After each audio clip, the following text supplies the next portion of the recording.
You are listening to Radio Eastern FM 98.1. With live and exclusive coverage of the EFNL football season. Bringing you the match of the day with score updates from all divisions. And now we cross to our commentary team for the Radio Eastern 98.1 Match of the Day coverage.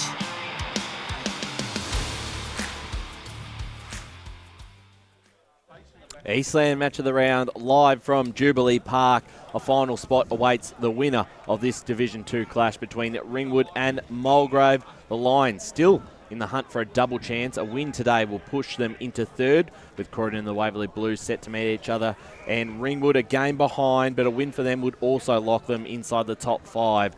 So there isn't much more to play for this afternoon. It is a massive afternoon out here at Jubilee Park. I'm Ryan Long, Media Manager with Eastern Football Netball League, joined by Brett Beston, Blake Tennant and Josh Ward. Brett, I'll start with you. You can't ask for much bigger stakes this afternoon. It is such an important game for both sides and locking up a final spot with 2 rounds to play. Absolutely, yeah. It's a fantastic day out here too. It's probably the best day we've had for footy, I think. And looking at the ground, it's an absolute picture. So it is going to be a great game. Mulgrave, as you say, a chance to lock up the double chance, but finals on the line, and it's going to be a cracking game. Well, let's hope it's a cracking game.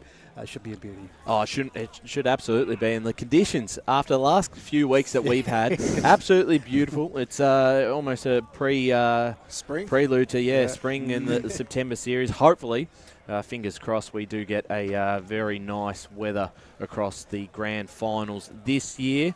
Blake, speaking about today's game, you've been able to probably touch base with Ringwood across the season. Knowing a fair few people down here, you had them very low on your ladder prediction at the start of the season.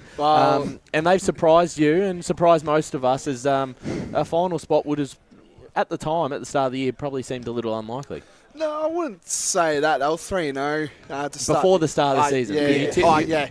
Remember where you tipped them? Yeah, I did. I was very shocked to see that my face wasn't on the wanted screen when you're driving into Jubilee. It's always a pleasure coming down here as well. I think the man on my left here and I will be covering the boundary today. I might need the 50-plus sunscreen. It's very hot down here. The spring's definitely starting to come here. Perfect conditions for footy. And as you touched on, it's kind of like last week, a mini elimination final in some aspects where season's on the line, and it's going to be an interesting game of footy. That's definitely for sure, boys. It certainly is. And Josh, we spoke about this yesterday on the podcast.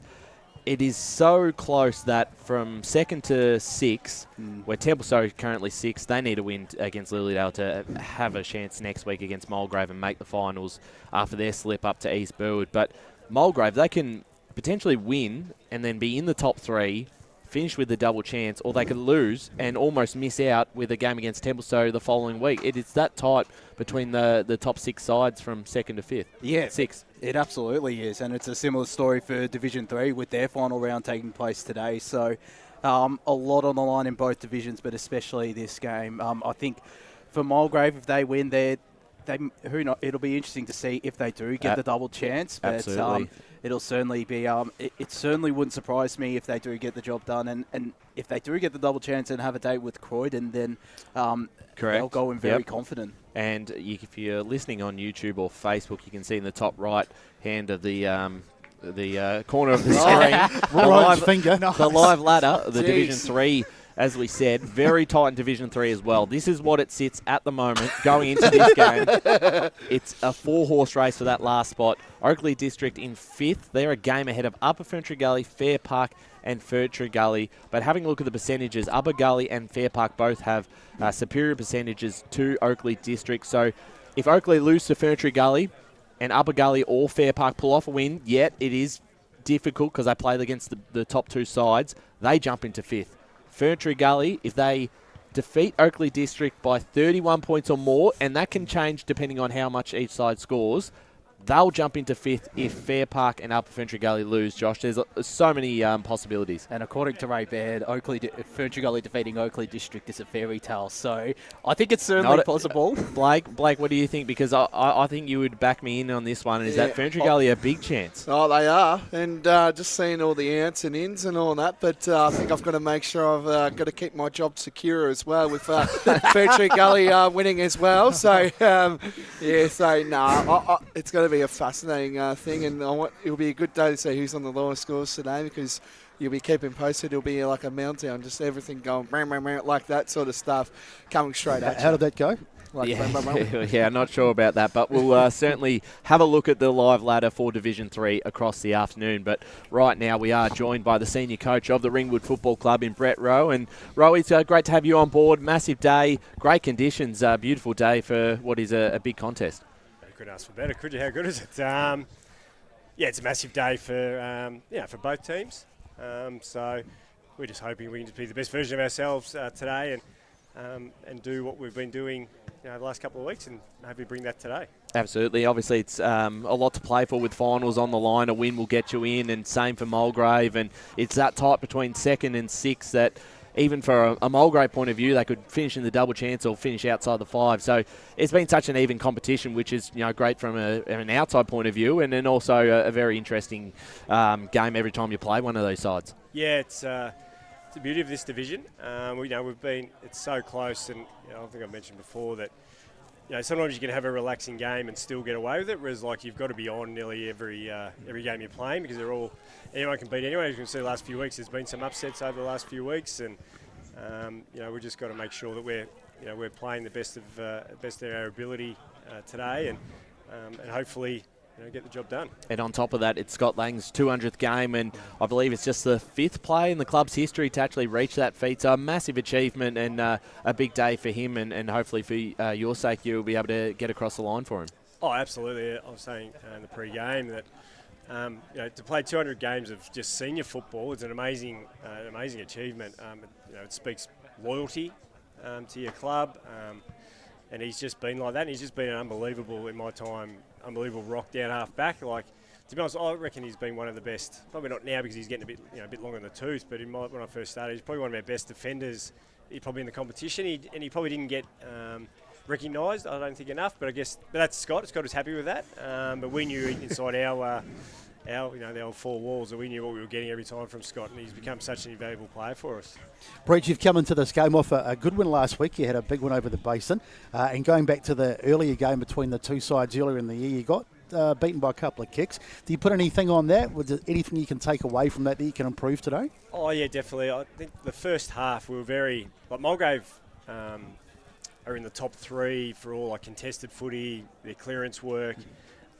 So we know, and in that first half, when we played them the first time, they just destroyed us there. They were really clean, really efficient, and it just exposed us. Then the second half, we were able to then just change a few things, and we just got the ball the way we wanted it to play. We improved a bit around the contest, and we were able to get a bit of a flow in there, and we just didn't make the most of our opportunities. I think we had something, we maybe doubled their inside 50s, but we just didn't score. I think maybe for the second half, we got 9 goals, 12 or something, or 9 goals, maybe 14 even. We just didn't take the most of our opportunities.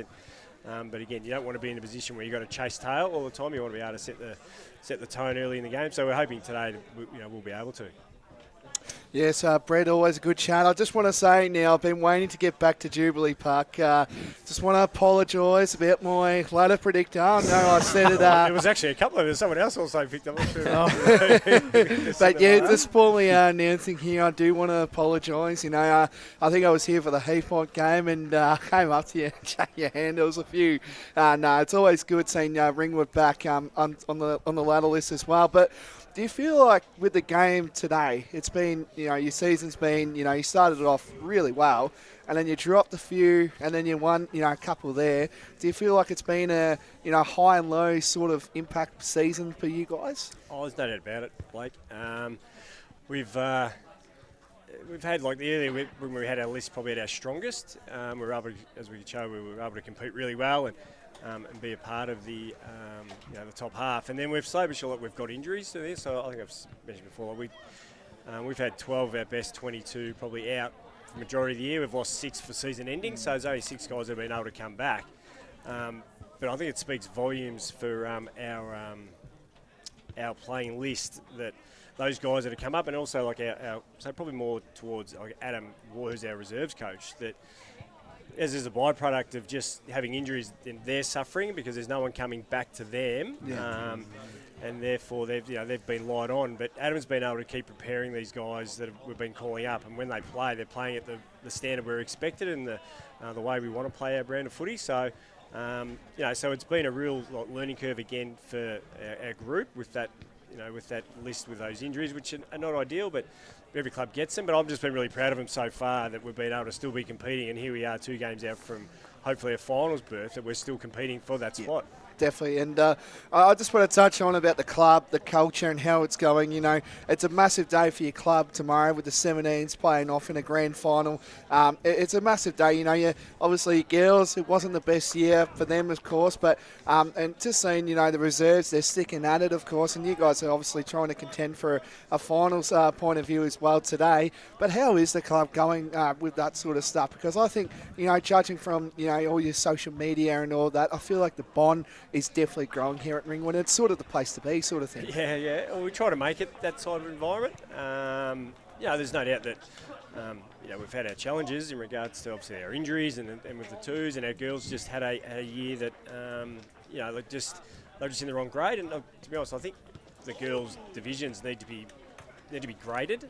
I think they need to do a grading process, because if you look at, and I'm going off tack here a little bit, but if you go through how the divisions are set up, you look at the percentages on some of those girls' teams, they're massive. And then you look at some of that, I think they've got to look at maybe trying to grade the girls' era, to basically say you try and find that right balance for all the girls' teams, I think, because girls' footy is really important to every club. They're really important to us.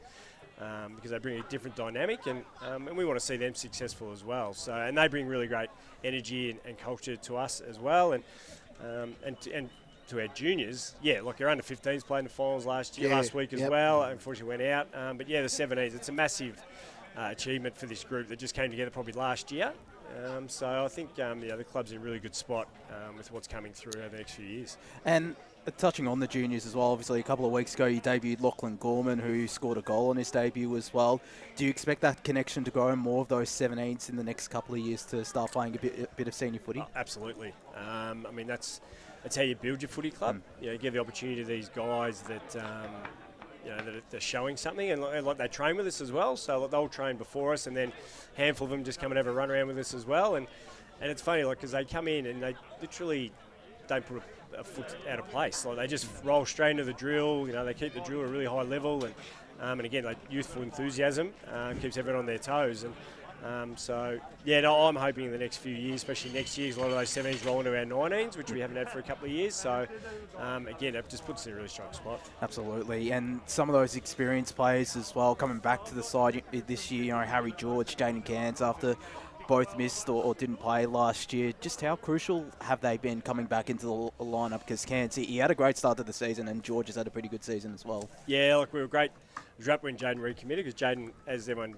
does, they went overseas. Jaden went overseas. Harry just wanted a year off. And to have them back has really improved us. You just realise how important they are to us as a team. Yeah. Harry with his forward pressure and able to kick goals, whereas Jaden just brings us really good run. He's got good speed, and he can run for a fair game. So they've been massive for us, and we're really happy that they came back.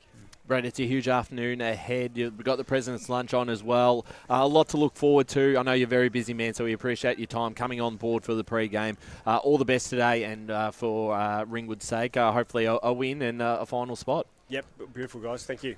Brett Rowe there, the senior coach of the Ringwood Football Club, and has done an unbelievable job at the club, and very much looking forward to seeing how his side go this afternoon, the first time we've seen Ringwood live for a match of the round in 2024. Josh. Yeah, and he's one of the best coaches going around. We keep saying it, but he genuinely is, because you don't coach a side to 3 grand finals. Obviously, no success in them, but you don't coach a side to 3 grand finals if you're not a good coach, and he's done exactly that, and has lifted them up once again this year. And has done well with a side in the last couple of years that is very young. Yeah. They bring back some players into the group this year, Blake, but as he said, they've had injuries, and they've had, at times this season where they've been debuting, obviously, Lachlan in the under-17s, getting some of those young guys back in because they just haven't had the full list available, which is interesting. But it makes it for quite a few challenges. But they've done such a great job to be in touch with the five. It does, seeing the reserves game, it hasn't really gone their way today, of course, and it just shows their depth though. Like they feel like they can get it done, with a few people going out. Speaking to a few people, as you alluded to with my connections down here. Connections. And just saying, like, The Mayor of Ringwood. I wouldn't say that. Mayor of Ringwood and Montrose. Oh, yeah, sorry, yes. Well, Clubbing towns can't make his mind up. My old man used to play here. He's won a BNF there. It's on the walk on the road down there. If you So want. he is, but your name is. Yeah, but the name is But it's not your name. Can we move on, please? I'm trying to get to my question here, but I'm just saying, their depth is really good, even though their reserves, it hasn't been their greatest of years. I think they're second bottom on the ladder as we speak right now, but they must be pretty happy about, how they're going with their depth players coming through the ranks. Definitely. We're going to go to some of those games around the grounds before Matt Richards, the senior coach of the Mulgrave Football Club, joins us.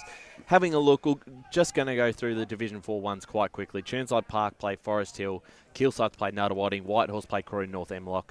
I think you can almost pick those three as locks in Churnside Park, Keelside, Whitehorse, unless anyone disagrees. No. And I think the closest of those three games will be Whitehorse, Croydon North Emlock. Croydon North have been competitive. Yeah, haven't they definitely have been really competitive. I've seen last week, I think, 10 Josh, points. 10 points. Yeah. So that's a good start for them. And, like if you look back, if you would have asked me probably 4 years ago and say, about Croydon North, playing against Whitehorse today, I would say you're kidding yourself that they'll win. But I think it'll be like a very close game. And I think Whitehorse will get it done. I trust them at home, but I definitely don't trust them as much as I do when they play away. No. And I think also the other thing that probably takes the interest out of this division is now, in the last two rounds, of course, is that the top four is locked in. And Churnside Park will play Scoresby in the first week of the finals. 1 or 2, doesn't matter. They'll play each other at Bayswater Oval on the Saturday, and then on the Sunday, Keelside play Whitehorse. Next week's maybe a bit of a talking point because Keelside and Whitehorse will play each other in the final round of the season, Brett, before playing them in a final, which is always you still want to keep your form up, though. I totally Yeah. understand what you're saying, and that's exactly right. The top four is all locked in and not too much can change, but you want to keep your form up. And also, if you're playing a contender that you're probably going to meet in the finals, just a little chance to get that psychological edge going in as well. It's also at Springfield Park too. So it's going to be interesting, that one, best though. But we'll obviously have to say that to next week. But it's going to be interesting. Yeah, definitely right. Let's move into Division 3 now. And as we said at the top, it's a 4-horse race to that 5th spot on the ladder. The games this afternoon, I think Oakley District, Ferntree Gully is the big one, because without this game, that nothing else matters. This is the one. If Oakley win, they're locked into 5th, and all this hypothetical talk is nonsense. And Ray was right. Fair enough. If We Ferntree can't have that happen. Can you believe it? No, we cannot. Can you believe in fairy tales though? Like, I actually He'll don't be telling fairy tale stories next Saturday night. I don't think this is as big of a surprise if Ferntree Gully wins. Ferntree Gully beat Oakley District early in the season, Blake. The thing that it does is that because, interestingly enough, Oakley lost by 80 points. Is it correct last week, Josh? 81 points. Yeah. 81 points.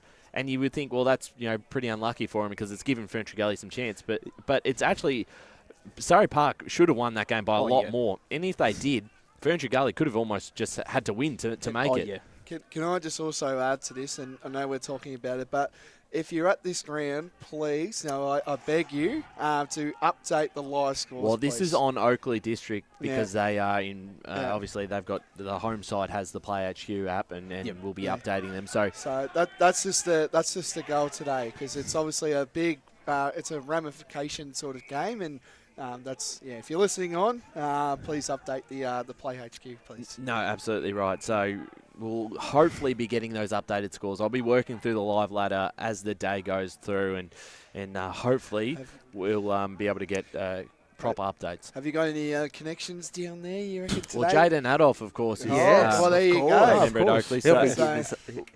Yeah. Unless Ferntree Gully are winning by 31 points, and maybe he might go quiet. But That sounds like you, Blake. He'll go the way of he'll go the way of Blake. Yes, that's typical. Really whispers. Having a look at the other two big games in this division, boys. Brett, Donvale play Fair Park and Upper Finchley Gully play Surrey Park. On paper, you just think Surrey Park and Donvale win these games and you don't give them a chance. Is there something on the line where both Donvale and Surrey Park, they can't move from their spots, both will finish first and second?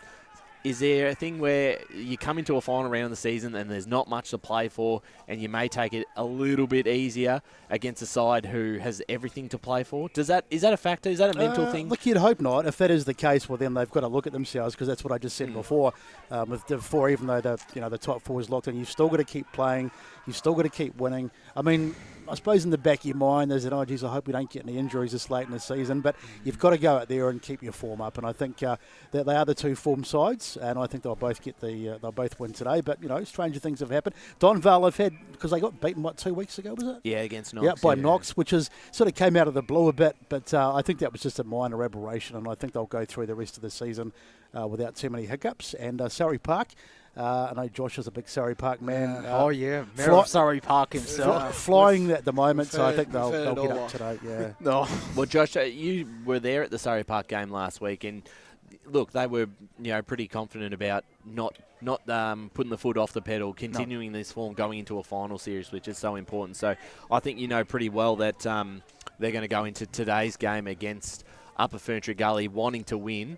And for their sake, we'll see how it all plays out. But we're going to leave that for the moment. There's a lot of talk in Division 3, but also Division 2, the game we're at today. And the senior coach of the Mulgrave Football Club, Matt Richards, has joined us. Thanks for giving up some time for the pre-game in what is a massive game for not just yourself, but Ringwood as well. Yeah, absolutely. Thanks for choosing today's game. It's it is. It's tight, our comp, as everyone speaks about. It's It's really good for suburban footy, isn't it, to have such tight comps where anyone on their day, obviously we've got Baronia as the standout, but for the rest of the 5 or 6 teams, it's huge, so it's exciting. Absolutely, and as you said, I mean, from 2nd to 6, you could finish in a double chance, could miss out. There's that much that's up, how close the division is, and a big result last week was the win that you guys had over Croydon, and that's really put yourselves into a chance that if you win today, you'll move into the top 3 with those two playing each other, Waverley Blues and Croydon. So it's really opened up some doors.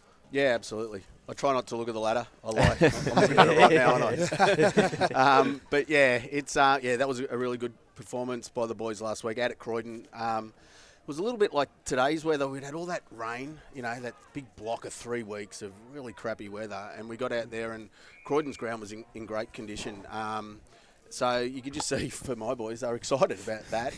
And then, look at what we've walked into today. It's just beautiful out there. So, it's going to be an exciting day for footy. Yeah, Matt, list-wise, how are the boys tracking? Is everyone in reasonably good health? The list is where you want it at this time of the year? Yeah, it is. We've got, obviously, Fletcher Roberts isn't playing today. He's just got a little bit of a calf. Has he a chance to come back at some stage? Because a little dicky beard tells me that he's cooked. No, not at all. Who is this person? Sitting beside me, I believe. No, he's had a couple of weeks off with the calf, so I think he'd be really close coming back soon. Really important cog because he is your leading goal kicker. But having said that, you're not sort of one-dimensional up forward because you've also got the other two big boys and and Dean, and also both have been able to find the big sticks as well. Yeah, that Booth goes all right occasionally. Yeah, he's a fair player, But Fletcher will be back, so that's good for us. And he's an assistant coach too, so it's non-stop what we get off him around the club is enormous, so it's good. Yes, of course, coming into the game, huge ramifications. As you said, not looking at the ladder, I'm just looking at you. Yeah, can you shut that screen? Just want to talk about, your season, judging and, speaking to Rowie before about, your season as well. I think when we covered your game, I think against Waverley, I believe, you come back from the clouds and, it was a big win for the club as well. But another few games where you should have kind of won and you lost, and then you win a big one against Croydon last week. Do you feel like you're on par with the inconsistency and consistency with the year as well? Yeah, look, there's been a couple of games this year where we've generally lost them, but and that's through our own. I don't know if it's just our own fault, but if we're just not switched on to the game, but. When you look back at that later, you can work on what we did wrong. So it actually makes it easier than, if you just continually, if everything's just working for you all the time, you don't see what you've done wrong, whether it's my coaching or areas we need to work on. So from every loss, we can take something out of it and then learn from it, which is really important. And then to hit our straps at the right time, and we did this last year as well, where we got a run on late in the season to get us into the finals. We fell over once we got there, which was a shame, but the boys are pretty keen to get to finals. And I'm touching on as well, I like seeing this as well. Your 19s, 16-0, I believe. Did they win? I haven't checked that they won. They won so again a last night. perfect season, 16-0. Must be very proud. And, your reserves are all over Ringwood at this stage right now as we speak. And, if you win today, you're in that category as well. Yep. But how has the club gone with, potentially all sides playing finals? Yep. It hasn't really been, the best of luck. You probably have, your one team. Yep. I know your 19s have been in back-to-back grand finals, Yep. I believe, too. So it must be pretty proud about how the club's going. Absolutely, mate. Absolutely. For me, taking on the top job, it was hugely important to get all three teams back playing finals. Having been around the club when that has happened before, it's just huge for the community. Everyone gets involved. We had huge numbers last night for our 19s game as a night game. A lot of support. And the Twos have locked away their spot in the finals this year already, so that's great. And now it's just up to the seniors. And, hopefully 5 o'clock tonight we can have that and go into next week knowing that all three teams will play finals. So it's huge. Matt, do you feel like the conditions suit you today? Because obviously when we did see you out at Central Reserve, it seems like you enjoyed getting out into the open and really just utilising that speed some of the players like Tyler Valanis, Riley Valanis and all those players have. Yep. Yeah, I think it will work well. The ground itself, with just the condition of the ground, it's just exciting. We do have some speed. We just had our pre-match where we spoke about that, and even Boothie's excited. He might get up to 35 metres out from goal today with his speed. So, but yeah, we've got some really core players who, obviously I don't need to mention, but everyone, Lin Jong's having just a cracking year. So the conditions help. He's got a big smile on his face. Mind you, he's been dominant in the wet weather. He just comes to play footy. So and he's the continuity with the group now. We're well aware of how lucky we are to have him, and it's exciting. The boys love playing with him. And that was actually going to be my next question. Just touching on Lin Jong and the form he's been in, is this the best form he's been since coming across to Mulgrave back to Mulgrave last year?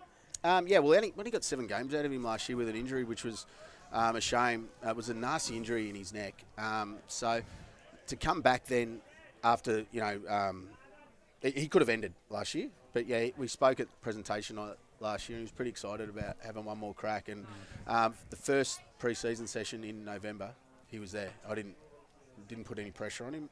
But he likes to keep fit, and so he uses footy and the footy training as a way of keeping fit. And come game day, he's just a beast. He's just awesome. Yep. Certainly right. And also, obviously, it's a few weeks ago now, and we had Adam Booth on the podcast to speak about his milestone game.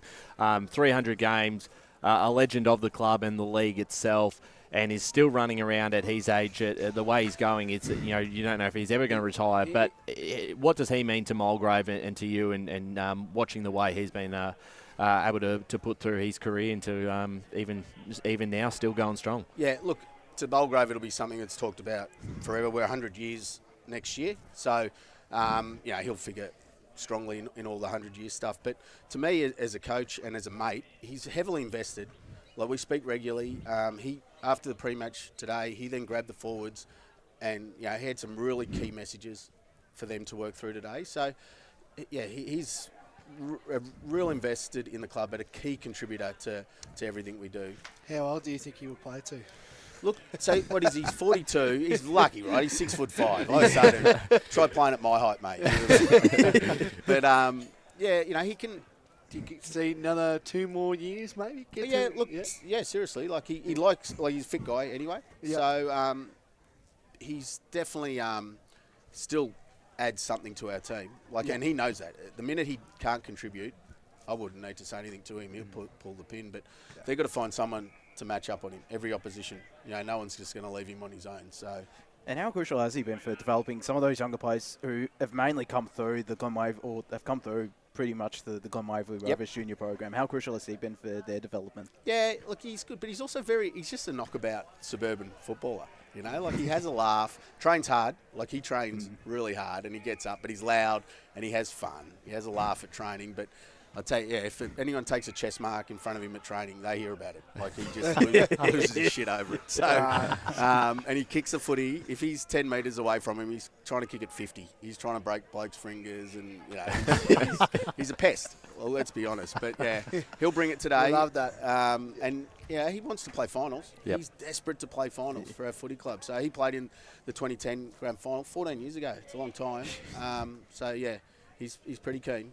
Absolutely. It's a big day for you and the club. We're going to let you go. We really appreciate your time on the pre-game. All the best this afternoon, and hopefully for your sake, a Mulgrave win and locking up a final spot. Cheers. Thank you. Matt Richards there, the senior coach of the Mulgrave Football Club, and I think they're in a very strong position this season if they do make it, and I think they're probably looking at Mulgrave, Croydon.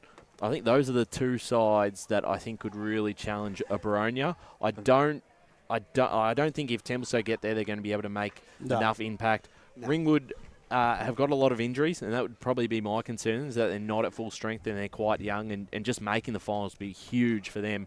And the Waverley Blues have dropped off in form over the last month. So, look, the door is open for a grand final for the Lions, but the work has to start today, doesn't it? I didn't want to say anything because I didn't want to sort of think I was putting the kiss of death on them. But No, you don't want to do if that, they do you? lose today, Mulgrave, they're going to play Templestowe next week. Correct. And that could be a colossal game. I think, No, it's at Mulgrave. I think they go into that game either way as favourites. I think today they go in as favourites. I think so, and I haven't got the live ladder ready for that one just yet.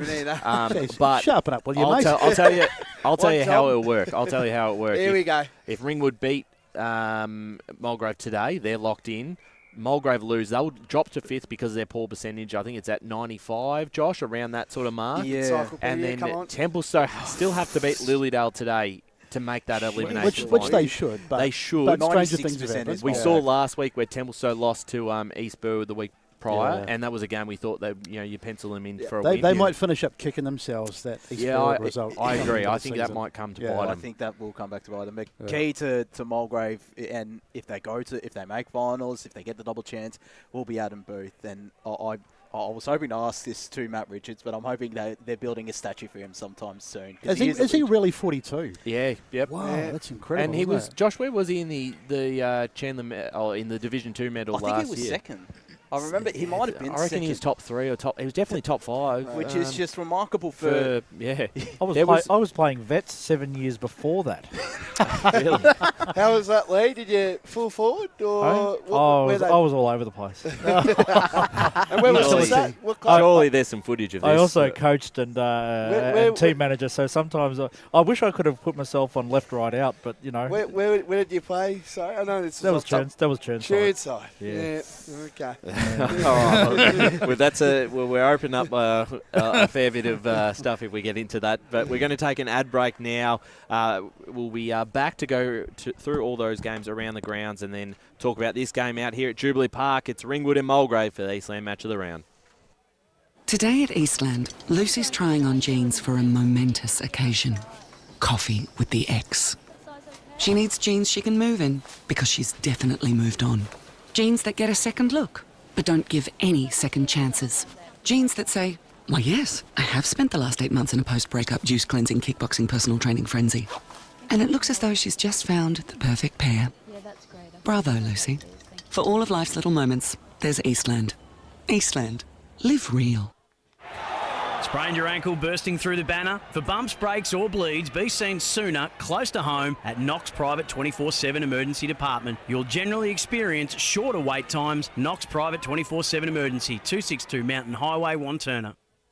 Do you feel good about your bank? Because there is a bank you can feel good about. They share their profits to fund big community projects, small community clubs, and vital emergency services. They've given $250 million to help Australian communities thrive. They have all the products and tech you expect from a big bank, with service you don't. It's Bendigo Bank. Feel good about who you bank with. Try Bendigo. Search bendigobank.com.au or search Bendigo Bank near me. Tobin Brothers Funerals wear their heart on their sleeve. Their clear and easy-to-use website and Memory Maker app make it easy for families to make an informed decision. Here's James McLeod, Managing Director of Tobin Brothers Funerals. There's no mystery about our pricing. It is clearly displayed on our website and our app. We have staff standing by 24 hours a day, every day of the year to assist you in your absolute time of need. Visit tobinbrothers.com.au. Tobin Brothers Funerals, celebrating lives. There are only 3 things that should be flushed down your toilet: pee, poo and paper. Some wet wipes and antibacterial wipes say that you can flush them, but you can't. They clog up the toilet and pipes, causing expensive blockages. Save yourself a truckload of trouble. Put your wet wipes in the bin. To learn more, head to the Yarra Valley Water website, yvw.com.au/wet-wipes. Hi, Dylan Dow from the Baroni Football Netball Club here. When I need to grab a quick coffee or a bite to eat, I'm popping into Eastland. Eastland's more than a shopping centre. They support a range of community organisations and have been a major partner of the EFNL since 2018. Cheers, Eastland.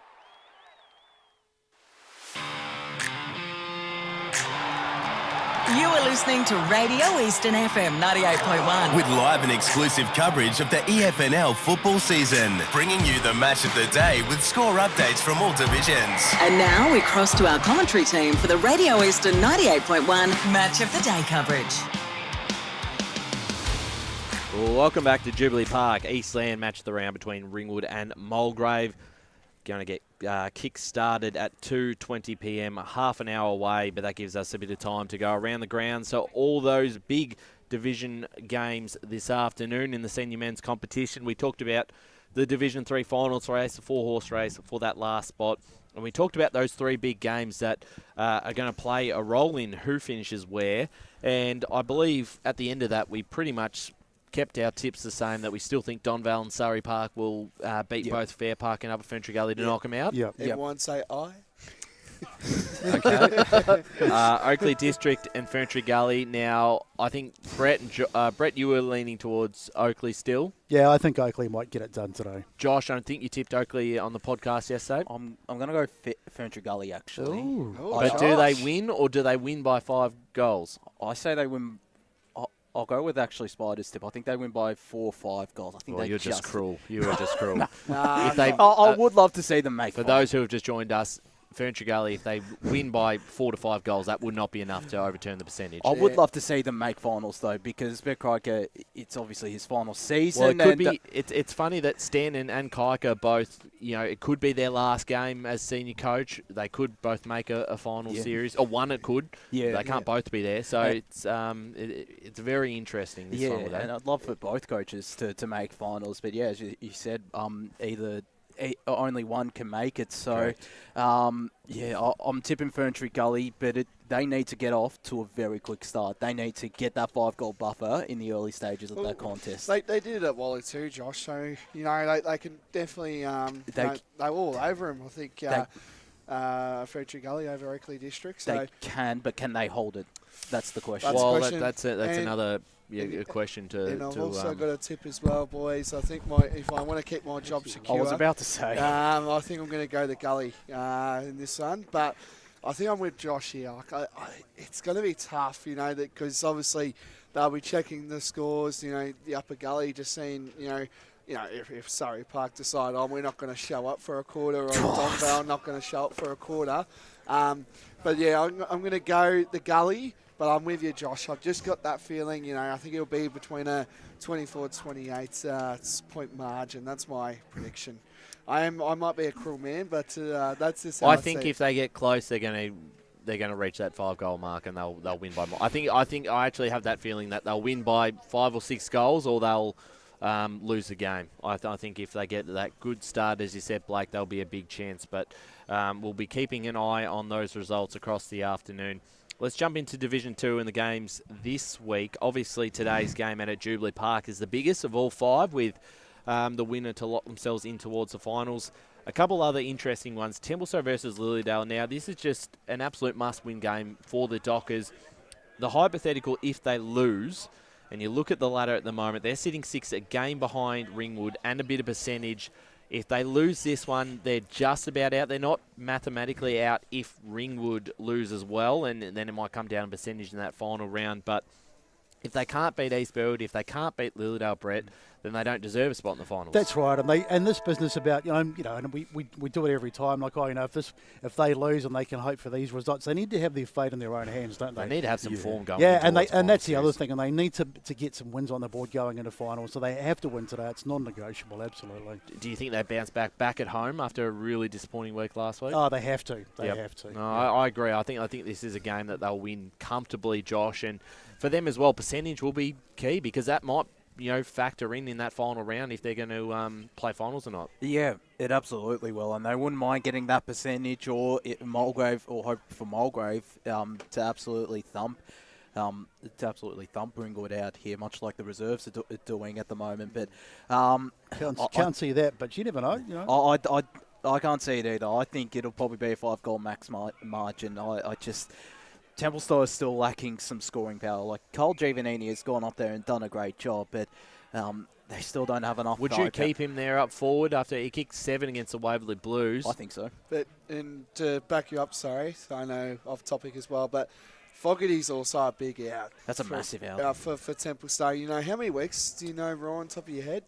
How long he's been out? Or how? I think it's been a while, probably the mid part of the season. And he's been massive. I reckon if they add him into the mix, I could probably see him playing finals. Well, But if you look at it, Mitchell is having probably a dominant, massive year. Yeah, he's incredible. And if you think about it, he would palm it down to Fogarty 9 times out of 10. You expect, right? And he's probably a very good ball user, right? If you add him to the mix, you can play Giovanni more time up forward. Yeah, so that's just my opinion. But I think with Fogarty, they're a better team. Even if he comes back, though, Fogarty, if he's been out for 4 or 5 weeks, he's going to be a bit underdone, isn't he? He's pushing it, isn't he, with time? And with Mitchener as well, like, he's getting all those possession, and it's a ridiculous amount of possessions he's getting each week for a ruckman. But it's just, when we saw them against Croydon a couple of weeks ago, almost half the time, he was turning it over that game. Yeah. Yes, he was. Yeah. I don't know. I thought he played pretty well that afternoon. It's one of those.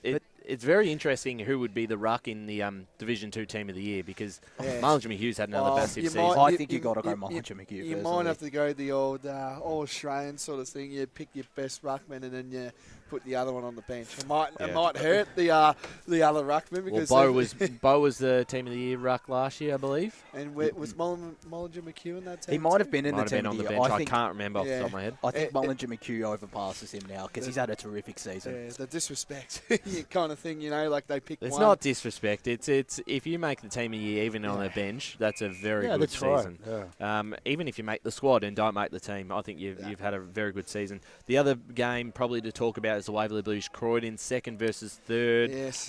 With Croydon a surprising loss last week to an extent against Mulgrave. I think everyone believes that the Lions are capable of that performance, but I think just the Blues' consistency heading into that game was really strong, and that's why we may have all tipped Croydon. And remarkably, a loss here would put them outside the top 3, Josh, and that's would be a big blow for a side that, for the majority of the season, we've talked about as the second best team of the competition. So if results play out this way and they miss out on the double chance, which I don't think they will, that would be a disaster if they go through and have to play an elimination final first off. Oh, absolutely. I think they'd much rather have that double chance because then they're better geared for taking on Boronia in potentially a second semi-final and a grand final as well. I still think they're the side that if Boronia is susceptible to anyone, it's Croydon because they have the ability to squeeze sides. Their turnover game is really strong and they can move it just as quickly as Boronia. I'm tipping them in this game, despite Waverley Blues bringing back Cole Vickers and Jack Strongman. I think Vickers will probably play the rest of the season with the Waverley Blues because it's a very big inclusion because Port Melbourne, they're not playing in the VFL finals this year. So you add him into the lineup, that's a great goal kicker to have. We've seen that as well with a few other teams where the VFL teams, they're not going to make finals, and now they're qualified to, get them into, a big September ahead, Josh. So it's pretty good. Maybe you should take the mantle of VFL correspondent, Blake. I don't know. You probably know a bit more than me, Josh, with all the... Moving on. Heathmont play East Burwood and Boronia play the Basin. Again, tips on this one. I think everyone would be tipping Boronia against the Basin, unfortunately, for the Bears. And I still think the Jets would be too strong for the Rams. Can I just say, it's a little bit of a local derby or derby, whatever you call it. The Basin and Boronia, they don't really... It's a derby. We don't live in WA. Sorry. But they don't really like each other, these two sides. No, they don't. Boronia and the Basin. I remember... Good rivalry. I think we covered one of their games. We did, yeah. So I don't think they actually like each other, but I think you got to back in Boronia. I think this one gets ugly. Yeah. You reckon ugly? Yeah. Absolutely. First versus 10th, and Boronia have put away Mulgrave by 100 points this year. Yeah. I was going to say it could be the ton. And they'll probably enjoy the smaller terrains of Batterum Reserve. Yeah. I think it'll be in the wet too, that game too, wasn't it, Ryan, when they belted Mulgrave? Yeah. I can't remember. It might have been, I think you might have been right. But and of course I, off air we did say, and, listening what you guys had to say about with Matt Clark, he did rest Mellis this week as well. He was up to, resting plays coming into finals. I think it's a good thing as well. Yeah. And it's a luxury of being it is that far clear on top, isn't it? And that Harvey Ching gets a chance too, which he alluded to on the podcast. And isn't that great to see that, he's giving him an opportunity to play senior footy because, I think he alluded to that he's been in their best players for about 7 of... He has played seniors at North Ringwood before, and obviously Port Melbourne going back a couple of years, so he gets a chance. This is, it's going to be hard for a lot of these players to hold their spot, Brett, going into a final series because they have a lot of depth. So if you're in the team now, you're going to be fighting hard to hold your spot. Yeah, but as you say, there's an opportunity maybe to the odd player to be rested, so there could be the odd personnel change, but they're just so good, Boronia, and it's... I mean, you don't want to put the kiss of death on them, but it's impossible to see them not going all the way. And we've said that all year. But it's a different game. It's going to take something monumental. Imagine if they get to the grand final and get rolled. Yeah, well, we saw that last year with South Bay. Well, we did. The one difference is Boronia have had a loss like Donvale exactly. as well. Yeah, that's correct. So there you go. Well, we're going to jump into Division 1. Again, there's quite a few games that probably pick themselves. Bayswater take on South Belgrave, and South Belgrave, Luke Dunstan playing first senior game for the Saints. Hello. They also bring back Kai Windsor, I think, and he won't qualify, Windsor, will he, Josh? We had a look at that yesterday. Won't qualify for finals. The Garner's back in that game. I think that one, again, could be another ugly result. I think South Belgrave might punish the Bayswater side there. Doncaster Park Orchards, Sharks. I'd imagine everyone be the Sharks of the Park Orchards variety. Sharks. Two Sharks. Murrelbach, Wanturna South, bit of a nothing game almost with... Wow, if you listen to Spider, if you listen not according to Spider. We should be doing this game of the round. Yes, this is the biggest game of the round. Well, he did allude. I kind of agree what he was saying. I know it means nothing if you look at the ladder, but in the context of the season, I mean next year. He's talking about next year. Even next year, I don't really see what this game's going to add. But I could see what he was saying. Both sides want to finish strong. Well, if you look at it as well, Murrelbach have also got a 17s player, Josh, as Mason, not Mason Sheedy, Ronan Collins and Mason Sheedy also on debut. So, and Wanturna South 2 debutants as well, which is great. North Ringwood play Montrose. Again, Montrose must win. Easy win for North Ringwood. Well, let's Blake, have a look at this. If Montrose do win the game, they'll be relying on, because I don't think South Belgrave are going to drop their next two because they've got 2 easy games. Yeah. Mitcham play Beaconsfield this week and then Park Orchard. So that's your road from a Montrose perspective to make a double chance. If the Tigers lose to the Eagles today, it also opens up the door for Beaconsfield, but Montrose have a superior percentage. So they'll be keeping an eye on that game just to see if the Eagles do win. I was just saying, if you're a Montrose supporter, I think you can get a 1-game membership to be a Beaconsfield member today because you'll be going. You'd be tearing it up very quickly the next week, wouldn't you? You'll be that's it. You'll be getting your 1 game instead of your 3-game membership, as people like to allude to. But so where's your head at this week out at Walker Park? I'm going Beaconsfield. I tipped Beaconsfield on the podcast. Yes. Josh, you sticking with Mitcham? I'm sticking with Mitcham. They've still got a strong midfield, and Jesse ran back in the side. You just love them, don't you? I don't mind them. Anyone with the allegiance that you have to Montrose shouldn't be Yeah, you'll want pot calling the kettle black or whatever the saying is. That's right. Yeah, Brett? I'm tipping Mitcham as well. They do play Walker Park very well. I love going to Walker Park. It's one of my favourite grounds, and I think they'll get it done today. Yeah, no, you like them too, don't you? Did Wexy approve your tip too, by the way? You know, like I know. Well, he's a late inclusion, actually, Daniel Wex. So he's back. Side this week. He's come back. That's great. That's good news. I just think, although Mitcham have won, I think, 11 out of their last 12 and some really good form, the Eagles have got probably their full strength side in. This is probably the best side they're going to have. They've had no changes.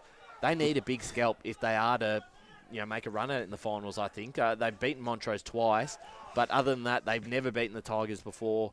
They were very close to Park Orchards. I think it's just their time. I have that feeling. The old saying, you can have a lot of history, but history always goes against you. It's always happening. I saw a couple of times where a team's got a hold of a team and then they lose. So, I wouldn't.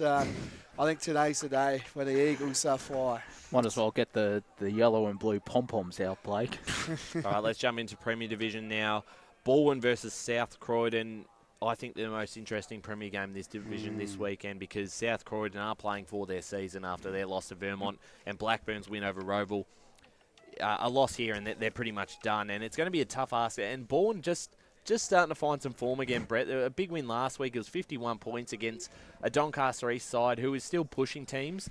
So they go in with a bit of confidence themselves, and they do get a couple of players back in the lineup. Yeah, they do. And South Croydon were disappointing last week. I mean, they had a chance to win that game, but in the end, Vermont were just far too good, and they won it pretty comfortably. And I just feel that, Baldwin had a little, they started off the season flying, and then they had a little bit of a flat patch in the middle. But as you say, a couple of guys coming back, and I think Baldwin for me today and a tight one. Yeah, Blake, your thoughts on this one? Can you give South Croydon a real chance this afternoon? Well, their season has been, I think where we've tipped against them and they've won. I think that's true. listening on to a few of your boys' podcasts that you've been doing on the Friday. And when we tip them, you're They right. lose. Well, I think, did any of you guys tip South Croydon beat Roval? Don't think so. So there you go. But I can't. I just can't see them today.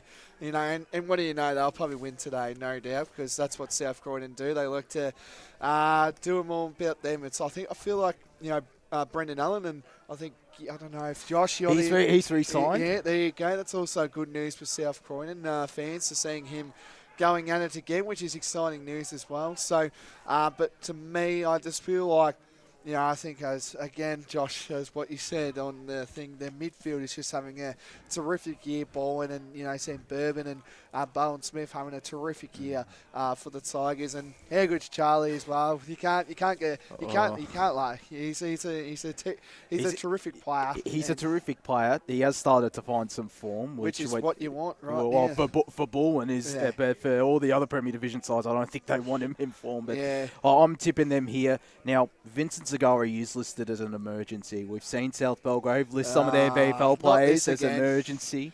It'll be interesting to see if he comes late in for Baldwin. But they bring back Josh Bollocks as well. Had a really good season in the Richmond VFL side. So Baldwin for me, 2 or 3 goals the margin here. Yeah, I think the Tigers, not by much. I think it might be that 3 to 4 goal margin, as you said. Blackburn take on Noble Park, and their biggest win of the season came last week when they did defeat the reigning premiers on their home deck, and they head back to Moreton Park to face the Bulls, Brett, who have been a little bit better in a recent couple of weeks, although I think they've played some of those lower sides, and it's a big ask for Noble Park to then head to Moreton Park. I'd love to tip the Bulls. You all know my allegiances, but they just haven't quite got it done this year. A little bit of better form, as you say, in the last couple of weeks, but Blackburn always tough to beat out at Moreton Park with all those red jackets flying around. So I think those red jackets. They're magnificent. So I think the Burners will probably win that one. Yeah, Burners. I'm with you on that. I think Blackburn comfortably. Norwood take on East Ringwood. Vermont take Berwick. You'd expect both sides of East Ringwood and Vermont to win. And percentage is important, Blake, because particularly Vermont, if they can really get a hold of Berwick today and have a big win, boost their percentage, potentially they get very close to Roval. Yeah, indeed. Percentage is very much key because the double chance is very vital in Premier as we probably all say. You want the double chance. You want the best best spot that you can get so that you can, fight for the premiership as well. So, and I'm just having a look at the East Ringwood side, boys, and I'm telling you, it's going to be, I reckon it's going to be like the Baronia, the Basin game. I reckon that game is going to be very ugly. That's just what I'm saying. If they haven't really changed any players as well. I saw young Remy McLean as well. Could be playing. I know he's an emergency, but he's a Eastern Ranger that's he's having a terrific year for the Eastern Rangers. So Connor Downey as well coming in. Adam Swisberg. And Lowson as well playing. Oh, geez. I would not want to be. They've got a very strong side in, don't they? That's probably one of, if not their strongest side of the season. Yeah, I reckon. Is Preston listed as well? I don't believe so. No, I think Preston's out this week. Is that yes. right? And having a fantastic run of form, Corey Preston is at the moment. Roval taking on Doncaster East in the final game of the Premier Division round 16 fixture. Interesting one for the Hawks because just over the last couple of weeks their form has dropped off, Brett.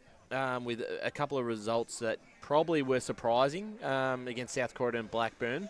And now all of a sudden their spot in the top three is up for grabs because they play East Ringwood next week. And if you base off the two sides' form in just the last fortnight, I think you'd have to tip East Ringwood. So this becomes a must-win game for Roval. Yeah, I think Roval will definitely get it done today. I believe they've got a couple of guys coming back in today as well. So you're right, their form has been a bit patchy, but as I said, there's always that little off-patch even for the good sides, and they'll peak and come home nicely, I think, at the back end of the season and win for them today. Josh, Brett alluded to some of those guys coming back in. Lachlan Wine's probably the big one that comes into that forward line, but they do lose a couple as well. Brolick is one of those players who come out of the side. Colclough, I think Brock Cloker comes out of the side as well. So they do have a few changes. I don't know how much does that affect a side going against a team who, again, doesn't have a whole lot to play for when they're not going to play finals. They're not in conversation of getting relegated. It's one of those games that, it's still a banana slip game, I think, for the Hawks. It still is, but I think, again, with the conditions, we saw them on that Sunday game a couple of weeks ago. They absolutely loved it, and someone like a Lockie Wine was one of their better players. Mav Taylor not playing hurts a little bit. I'm still backing them in because Wine comes in. You add in Matthew Evans to the forward line, and he's had a great run in the reserves. I think mentioned in the best for the last 6 or 8 weeks. Tyler Edwards, Liam Coughlin. You bring in some VFL quality into the lineup. That boosts the side a lot. The way they played in that game that we watched them out at the match of the round against Vermont, they were just outstanding. Oh, yeah. I thought that was your benchmark of this division when a side plays like that. And East Ring would have had some really good form across the season as well. And that's why they sit on top. Baldwin's first 10 weeks were really impressive. So it is wide open.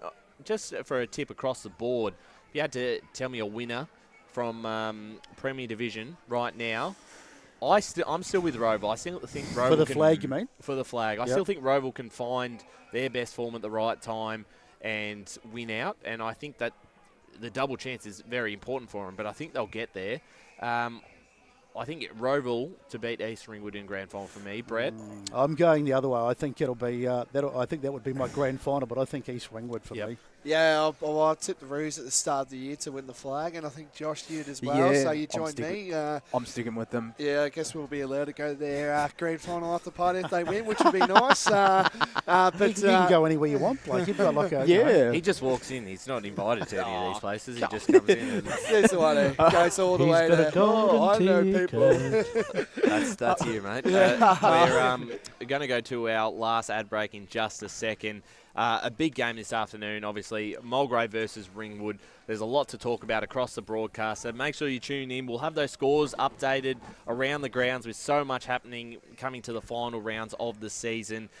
This game here in the reserves, currently it is Mulgrave 16-6, 102.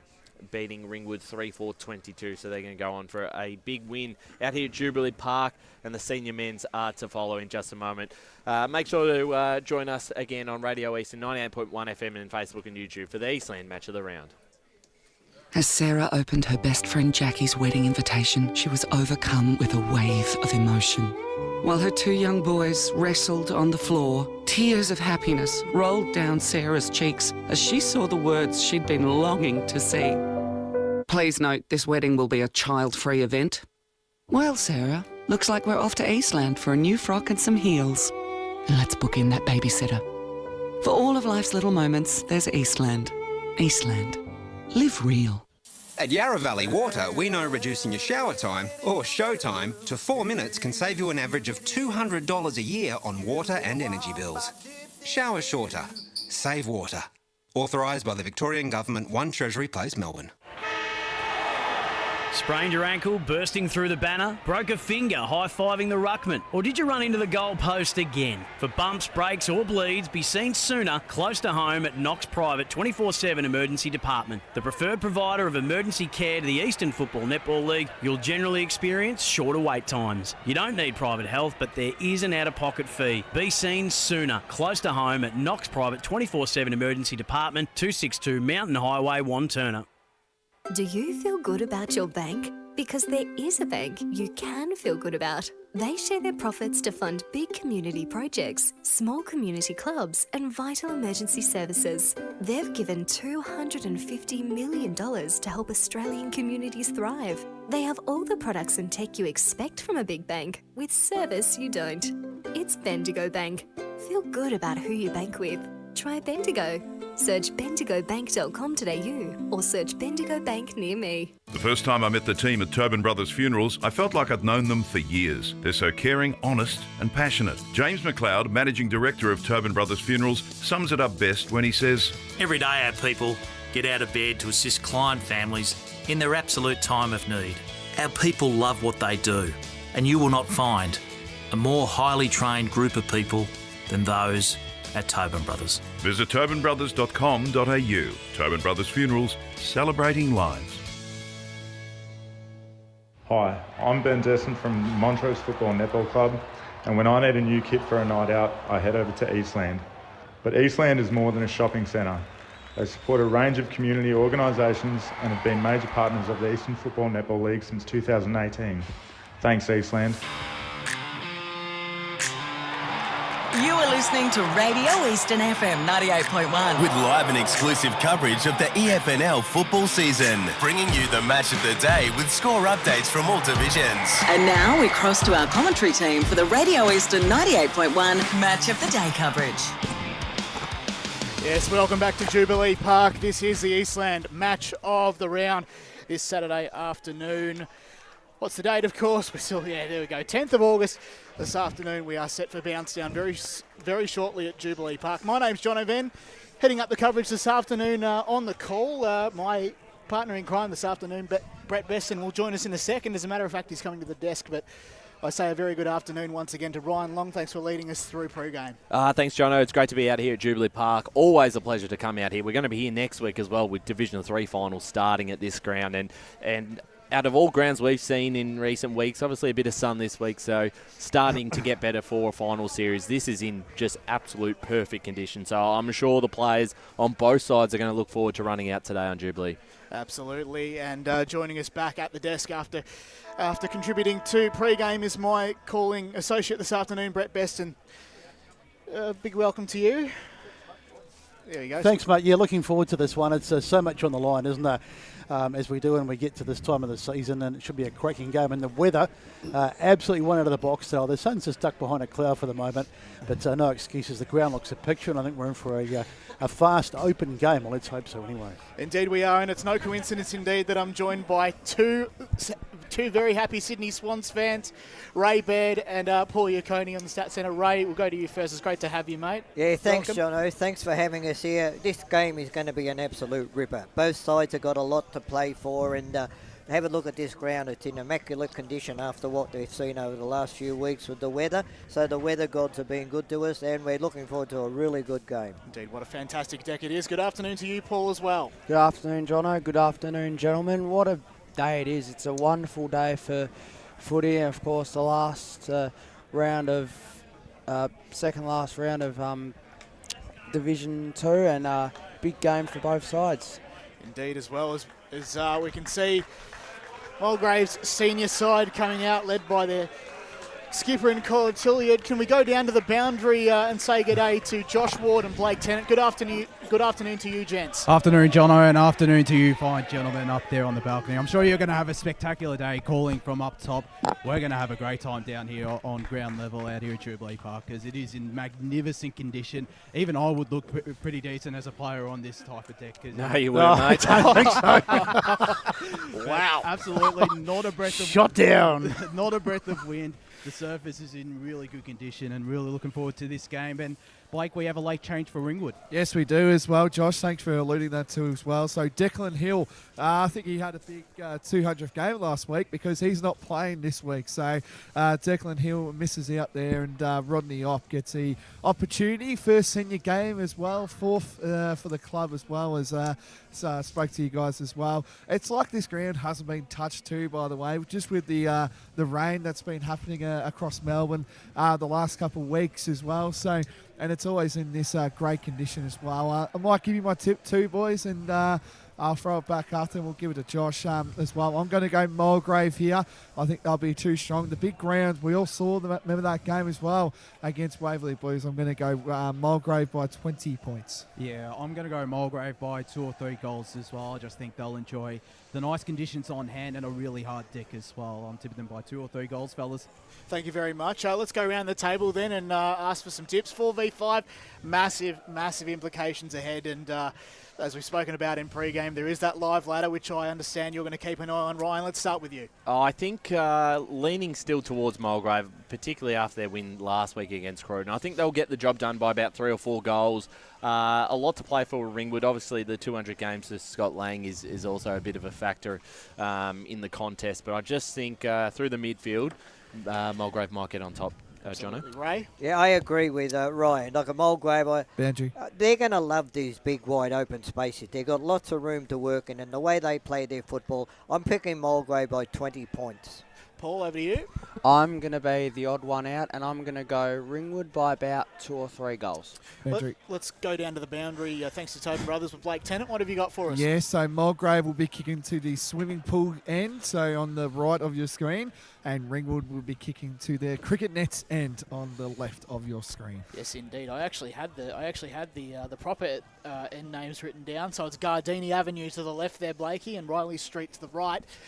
And we're not too far. Or north and south. And because you didn't ask me, I'll give you my tip. Oh, sorry, mister. And I'll go the odd one out, because I'm also going to tip Ringwood an upset by 2 goals. That is a I big. thought he was going to say draw then. A big call indeed. I was about to go to you, but of course you Blakey, were. Blakey perhaps interrupted things. So after a big reserves win for Mulgrave earlier today, and indeed last night out at Mulgrave Reserve, the 19s got a win. They're in a very good place, the 19s, and indeed a very good place across the entire club. I tell you what, it ensures to be 16-0, Jono, as well. An absolute massive game ahead. Both teams have gone through their final addresses, and there's a lot riding on this game, isn't there, Ryan? It's absolutely huge. Absolutely right. The winner locked into finals. For Mulgrave, if they win, they'll be in the top 3 because Waverley Blues and Croydon have to play each other. So the stakes, it couldn't be higher, and also just building some form going into a final series for the side lucky enough to get there, and potentially both. There's just so much to play for. So as we said earlier as well, a couple of changes for Ringwood. They rang the changes a couple of days ago with Lockie McDonald and Harry George coming into the side for Luke Haddock and Lachlan Stewart, as well as Rodney Opp, who plays his first senior game. No changes for Mulgrave, which is a good sign of things to come for them in terms of continuity, Besto. Absolutely, yeah. You want to be having obviously a constant at this time of the year, but the odd injury is going to crop up. But both sides pretty much close to full strength, and it should be a cracker. Alrighty, well, all things are in readiness pretty much to get underway this afternoon at Jubilee Park for the Eastland match of the round. To get us underway, you're with Brett Beston. So it's going to be Curtis against Latchford in the ruck. That'll be a terrific contest today. Curtis goes high. Might have got Latchford got the tap down. Falls in the hand zone, and a chance to come forward here. Nicely cut off over there by Jones for Ringwood. Jones goes long to no one in particular. Ball bouncing around. Just paddled forward over there. It's just outside the 50. And what have we got? A whistle. In fact, it's in the hands of Mulgrave. And they'll bring it out off halfback. Nice mark by Tilliard. So Tilliard looking around the skipper for someone to kick to. Nothing too much on at the moment. Decides to go for a little run, brings it out towards the broadcast side of the ground. Can he hit a target? It goes over the back. No one taking the mark as the ball bounces around. Going back and trying to get hands on it was Jones. Now it's Mulgrave who take possession of the football. James goes forward. Ball bouncing around awkwardly. Nice pick up over there by Parker. And towards the boundary, and over she goes. As we get out of the boundary for the first time today. So a couple matchups to watch out for. Scott Lang has got the job on Adam Booth in his 200th game, and in the Ringwood forward 50, Jacob Williams has got Mitchell Prosser for company. So here we go in for the first boundary throw-in of the afternoon. Rucks will fly at it. It was a chance there for Curtis. Couldn't quite snag that one. As Mulgrave go by hand. Valanis got it off to Gervasoni, who went to the top of the goal square. No one can quite take the mark, so it's Parker to send things out. He has a bounce, comes around opposite broadcast side, looks for an option, 1-on-1, 1-on-2, I think was that number 12 there, Blythe. Ball hits the deck, was picked up by Jackson. Trying to get the ball now is Wilson. He sees it over the line. Right in front of the scoreboard, we'll have a boundary throw-in. I tell you what, if the movement of the ball is going to be this quick right throughout this game, we're in for a real terrific game because that ball is moving from end to end. Yeah, definitely. Certainly conditions are very conducive to a fast open game today. We spoke about that beforehand, so let's hope it continues. There'll be some fatigued boys at the end as the ball goes in. Up they fly. Tap comes there from Curtis over the back. Bouncing around, but it's into the hands now of Bell. Goes forward for Ringwood. Out towards the boundary, but that's not his best effort. And I think it's gone out on the full, so it'll be a free kick over there to Mulgrave, which they take quickly. They chip it in board. Nice mark taken there by Sarkissian. Nice kick out there. Oh, bit of a pressure one, but Gervasoni did really well. He almost got one on the back of the bonce as well, but he takes a good mark. So Gervasoni looking around for someone to kick to. Thanks for joining us wherever you are this afternoon. Facebook and YouTube, and of course 98.1 Radio Eastern. Going back across the other side of the ground to James. James out towards the boundary. So a little bit of just chipping it around here, trying to find an opening. Mulgrave, but now they finally decide to go forward. They go with a long one down the line, and that's a really good mark. It has been taken over there. Great grab by Dean. 21 goals for him in season 2024, so he's been good. Goes for a target. Mark not taken there. It was Prosser, I think he couldn't take it, and Ringwood to bring it out. So now here's Webber, got the hands off to a teammate in defensive 50. He went on the 45. Mark was successfully taken by Stephen Brown. Assesses his options, goes down the line to no one in particular. Now chasing the ball there is Jacko Collins. Couldn't quite get onto it, so it's Broad to send it on the 45 just to the junction there. The mark is just taken there by Hanlon Davis.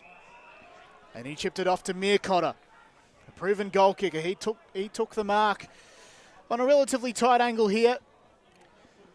Maybe about 40 metres out on broadcast side. He's a proven goal kicker indeed. As I said, 28 goals this season. He's on approach. 2 goals versus Mulgrave last time they met. Good he kick. kicks forward. Oh, no. It's just to the right. Has it gone over? You know it hasn't. Mulgrave can clear this one out. So I thought that was going through for a minute. It looked like it came off the boot pretty well, but not quite. So Gervasoni has it now for Mulgrave to bring it out. So still no score in this one. It's been quite a good start. Nice open flowing game to start with, but no points on the board yet, but plenty of time to go. Little handball over the top there. Finds a target. Now they'll bring it forward again, Mulgrave, and a chance to go towards the 50-metre line. Mark is taken on the far side. So this will be the kick that'll get them inside 50. Let's see if they can get on the end of it. They can indeed. That's a great grab taken by McGowan. That was a great kick by Adam Booth there. Right in the front of mark and the kick have got meterage. So the 42-year-old showing his skills as the ball goes inbound. We thought there might have been a shot at goal, but too far out maybe to squeeze the snap at goal. Smothered comes there. It was Wilson. He got his kick smothered. Still there for Mulgrave, and I think they've got a free kick. Have they? Holding the ball. ball. No, in fact, it's done for holding the ball. I thought it might have been a high shot, and Ringwood to bring it out. So Heckley sent it out and found a teammate in Jack Blythe. Moved on quickly. Down the ground, mark is taken. If you swap the numbers around, you get Harry George. He takes the mark and then looks for options inboard. He's found one in Atkins. He goes inside 50. Out 40 from home. Broad takes the mark. Bit slack there by Mulgrave in that back 50 there. Loose man right at centre half forward. You've got to cover the corridor. Not much pressure indeed as Broad just takes his time. He's got not much angle to speak of. And he'll kick from maybe about 42 from home, I'd say.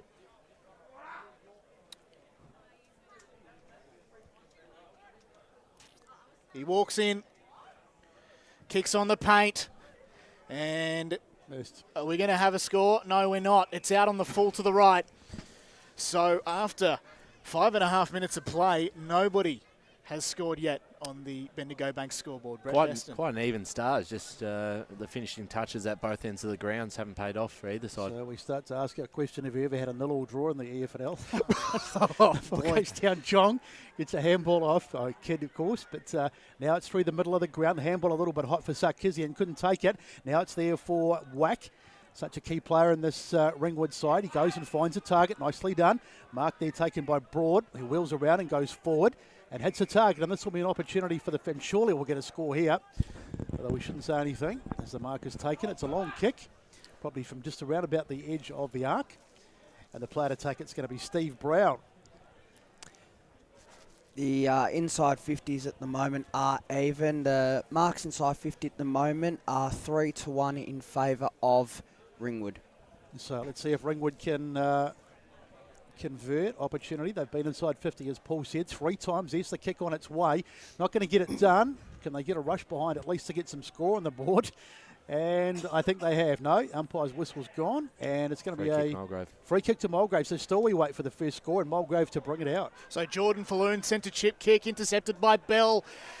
Sent it back whence it came. Was the mark taken? No offhands. Now here's a chance for Jong to try and clear things out. Many people around the ball. Tillyard was one of them. Mulgrave can move out, although there was a big tackle there on Valanis. Holding the ball's the call, and Ringwood can come in again. Great pressure.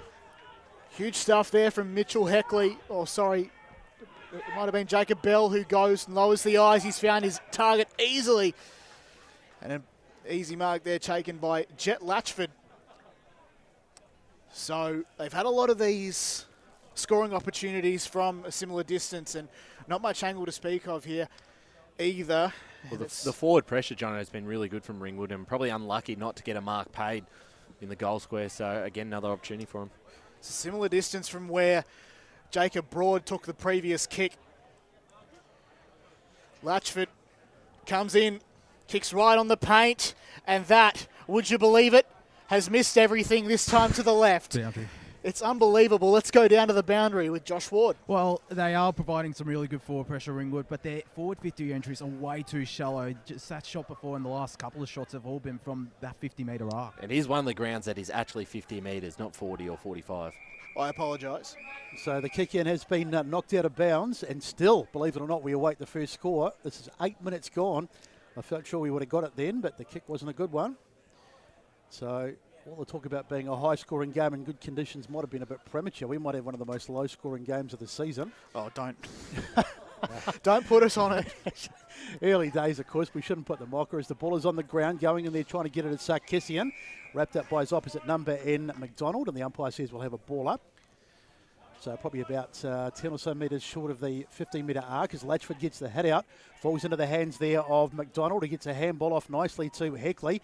Heckley goes inside 50, but he's just overcooked it a wee bit. Going back under pressure is Collins, who did pretty well. And Mulgrave, are they sure off? Yes, they are. Good kick. Goes across to find Gervasoni, and out they come, Mulgrave. So they elect to go boundary side. The kick's good for Manny Sarkisian. I hear he was providing the tunes pre-game, even though his brother's the DJ. Professionally. So he goes down the line, one-on-one. Goes off the hands of Jong, sees it over the boundary line. And Jong gets up, helped there by the skipper. And Connor Tilliard will have a boundary throw in. Just something with his finger. Could be a dislocated finger, maybe. Ouch. As the umpire thinks quickly to shut the gates to prevent any other. Yeah, it looks like a dislocation maybe. There you go. So the ball comes in. Nicely worked by Sarkisian out, but it's Ringwood going through Bell inside 50. Easy mark taken from another familiar distance. And this time it's Jack Blythe having a shot. Well, probably similar to what maybe Josh has said not, is that Williams. It is maybe these low percentage shots tight in a boundary line, near the boundary line, still probably about 45 out. You know, they're not the easiest shots on goal. So we've had a shot on goal here before. Just moments ago. And here's Williams' chance to, well, let's just say get a score on the board, shall we? In he comes. On the left boot. It's looking the best out of the lot. It goes to the line, and we may have a score. Yes, indeed. The first behind goes to Ringwood on the Bendigo Bank scoreboard. It's Ringwood 1, Mulgrave 0, 10:40 gone. So it's taken a while, but we finally got the first score. Boys on the boundary to keep an eye on Lin Jong as well with that finger. That's a terrible kick, and I tell you what, they might have coughed one up here, but just touched on the line. Very lucky to get away with that. That was a terrible kick out, and the shot just touched on the line, so they got out of jail there, and it'll be Mulgrave to bring it back in. Couple of behinds on the board. That was touched on the line by Gervasoni. He's had a lot of the football in this short period of time. And then he slammed into the post as Collins sent a big one, and then a massive spoil there from Josh Meercotter. Oh dear, as you can hear some sledging from the sidelines. Oh wow, absolutely solid stuff there from Meercotter to send that over the line, as we'll have a boundary throw in. It comes back into play. Nicely worked by Gladman at ground level, but Ringwood get it inside 50 again. The mark is taken by that man, Jacob Williams, who's had a lot of the ball already. And he just sort of had to adjust his mouth guard. And now he's taken a mark just out of nowhere. Stat Centre. Inside 50 marks, an early issue for defending him early for Mulgrave. It's 6-1 in favour of Ringwood. So Jacob Williams opens up the angle this time. Ringwood 2 plays Mulgrave 0. So Williams comes in. It looks straight, it's hit the post. So behind. Another behind for Ringwood. Ringwood 3 behind. So Mulgrave yet to score on the Bendigo Bank scoreboard. 12 and 20 gone in the first term. So Collins to bring it out for Mulgrave. Don't know where we're going to find our first goal from, but Ringwood have had all the attacks, so they will be disappointed they haven't been able to put some scores on the board or some significant scores. They go into the middle of the ground. Oh, that's a huge hit. As Hardy got smashed to the ground there by, I think it was number 23 in Brown. But the umpire says no problems, nothing to see here. And we're just Lin Jong going into the rooms, having a look. Yeah, I was just about to say he is going straight to the rooms. He looked in a lot of pain before, did Jong. It's going to be a huge loss for them. Of course, they're already without Fletcher Roberts, and Jong is such an important part of this Mulgrave side. So if he's out of the game, that would be massive. Up it goes in the head out. Latchford got over the top that time, got the tap down, but not the clearance. Boundary. As we go back down to Blake Tennant on the boundary. I'll just sort of say as well, this would be Ling John's first ever game against Ringwood. He's always been out, so here you go. Might not like playing against Ringwood. Might have the shortest game on record, as ducking under a high one was Brown, but Mulgrave have turned it over. As the ball goes on the ground, at least try to pick it up, and the umpire's whistle goes, and we'll have a free kick and Mulgrave to bring it out from halfback. Been unlucky there against Mitch Jackson, but again, good pressure from their forwards. So Jacko Collins got the ball off to a teammate. It's a high up and under 2-on-2 contest. Front spot there was Latchford, couldn't take the mark. It goes down to ground. Big tackle there laid by Connor Tilliard. And a ball up pretty much directly in front of us here in commentary position. It's a great place to be here, Jubilee Park, to call the footy. And plenty of finals action to come as well as we restart things. Broad was caught high, was he? Yeah, yes, he was. Ducked into it.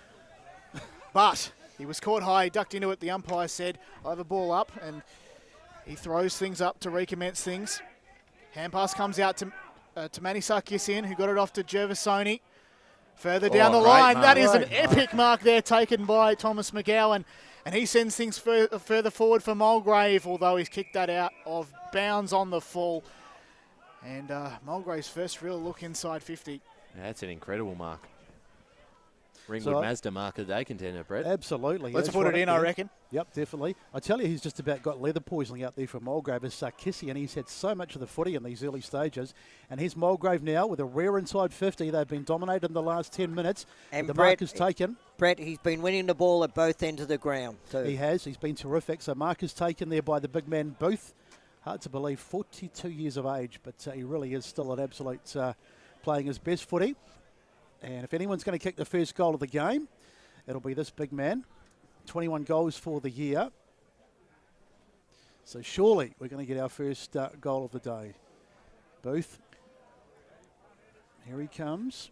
3 behinds on the board for Ringwood. This will be Mulgrove's first score, you would think, regardless. Either a point or a goal. I think he's got it. Nice. He has. Beautiful kick from Booth. And that is the early contender for the Tobin Brothers goal of the day. So first one of the day. It was a good kick, actually, because he had a bit to do, but he's put it through, and the first goal goes the way of Mulgrave. They lead 1 straight to 3 behinds down to the boundary. That was typical Adam Booth. I've seen him do that so many times over his long career. Kick a goal from way out on the 50-metre line on an angle. Sorry, Wardy, now we can go down to the boundary thanks to Tobin Brothers. Linjong is out of the game. Hate to put a sour note to that goal to Adam Booth, but Jong is gone for the game. He's just gone out there and someone's just picked him up and driving him to, I think, hospital. Hospital. He's just left just then, boys.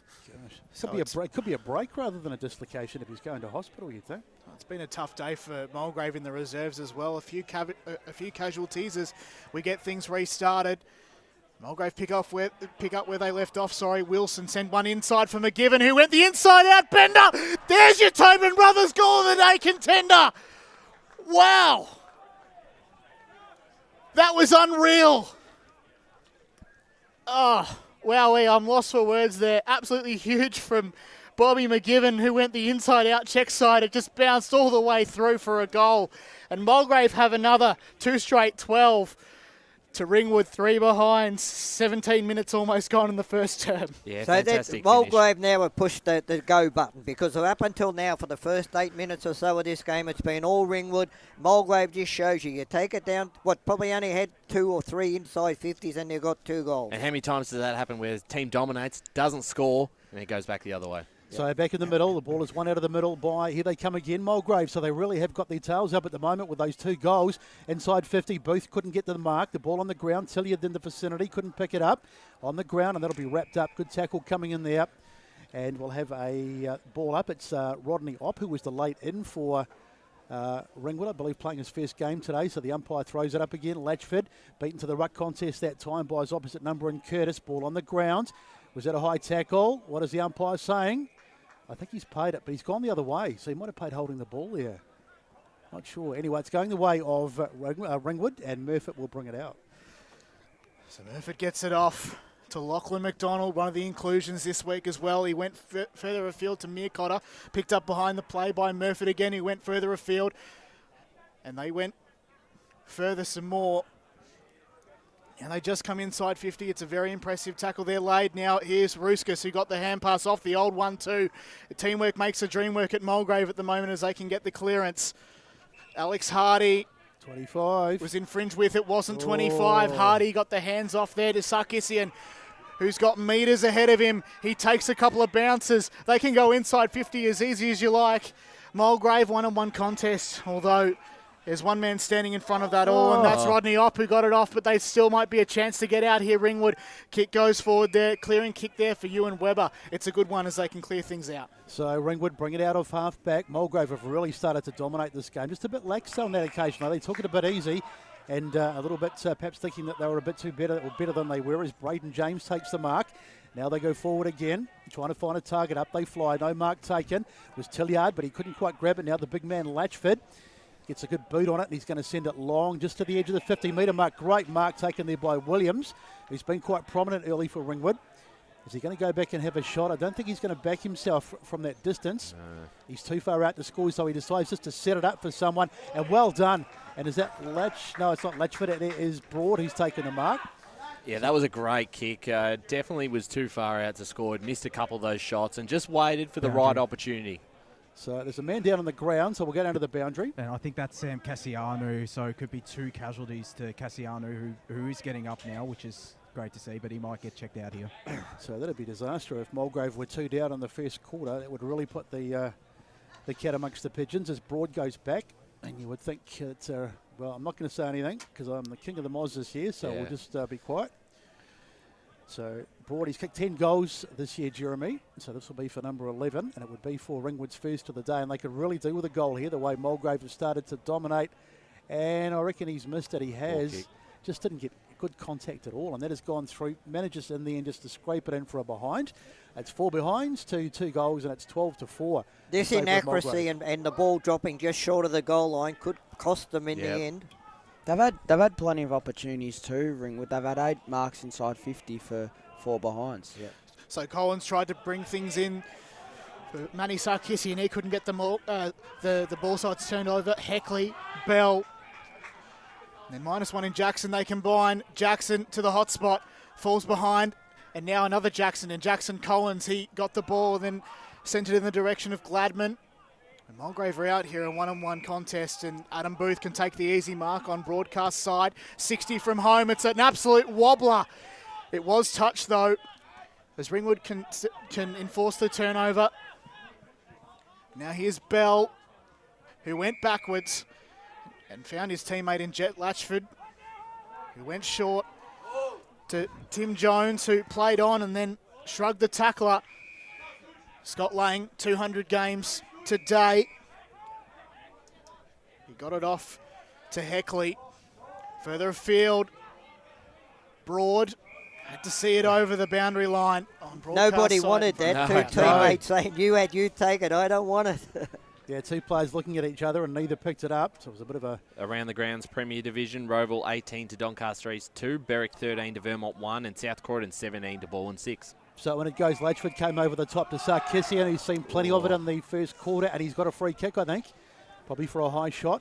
Yeah. So Sarkissian will square it up, trying to find a teammate, and he does well in the hands of Hardy. Hardy goes across the other side of the ground. Trying to get his hands on it over there was Falloon. He had a bit to do and he's still in there, but he got worked off the ball. Nicely done there. Handball over the top there from Cairns. Here they come, Ringwood. Trying to find it, Parker. Parker bundles it for belts it forward to his own advantage. Finally gets it back, but his kick is smothered towards the boundary. And in the end, it's taken across there by Collins. And we'll have a throw in on the far side of the ground. So 2 goals, plays 4 behinds on the Bendigo Bank scoreboard. We've had 22 minutes gone in this first term. So restart things here in the pocket. Umpire hurls the ball back in. Curtis slapped it down the ground and the umpire will call for it. We'll go for a secondary ball up. Now inside the field of play. Good spot for Ringwood to pounce, and they might just do that. They've got the numbers inside. Now here's a chance. Handball comes off for Jackson, who went goalward. Is that almost there? No, it's not. It's off hands. One behind. Seen over there by Mitch Prosser. And so Ringwood have another one. They haven't scored a goal. 5 behinds to 2 straight 12 Mulgrave. Probably their biggest inclusion over the last couple of weeks has been Mitch Jackson, Ray, and starting to find his hands on the footy a little bit in this early stages. So it's going to be Curtis to bring it back in. We can Ringwood find their first goal. They've had plenty of opportunities, but they just haven't been able to convert. Great grab coming over the top is Williams again. He's been really good on the first quarter. Puts his little chip kick out there and finds a target in Murcotter. Handball off to a target in Bell. Bell goes inside 50. This might be the opportunity. Mark is dropped over there by Cairns. Probably should have taken it. Goes in to try and get it again, but they've worked it out. Mulgrave, so another wasted opportunity. Paul will tell us about inside 50s at the moment, but they've had plenty of them as the mark is taken by Booth with all that experience. So Booth gives it off to Valanis, who gets it out wide. Trying to find a target. Awkward bounce from McGivern, but he gets his hands on it eventually. Kick is smothered. He's kicked it straight into an opponent. And here they come again. Oh, a little handball off, and here they through the middle of the ground now. Nice work. Little chip from Wack. Finds a target there in Bell. Bell looks around the hoop. They'll get another inside 50 here, you would think, as it goes inside 50, and that might be a free kick to Ringwood. Mulgrave players looking a bit perplexed, but the umpire was pretty adamant. He's come in there and paid it, so this will be an opportunity, and it's going to be a shot at goal. Yeah, Williams definitely being held. Sorry, Paul. Speaking of inside 50s, Besto, they are 15-8 the way of Ringwood. So quite extraordinary, but they still await their first goal, and Williams will have another opportunity. As I said, he's seen plenty of it. This must be his 4th shot from around that same area in this game. So quite right, Ray. Let's hope he's learned from the previous 3, if that's the case. Oh, it is the case. So here he comes. No real wind, it appears to speak of out there. Maybe just a light breeze as he comes in and kicks, and that's better.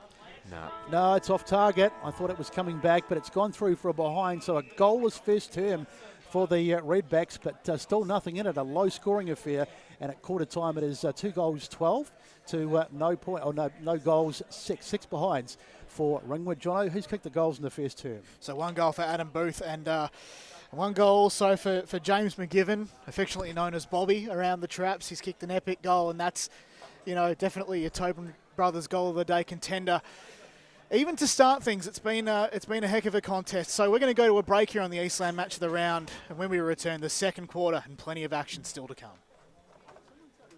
As Sarah opened her best friend Jackie's wedding invitation, she was overcome with a wave of emotion. While her two young boys wrestled on the floor, tears of happiness rolled down Sarah's cheeks as she saw the words she'd been longing to see. Please note, this wedding will be a child-free event. Well, Sarah, looks like we're off to Eastland for a new frock and some heels. And let's book in that babysitter. For all of life's little moments, there's Eastland. Eastland. Live real. Sprained your ankle, bursting through the banner?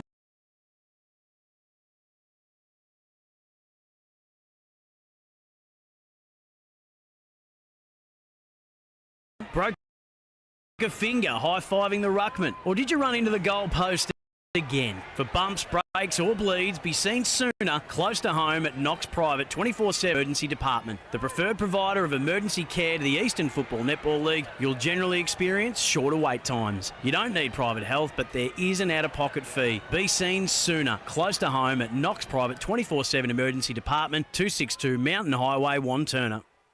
Do you feel good about your bank? Because there is a bank you can feel good about. They share their profits to fund big community projects, small community clubs, and vital emergency services. They've given $250 million to help Australian communities thrive. They have all the products and tech you expect from a big bank, with service you don't. It's Bendigo Bank. Feel good about who you bank with. Try Bendigo. Search bendigobank.com.au or search Bendigo Bank near me. Tobin Brothers Funerals wear their heart on their sleeve. Their clear and easy-to-use website and Memory Maker app make it easy for families to make an informed decision. Here's James McLeod, Managing Director of Tobin Brothers Funerals. We pride ourselves on being the most transparent funeral company. All pricing on goods and services are available on our website.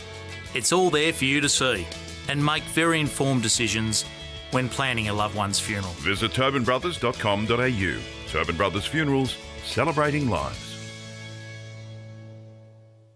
At Yarra Valley Water, we know reducing your shower time, or show time, to 4 minutes can save you an average of $200 a year on water and energy bills. Shower shorter. Save water. Authorised by the Victorian Government, 1 Treasury Place, Melbourne. Sprained your ankle, bursting through the banner? For bumps, breaks or bleeds, be seen sooner close to home at Knox Private 24/7 Emergency Department. You'll generally experience shorter wait times. Knox Private 24/7 Emergency, 262 Mountain Highway, Wanturna. You are listening to Radio Eastern FM 98.1. With live and exclusive coverage of the EFNL football season. Bringing you the match of the day with score updates from all divisions. And now we cross to our commentary team for the Radio Eastern 98.1 Match of the Day coverage. Quarter time interval about to come to a close here at the Eastland Match of the Round. It is Ringwood and Mulgrave. The score, of course, is Mulgrave lead by a goal, 2 straight 12. Leading the home side at 6 behind John O'Van, Brett Beston, Ryan Long, Ray Baird, and Paul Yaconi, and also the team on the boundary with you. Ryan, can we go to some scores? Yeah, let's go to some scores. In Division 3, Coldstream leads Silvan by 7 points, 3 goals, 7-3 straight. Donvale ending Fair Park season just about. They're 4-4-28 to the Lions. 3 behinds. Knox 44 to Warrandyte 1. Oakley District, Ferntree Gully, a lot of interest in this game. It is Oakley District currently leading that game 5-2-32 to 4 straight 24 Ferntree Gully. No score yet from Upper Ferntree Gully, Surrey Park, but that's one we'll be chasing. In Division 2, obviously you've got this game here. Heathmont East Burwood, it's the Rams 2 straight to 1-2 for the Jets. The Hawks lead the Bears 3-5 to 1 goal 2.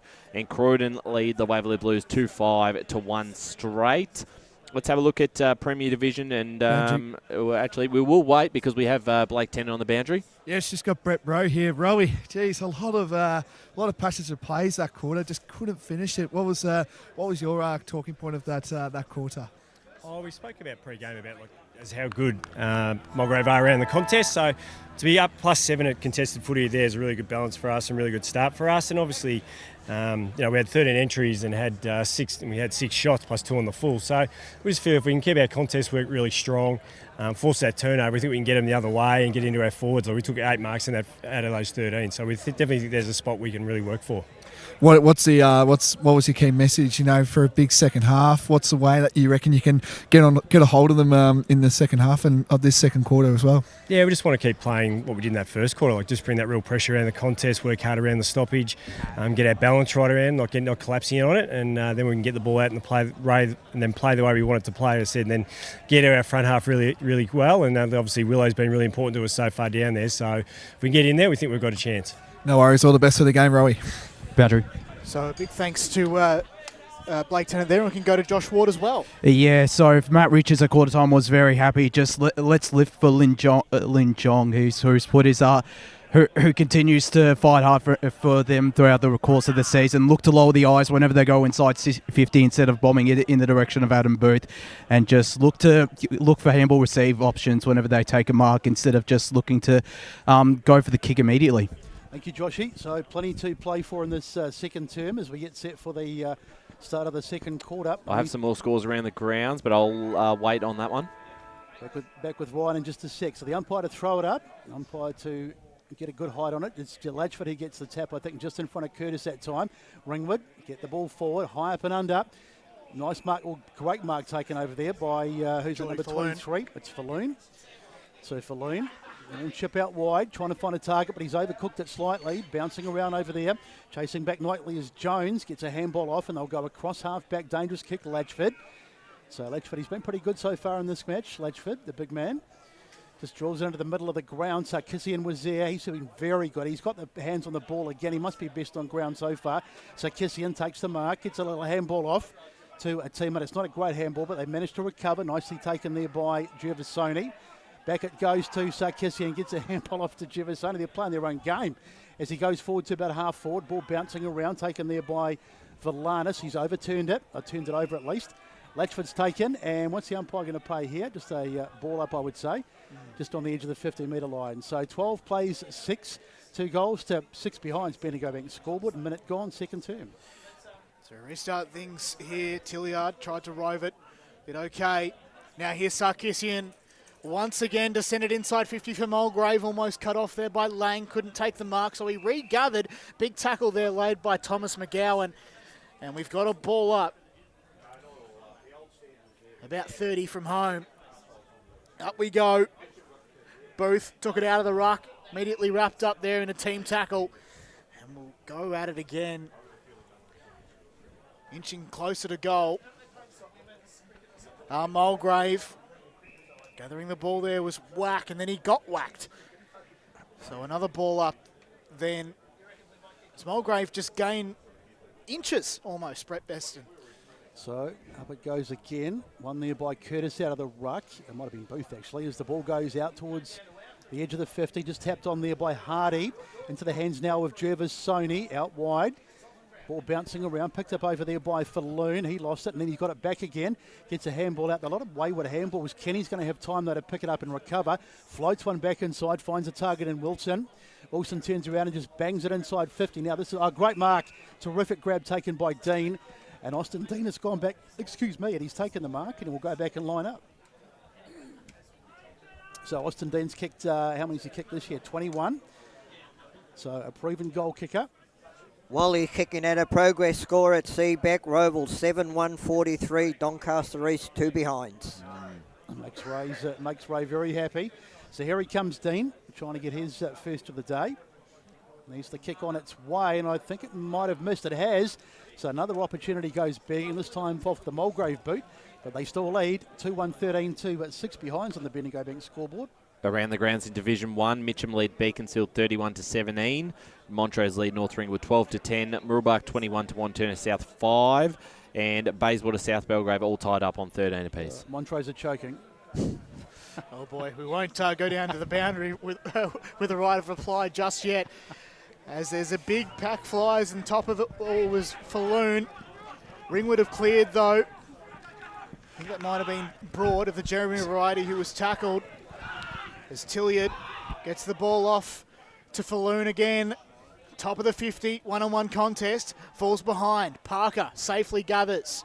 Goes immediately down the ground. Mark is taken by Stephen Brown. Across the cricket pitch he goes. Goes out wide. Finds an easy target there. Josh Meercotter lowers the eyes. Further afield. Brilliant mark. This time, Jacob Williams. But again, it's tight in the pocket. Still a fair way out, Ray. They're low percentage shots. This will take his best from here. I think that's becoming because Mulgrave are just flooding that corridor when the full goes in there. So the only space he's got to go is to the outside. Will take his best indeed as he comes back. Just the 3 goals, as I said, this season. 7 senior games for the year as well. 2 in the reserves. Comes in probably the most tight angle he's kicked from so far this afternoon, and he's kicked truly. Thread of the eye of the needle. And Ringwood have their first, I believe. It's 1-6-12. There you go. Very important goal, Ray, and he's had a couple of chances early. That took a very strong kick from there, so great finish. You're right, because in that first quarter he had lots of opportunities, and that one was dead straight. So we can go down to the boundary, thanks to Tobin Brothers, as we tick over the 5-minute mark in the second term. Josh Ward? Well, we talk about Mitch Jackson being an important inclusion for Ringwood. Jacob Williams is just a big inclusion, adding that tall target inside forward 50 for the Redbacks. So Jacob Williams with the early contender for the Tobin Brothers goal of the day. That was a cracking goal. That's going to take some beating as Mulgrave win it out of the middle. Go forward. The ball goes wide over the back. Parker gets back there. Knocks it down. That might be holding the ball. Now the umpire said play on. He's possibly a bit lucky there. And eventually the whistle goes and we'll have a free kick. Very lucky, I would say. So Ringwood managed to survive and they'll be able to bring it out from defence. So just a 1-point game at the moment as Ringwood finally get on the scoreboard goal-wise. Blythe, experienced campaigner, gets his kick down to no one in particular over the hands there of Rooskas, who almost took it, but Mulgrave are going to come forward again. Now they've turned it over back inside to McDonald. McDonald's handball finds a target in Cairns. Now they'll go forward again, Ringwood. Kicked inside 50. Looking for that man, Williams, who kicked that last goal. It was a beauty too. And the ball goes out of bounds in the forward pocket. So it was Baxter Lease who saw it over. We'll have it thrown back in. This time it was Curtis, got the hit out. It's Tilliard again. Mulgrave just trying to gain those crucial metres, but the kick went over, the handball went over the line from Baxter Lease, found no one in particular. We'll do it all again.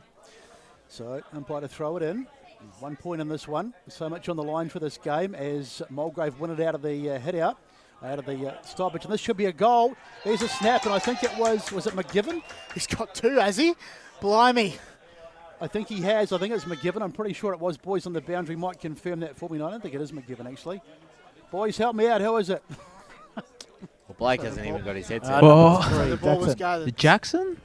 Mitch Jackson, potentially? Yeah, number 3, Jackson. Number 3. All right, thank you, boys. Yeah, McGivern plays for Molly. So. Oh, he does too. I'm looking on the wrong side. Sorry, my bad. I do apologise. So although he has kicked a ripper there, Besto. So Jackson gets the goal. Thank you, boys on the boundary, for your help there. That was really good. So back in the middle. So second goal number 3, for Ringwood. They've had the perfect game so far. Well, not quite the perfect game. 2 goals, 6. Perfect quarter. Perfect quarter. 18-13. And back in the middle for the restart. 7 minutes and 40 seconds gone. So we just wait for the ball to come back into the centre. So umpire comes in, throws the ball up. We'll go at it again. Tap this time was by Latchford. Now it's gone into the cricket pitch territory. Ball was picked out by Hardy. He's in hard. He's doing well. Now here's Tilliard, who puts on the afterburners. Inside 50. Can a mark be taken? One-on-one contest. Booth had to get it off hands, and so the ball was temporarily turned over. Scott Lane got involved there as well. Mulgrave have still got the ball. Chain of handballs. Valanis involved here. Now a kick goes forward for Mulgrave. It's another goal. It's Booth, That's an Huge. absolute ripper. Adam Booth doing what Adam Booth always does. Check side kick under pressure. So Booth got the hand pass off and then just sent a nice little check side. And there's another Tobin Brothers goal of the day contender as it's Ringwood 2-6-18 trailing Mulgrave 3-1-19 on the Bendigo Bank scoreboard. 9 minutes gone in the second term. Another. There are goal of the day contenders everywhere, Ryan Long. Without a doubt, that's a front runner. That's a fantastic finish on the boundary line, Ray. Yeah. Look, Mulgrave, they're just applying pressure. They're just slowly getting a grip on this game, I reckon. So I'd written down Jacob Williams down, but I've just crossed him out because I reckon that is definitely the front runner for the Tobin Brothers goal of the day. We've got three now. So one out of the middle nicely by Gervasoni. He's been good as well. Just paddled forward by Blythe. Back inside 50, another opportunity. Mercotter got a handball back to Blythe. Blythe will have a left footer. This will be a decent goal too if he can send this one through, but the defence is back and they do well just to take it across. Back is Kens. Sorry, it wasn't Kens, it was James, the other 33. So Mulgrave survive for the moment, but Ringwood have suddenly sprung into life, but it's Mulgrave by a point on the Bendigo Bank scoreboard. So Collins had the option presenting on one side, but he found another, although, or so he thought. The turnover secured there by Jeremy Broad. The hand pass off hands. Parker bouncing footy inside 50 again for Ringwood. Trying to get it there was Valanis. He turned tackler. And the umpire says after all that, he'll have it. 42 from goal. Mulgrave can move this one out. That's McGivern. He got it across and found his target there in McGowan. Got the hand pass off to Gervasoni, who dodged one. Thought about dodging him again. Chain of handballs. McGowan got it back again. Top of the paint of 50. One-on-one contest becomes a 2-on-1, a 2-on-2. Booth gathered, got the hand pass off to Davidson, who went across, but there's no one at home. Mark is taken there by Jack Blythe, who moved on quickly outside 50. So Blythe thumps it across to a teammate on the far side of the ground, taken over there by Brown. He's been good early too. Mercotter now, round about centre wing. Just in front of the scoreboard, you can see it in the background there. Showing 19, or we've got it as 19-18, so I'll have to check that as the ball goes forward down the line. Up they fly. Almost a great grab by Williams. He's been really prominent today, but the ball on the ground, and that'll be a ball up, you would think, unless he pays the high shot, which he's not going to do. I thought it might have been a high tackle, but the umpire will throw it up just outside the arc. Around the grounds, Templestone lead Lilydale 5-2 to 3 straight. So Ledgeford it was, he got the head out nicely done there by Brown, paddled it to his own advantage, then he gets a kick forward. Not a good one though, and it's been cut off over there by James and Mulgrave to come forward. So James went down, found his target in another bloke named James McGivern. He went out wide. Options present further afield for Mulgrave there, now almost inside the paint of 50. Mark wasn't taken by Booth, so he gathered the second effort, went the handball along the ground there for Tilliard, who got the hand pass off back to Booth. Booth got the hand pass off there, intercepted by Parker, who went to a teammate, found him, and they can just go initiate a slow play there. Jacob Williams went inboard now. 2-1 is 1 in Broad. Now a hand pass off. In fact, it was just, it was a bad ball there to Williams, but an equally bad ball there as Mulgrave find a turnover there in the centre of the ground. Ray Baird. All good? No, sorry. So Ray's having some issues with his headset, I think. Todd Kenny now with the footy. So he gets that kick off. So it's been chipped away down the far side, out to the far end of the far side of the ground. I'll get it out in a minute. Chip back inside. So they're just knocking it around here, Mulgrave, just trying to find an opening, but nothing really going at the moment for them. Score is 19 all officially, so 2-7 to 3-1 on the Bendigo Bank scoreboard. Mark almost grabbed there by Gladman, but he went without it, and here's a chance for Ringwood to come back inside 50 again. There's that man again, Williams. He couldn't take the mark that time.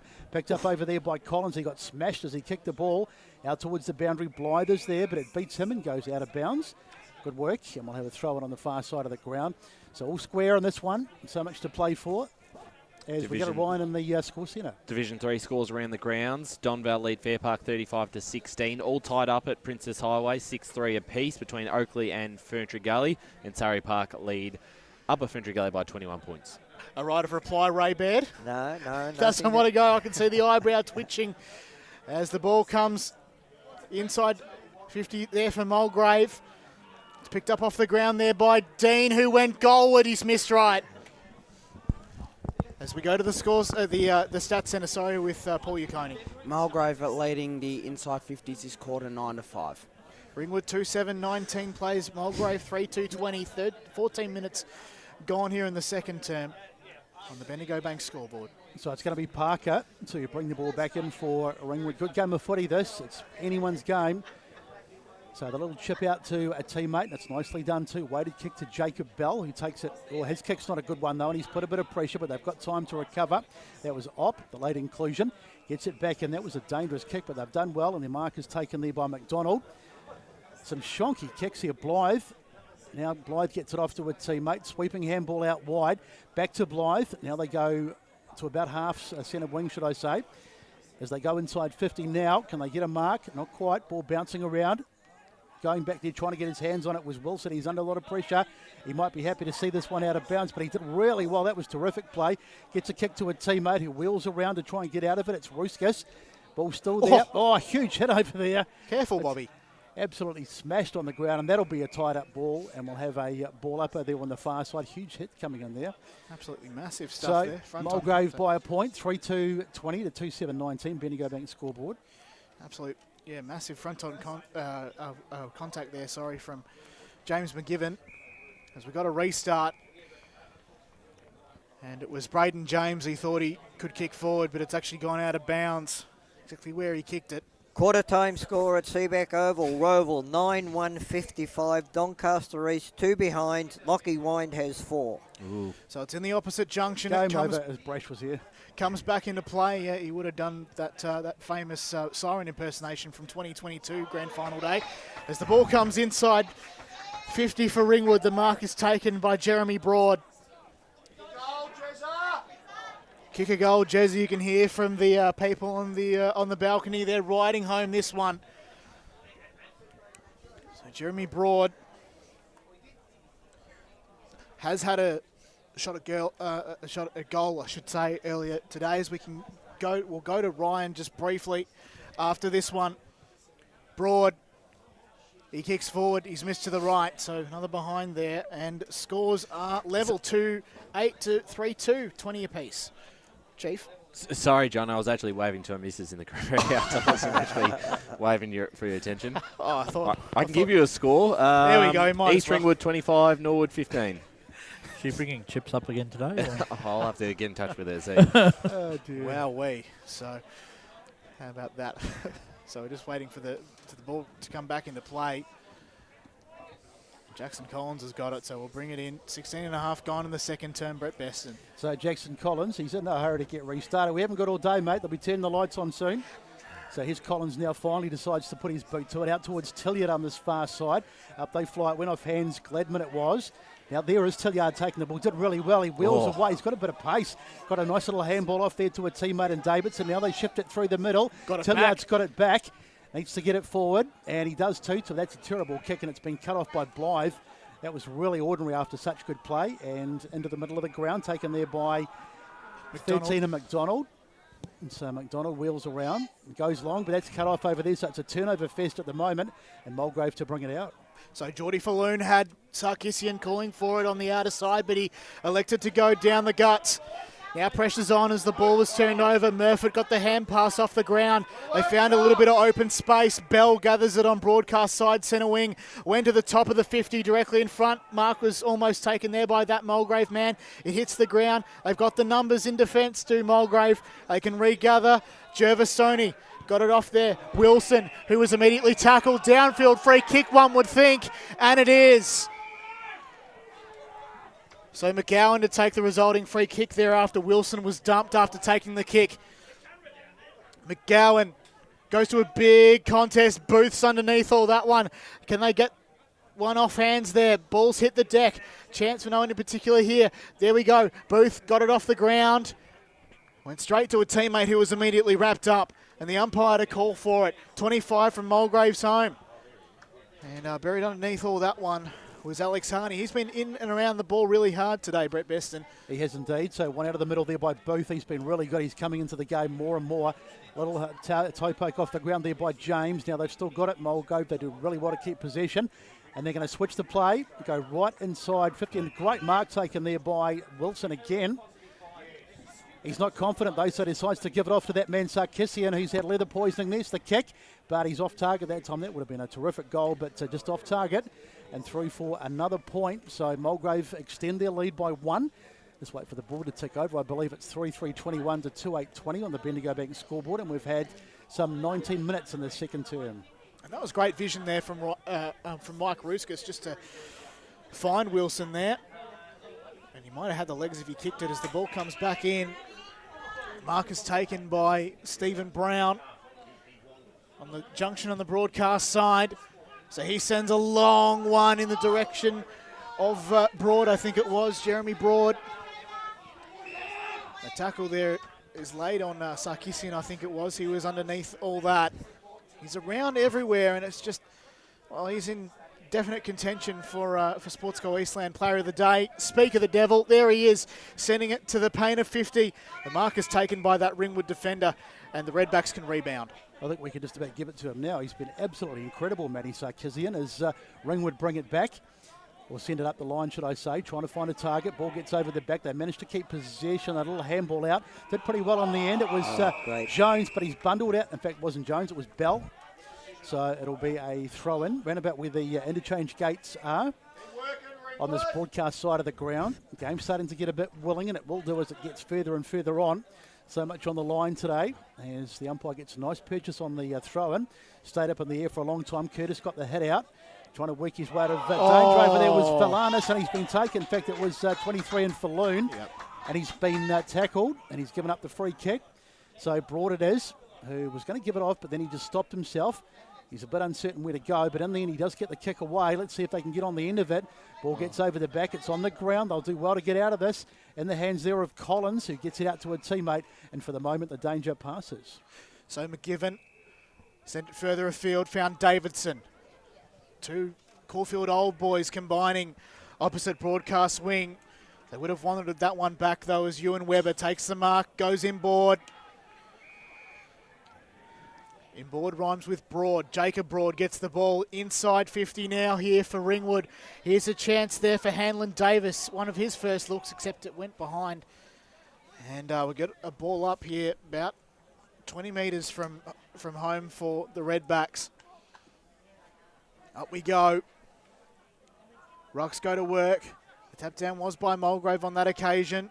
Oh. And here's a chance for Hanlon Davis around the body. It's marked by Collins on the defensive line. He can go along the boundary. Davidson assesses his options. He's going to kick long and probably outside 50, although, yes, he has kicked that outside to a contest. So up they go. Ball gets out the back. Ringwood have got it, though. Nice little bit of work there by Williams. He gets a little kick inside, finds Bell. Quick handball off, and they're going to come back inside 50 again, Ringwood. There's the kick. Can they get a mark? Beautiful mark. Is that Sarkissian again? I think it is. Geordie Falloon. So Falloon gets a little kick down the line. Not a particularly good one, though, but nicely done there by Wilson. He did really well. Socket off the grounds. Now there's just a foot race. Chasing through there and getting the bounce was Dean. Dean just does a little bit of 1-2, then gets the kick forward, but he's trying to find a target, trying to do the team thing. Booth is there, and Booth surely is going to give away a free kick. He took his man off the ball there for the umpire. Still in play. It's still in. So little handball back it comes, and Blythe will bring it out. That was a definite free kick, but nonetheless, unreal. Blythe to bring it out for Ringwood. Cairns takes the mark, goes by Hanlon Davis. Shonky one off the boot. Was in the Mitchell Jackson direction. Still a chance here for Ringwood. Off hands. Oh, it beckoned for Meercotter. He tried to soccer it off the ground off the half volley. And it's all too much, though, as he collected, and we can go to Paul Yaconi in the Stats Centre. The clearances this quarter are 9-7 the way of Ringwood, and the intercept marks are 5-4 the way of Mulgrave. It's certainly a battle of the back lines at the moment. So a brief pause in play. As the trainers come onto the ground, the boys on the boundary will keep an eye on that one if anything happened. As it was Jeremy Broad getting the footy. Free kick. Now it's a free kick here to Mulgrave. They can bring it out. I think it was just a bit of maybe just a winded Jono. Oh, dangerous kick across the back, but it's nicely marked over there by Collins. That could have turned out very nasty. So Collins sends it forward. He'll get it just outside the arc, but it's a poor kick. Marked over there by Adkins. So there's a chance for Ringwood maybe to put on a late one. Here's the kick into the pocket. Can they get a mark? Oh, almost a mark taken by Williams. Couldn't quite grab it though. They were under a lot of pressure here. It was Fallon who had the ball. It's Kissian gets a dangerous handball to Wilson. He's taken in the tackle. Ball spills away. The umpire said nothing doing. I think he's going to pay it against Ringwood actually. He is, and it's going to be a free kick going the way of the Mulgrave side. Shipped out wide to a one-on-one contest. Good mark taken by Gladman, and he will bring it out off half-back. So Tom Gladman assesses his options. He's got plenty further afield. One of them's Davidson. I think you took the mark. In fact, it wasn't. It was -1 there, and Aussie Dean who went further afield. One-on-one contest. Here's a big chance, a massive chance here for Alex Hardy. Can he get onto this one? Here was the meat and the sandwich as the ball goes over the left side of the goal place. Great work by the defenders. Yeah. They were under a lot of pressure. They literally sandwiched Alex Hardy there as the ball went over the line. And so we'll have a kick in here as the score is Ringwood 2-8-20 to Mulgrave 3-4-22. 24 and 40 gone on the Bendigo Bank scoreboard. I think both sides will be pretty happy with their pressure levels. So Adkins gets the kick out to a teammate. It was in the hands for a moment of Heckley, but he dropped it under pressure. Still there inside 50. Mulgrave will be keen to turn this over. They could get a late one here, but in the end it's in the hands of Ringwood, and they're more than happy to wrap it up and just have a stoppage just on the edge of the 50. So 25 gone. There shouldn't be too long to go. We haven't had a flood of goals in this match so far. Knocked down there. Trying to get his hands on it was Latchford. Couldn't quite do so. Handball comes back to number 18 and Davidson, who gets a handball to a teammate who's immediately wrapped up. And there is the siren, just right on cue almost. So 25 minutes played in the quarter. And what a game we've got out here. It's not a high-scoring game, but it's been absorbing. And Mulgrave leads 3-4-22 to Ringwood's 2-8-20. Here's Johnny with the goal kickers. Indeed, so Adam Booth got a second one there. He's got two. And James McGivern with that single in the first quarter. And for Ringwood, they've got 2 goals on the board. Jacob Broad and Mitchell Jackson. We can go to the score centre, we can go to the stat centre just before a break, Paul Yukoni. The tackles in that second quarter were 14-13 the way of Ringwood. Thanks very much for that, Paul. Coming up next, the halftime show as part of the Eastland Match of the Round. Thanks for joining us here on Eastland FM 98.1, also on Facebook and YouTube. Right back after this. As Sarah opened her best friend Jackie's wedding invitation, she was overcome with a wave of emotion. While her 2 young boys wrestled on the floor, tears of happiness rolled down Sarah's cheeks as she saw the words she'd been longing to see. Please note, this wedding will be a child-free event. Well, Sarah, looks like we're off to Eastland for a new frock and some heels. And let's book in that babysitter. For all of life's little moments, there's Eastland. Eastland. Live real. Sprained your ankle, bursting through the banner? Broke a finger, high-fiving the ruckman? Or did you run into the goal post again? For bumps, breaks or bleeds, be seen sooner, close to home at Knox Private 24/7 Emergency Department. The preferred provider of emergency care to the Eastern Football Netball League, you'll generally experience shorter wait times. You don't need private health, but there is an out-of-pocket fee. Be seen sooner, close to home at Knox Private 24/7 Emergency Department, 262 Mountain Highway, Wantirna. Do you feel good about your bank? Because there is a bank you can feel good about. They share their profits to fund big community projects, small community clubs, and vital emergency services. They've given $250 million to help Australian communities thrive. They have all the products and tech you expect from a big bank, with service you don't. It's Bendigo Bank. Feel good about who you bank with. Try Bendigo. Search bendigobank.com.au or search Bendigo Bank near me. Tobin Brothers Funerals wear their heart on their sleeve. Their clear and easy to use website and Memory Maker app make it easy for families to make an informed decision. Here's James McLeod, Managing Director of Tobin Brothers Funerals. We pride ourselves on being the most transparent funeral company. All pricing on goods and services are available on our website. It's all there for you to see and make very informed decisions when planning a loved one's funeral. Visit tobinbrothers.com.au. Tobin Brothers Funerals, celebrating lives. Do you want to study at the #1 sports science school worldwide? Study sport at Deakin and benefit from the most advanced sports facilities available, from running tracks to biomechanics labs, and decked out gyms to a climate chamber. Deakin have what you need to graduate ahead of the pack. Discover endless opportunities in sports science by visiting deakin.edu.au/sport. Deakin, proud sponsors of the EFNL.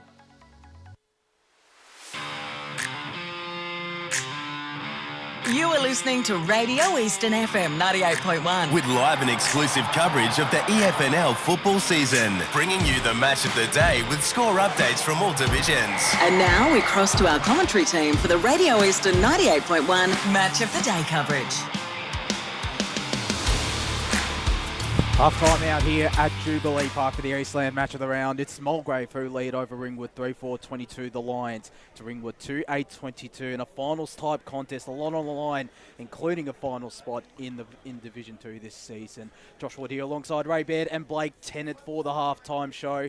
Ray, you're up here on specials alongside Ryan. What you make of the contest from up top here? Well, in their first quarter, it was all Ringwood early in the game, but they weren't accurate on the scoreboard, and they kicked 6 behind, whereas they're probably only 2 of the 3 inside 50s for Mulgrave. They scored goals. But in that second quarter there, I just felt that as the game progressed, Mulgrave were controlling the game. Their entries into the forward 50 was far more controlled than what Ringwood's were. And one thing I also noticed that when there was contested marks in the back 6 for Mulgrave, they always had 2 or 3 small around the feet and carried the ball out. Yeah, and that's exactly what Matt Richards said, just looking for those handball receive options instead of just looking for that kick and getting close to the man of the mark, which is what they did sometimes during that first quarter. I felt they did that really well.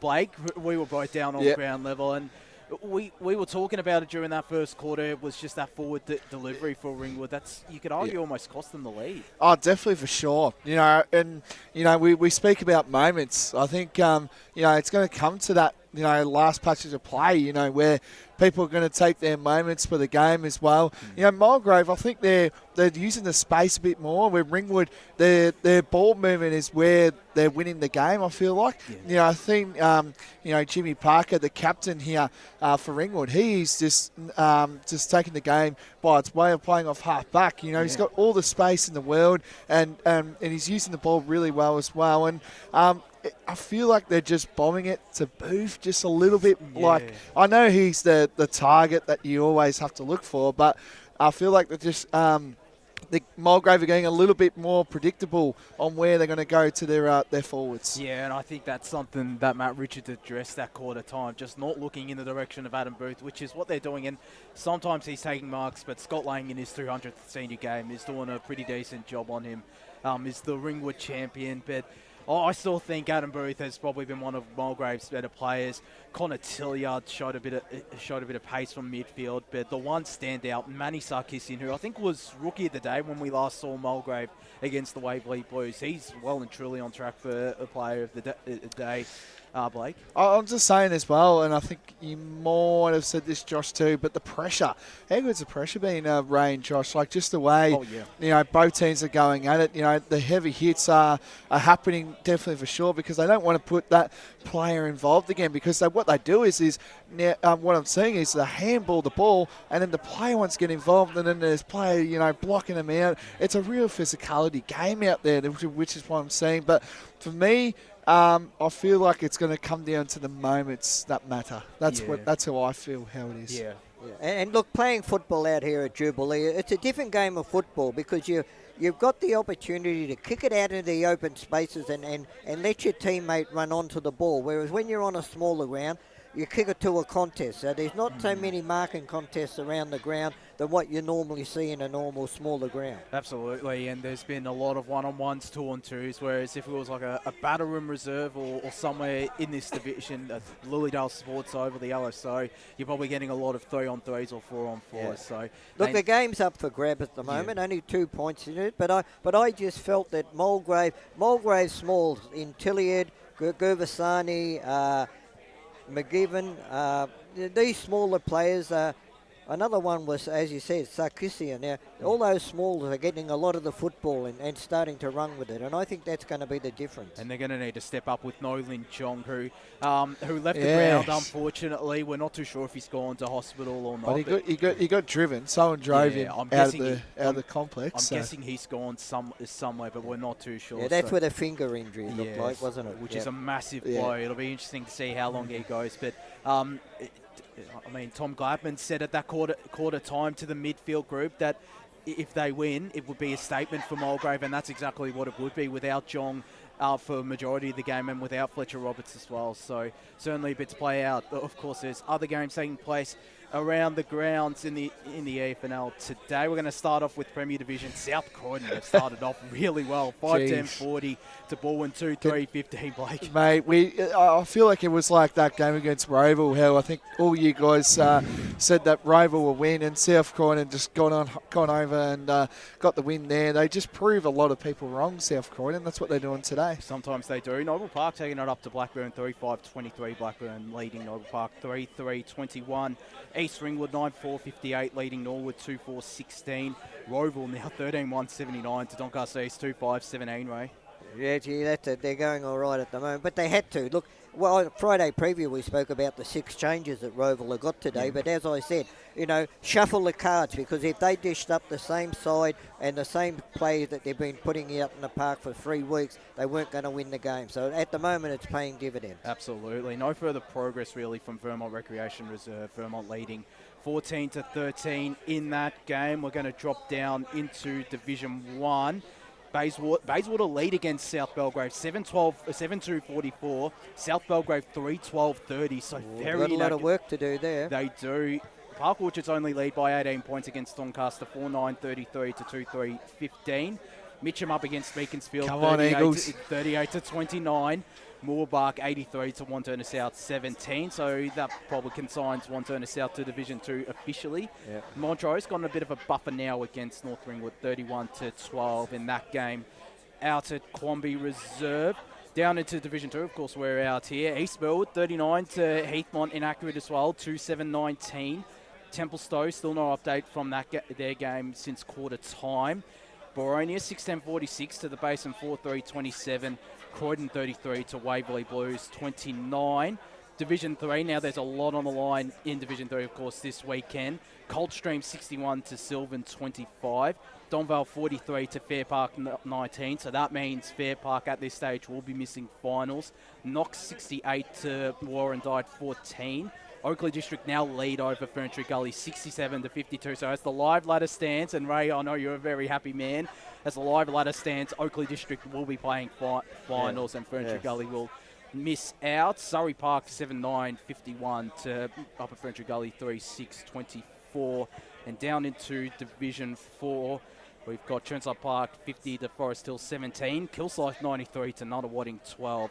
And the White Horse Pioneers 29 to Croydon North Emlock 22. So an interesting contest and plenty of interesting contests around the grounds in the Eastern Football Netball League. Well, what do you reckon Mulgrave need to do and Ringwood need to do if they are to get over the line here, Ray? Well, look, I think that as I just said, I think their smalls are starting to control the ball around the ground, but the times in that quarter that Ringwood went into the forward 50, they went through the corridor. So they've got to keep the corridor, particularly around the edge of the cricket pitch towards the end of the centre square there. They've got to keep a man there at all times, because once Ringwood get the ball on the outer side or even on this side, that's the point where they go to, Blake. Yeah, couldn't agree more. Just their ball movement and the moments. That's what it gets down to. Yeah. I'm still sticking with Mulgrave. I think they'll get home. Ray? Yeah, I picked Mulgrave and they'll win as far as I'm concerned. I'm sticking with Mulgrave as the Lions run out to the ground. We're going to go to a break here. When we return, the call team will reassemble and bring you the second half of action out here at Jubilee Park in the Eastland match of the round. Ringwood against Mulgrave. Today at Eastland, Lucy's trying on jeans for a momentous occasion. Coffee with the ex. She needs jeans she can move in because she's definitely moved on. Jeans that get a second look, but don't give any second chances. Jeans that say, why yes, I have spent the last 8 months in a post-breakup juice cleansing kickboxing personal training frenzy. And it looks as though she's just found the perfect pair. Yeah, that's great. Bravo, Lucy. For all of life's little moments, there's Eastland. Eastland. Live real. Sprained your ankle bursting through the banner? For bumps, breaks or bleeds, be seen sooner, close to home at Knox Private 24/7 Emergency Department. You'll generally experience shorter wait times. Knox Private 24/7 Emergency, 262 Mountain Highway, Wanturna. Do you feel good about your bank? Because there is a bank you can feel good about. They share their profits to fund big community projects, small community clubs and vital emergency services. They've given $250 million to help Australian communities thrive. They have all the products and tech you expect from a big bank, with service you don't. It's Bendigo Bank. Feel good about who you bank with. Try Bendigo. Search bendigobank.com.au or search Bendigo Bank near me. Tobin Brothers Funerals wear their heart on their sleeve. Their clear and easy-to-use website and Memory Maker app make it easy for families to make an informed decision. Here's James McLeod, Managing Director of Tobin Brothers Funerals. There's no mystery about our pricing. It is clearly displayed on our website and our app. We have staff standing by 24 hours a day, every day of the year to assist you in your absolute time of need. Visit tobinbrothers.com.au. Tobin Brothers Funerals, celebrating lives. There are only 3 things that should be flushed down your toilet: pee, poo and paper. Some wet wipes and antibacterial wipes say that you can flush them, but you can't. They clog up the toilet and pipes, causing expensive blockages. Save yourself a truckload of trouble. Put your wet wipes in the bin. To learn more, head to the Yarra Valley Water website, yvw.com.au/wet-wipes.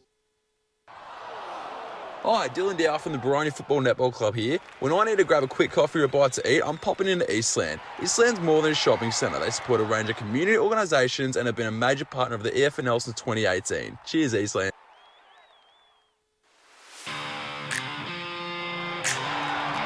You are listening to Radio Eastern FM 98.1. With live and exclusive coverage of the EFNL football season. Bringing you the match of the day with score updates from all divisions. And now we cross to our commentary team for the Radio Eastern 98.1 Match of the Day coverage.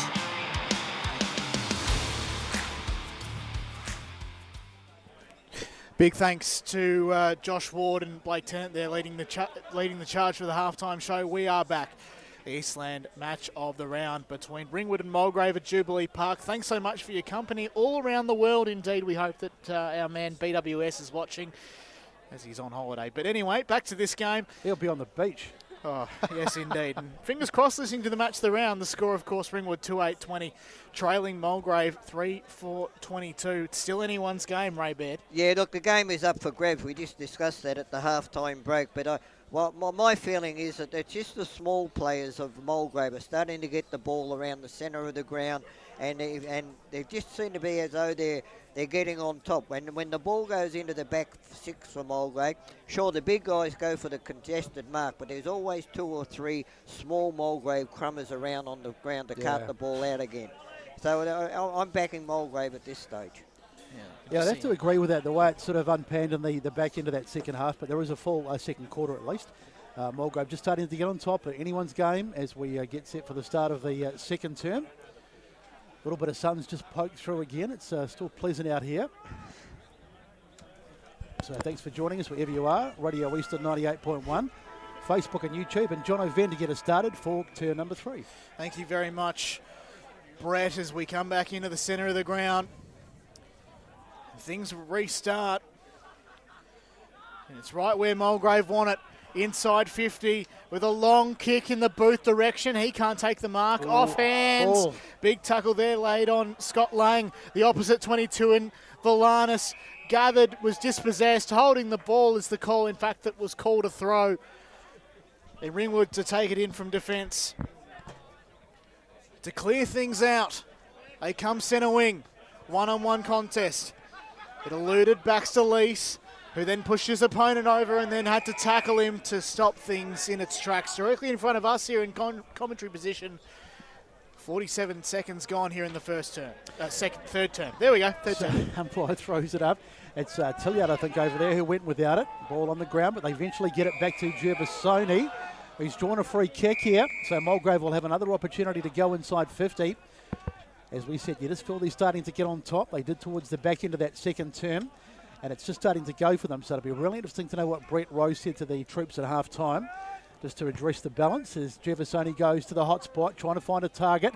Where's Booth? He's not there at the moment. One of the Mulgrave players got taken to ground, peels for the free kick, but nothing doing, and they wrap it up in Latchford. Well, yeah, that was Booth, and I think he was right. I think he was being held, but the umpire couldn't see. So we'll give them the benefit of the doubt as the tap goes down from Gladman. They're still inside 50, though, as they try and work it out through whack. Whistle's gone, and the umpire says we'll have another ball up. So they're under the pump here, Ringwood. 22 plays 20, not a high-scoring game, but plenty of tension and plenty of interest as another ball up is going to ensue. As they don't get it clear, Latchford the tap, but not cleared from the ensuing clearance. Up it goes again. Latchford, another head out for him. Playing well as the ball falls there and a shot at goal. And I think that's McGowan, and it's gone through. It is. It took ages to go through. It looked like it just floated through there. Everyone was holding their breath, but it's gone through from McGowan, so that is his first of the day. And Mulgrave, well, with that goal, they extend their lead to 4-4-28 to 2-8-20 on the Bendigo Bank scoreboard. 2 gone in this third term. Yeah, a check side kick under a lot of pressure there, and it's just snuck inside the post. Yep. Yeah, it's a great finish, and potentially might be this 5-minute patch where they can maybe get on top and get a few in a row and just open this game up, because it has been so tight for the full game. Just around the grounds in Premier Division, there has been, unfortunately, I believe, a broken leg for a player from Vermont, and that game has still been on hold for quite a while with the ambulance unable to get out there just yet. So those scores have not changed for quite a while. Oh, gee, sorry to hear that. So we come back in the centre of the ground, almost 3 minutes gone here in the third term. Get that run right. I think Curtis hit it back down to ground as there's a fair scrap in the centre of the ground at the moment. Umpire to call a stop to it. We'll do it all again. Some of the results around the grounds. Oakley District 67, Ferntree Gully 52. So just a short margin there, not quite exactly where you want it there, Ryan Long, if you're into mathematical possibilities. It comes down Ringwood's end. Gathering it here is George, who went around the body, up and under, one-on-one contest. No one get it, so it's Collins to mop up. Got the hands off it was Prosser, who was then on hands and knees. Ruska also got involved, turned it over immediately to that man who had it there in George. Seen over the boundary line, the behind line, sorry. And Ringwood have another behind, so the pressure is indeed on there, Brett. Certainly is. They'll be quite pleased to get that one through, because they were really under the pump there. As George brings it out towards the broadcast side, puts it onto the boot, thumps it long, trying to find a target.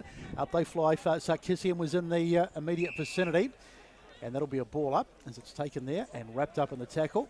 Around the grounds, potential upset at Bayswater Oval. Bayswater 7-2, leading South Belgrave 3-13. So Latchford, the head out, gets it back from a teammate, goes inboard, finds a target there on Heckley. Now they're inside 50. They can't get the mark at the moment. Well, I think that was Lacey took a really heavy tumble there. The ball on the ground.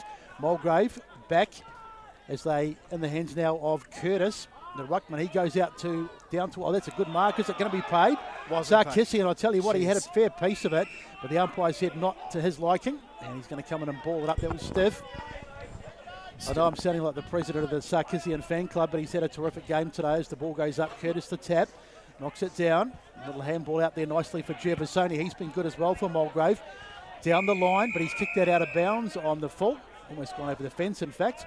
As we get into Paul Uconi in the stats centre. Yeah, both sides have really amped up their tackling pressure at the start of this third quarter. It is already 6 apiece.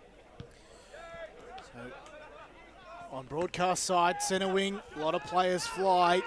It was Lease who tapped it down the ground. In fact, he regathered, sent it further afield where it was. Off hands, Bell got involved, got the hand pass off. Now here's McDonald, got the hand pass off as well. Click. Chain of handballs, 2-on-1 contest in favour of Mulgrave. And that Ringwood man in Williams couldn't take the mark. He was the meat and the sandwich. The only one who went up in that contest, mind you, as the ball comes back up into play, and a high free kick goes in favour of Mulgrave. I think Curtis was caught high. So a free kick to the Lions right here on centre wing. Big pack of players. It's, well, in fact, a 2-on-1 contest, and Ringwood easily win that one as they lower the eyes, go short. So Ledgeford it was who took the mark, gets it to McDonald. So McDonald wheels around, sends it long to around about the half-forward line. Up they fly. Mark not taken there, but it's nicely roved by 21 and George. Gets a handball off. Quick hands over the top. Here's number 50 and Hanlon Davis. Gets it towards goal, and he's off target. He probably should have squared that. There was men in the middle, but he decided to go for home. Probably just only a split-second decision, and it's through for a minor score. So there's one kick in it. 28 plays 22 on the Bendigo Bank scoreboard after 6.5 in the third term. So Collins to bring it in once again. He's got options presenting on broadcast side. So he comes out of the square, goes long in the direction of Curtis. Pushed off it though. Was at ground level. Tilliard did well. They come on centre wing. Adam Booth gathers the ball, safe as houses. 2-on-2 contest. Ringwood win. It's Murfitt. Centre wing broadcast side. Goes across. 1-on-1. I think that was Prosser just picking up the crumbs there. They can go inside 50 again. Lease, top of the paint, turn it over. Ringwood can run this around there through McDonald. He went in the direction of Broad, Jeremy Broad to be precise. Wilson was caught between two Ringwood players as Lease gathered, went inside 50, went goalward. So now here's a chance for Adam Booth. Got the hand pass off. Oh, gee. That's as good as you'll see from Riley Villana. Some quick thinking. Got the hand pass off Booth and just went straight off the half volley. Another Tobin Brothers goal of the day contender. How about it? Jono, that's the advantage of the experience of Adam Booth in the goal square. Yeah. But great play also by Villanos because he was running towards the goals. Spot. Yep. Absolutely, and well done to Adam Booth being able to keep that in. Just such a easy, obviously when you play for that long, you've just got the mental football IQ of. You get the instincts. Yeah, that's right. You just do things without thinking. So Adam Booth didn't get the goal, but played a big part as the ball goes up. Up they fly. Curtis to ruck win that time, and the umpire's going to find a free kick. He's played it in the way of Ringwood that time, so it's going to be Broad. He's going to take it. He's right in the centre of the ground. Broad puts it onto the boot and see what Ringwood can do. Trying to find Mercotter, but coming across there, and it's been taken. Good mark. So Mulgrave will bring it out. Umpire says play on. Little chip out wide there, taken nicely in the hands there of James, Braden James. Just on the edge of the defensive 50. Around the grounds, Templestowe 7 goals up, so the live ladder in Division 2. Templestowe still in 6th, but they're now 2% behind Ringwood. So resident mathematician Pythagoras keeping an eye on things for us. As the ball goes out to Latchford. Latchford goes it to a teammate, finds it in Hanlon Davies. They'll go inside 50 again. And this time the mark is taken. Is that Mercotter? It is. So Josh will go back and line up. And they need this one, Ringwood. They've just got a little bit... found themselves 2 goals behind as we go down to the boundary with Blake Tennant. Yeah, just saying as well with Josh Meercott, it's also his 50th game too, Besto. So big game, big moment coming up, hopefully. So thank you, Blakey. So here he comes, Mercotter. Not an easy kick. Kicking hasn't been an easy task today, but he's put it through. Beautiful kick. So Mercotter celebrates game number 50, and he's got his first goal of the day, and the margin is back to 1 straight kick, 34 plays 28.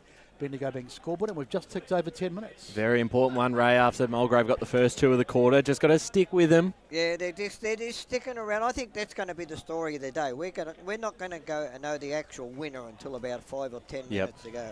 Just the half-time score at Roval. I lost it. Enough Roval scores, Ray. The game's over. 13-1-79. Doncaster East 2-5-17 half-time.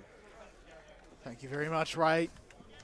Good percentage booster for They keep sending it to me, mate. I've got to put it out there. Good. So back in the middle. Curtis got the tap down.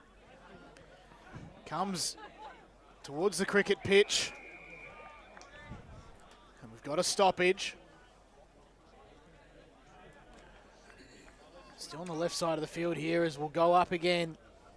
Ball hits the deck. Ball in dispute. Good hands there from Latchford, who sent it inside 50, but they're penalised, the home side. Mulgrave can come out here.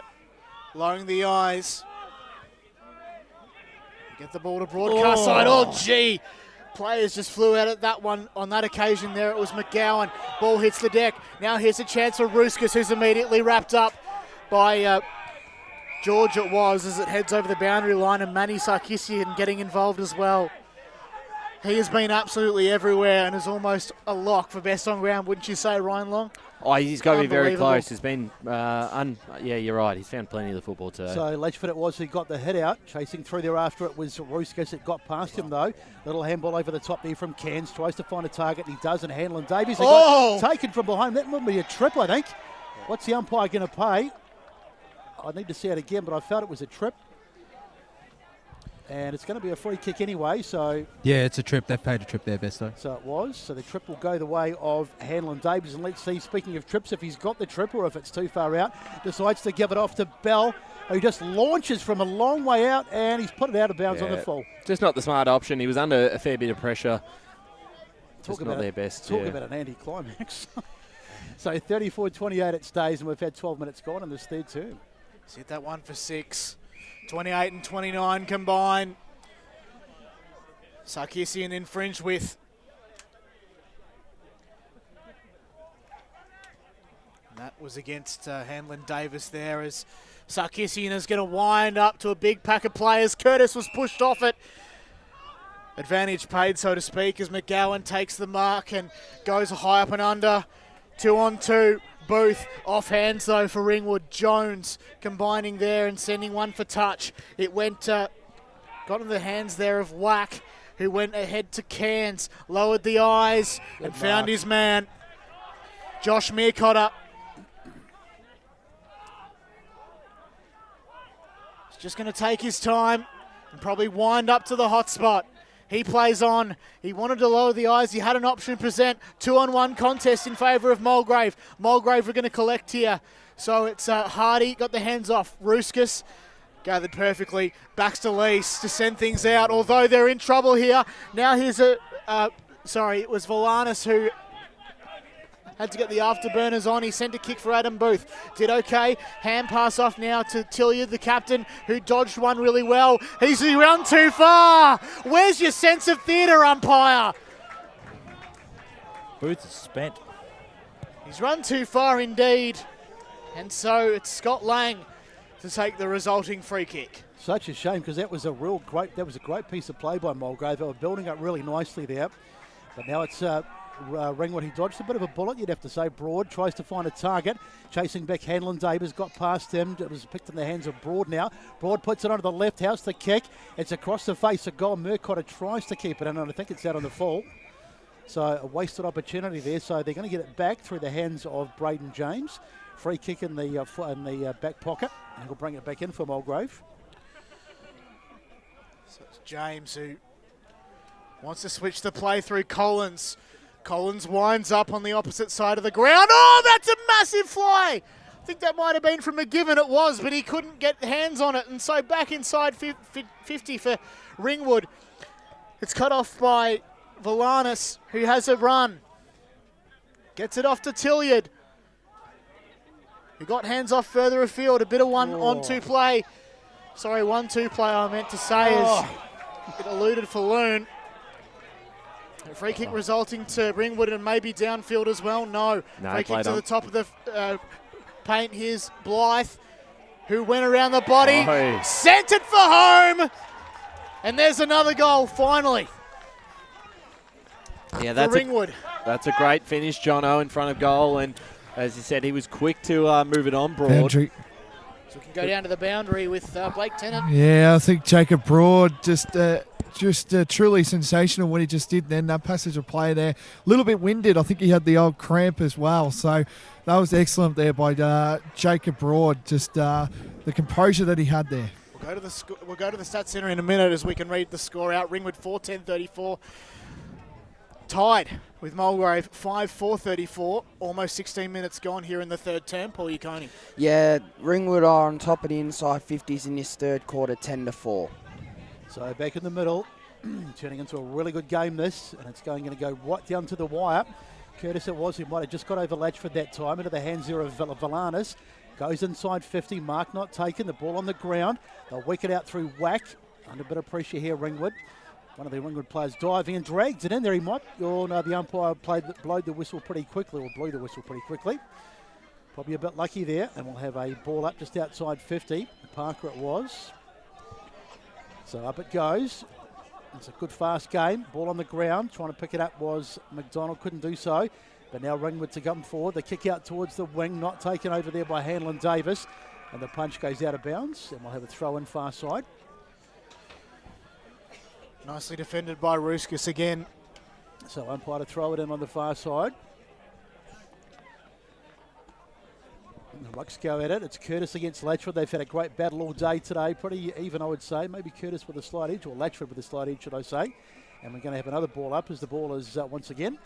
As the sun pokes its way through. So all locked up out here, 34 apiece, 17 gone. Around the grounds, it is the Waverley Blues coming back into their contest against Croydon, 29-34.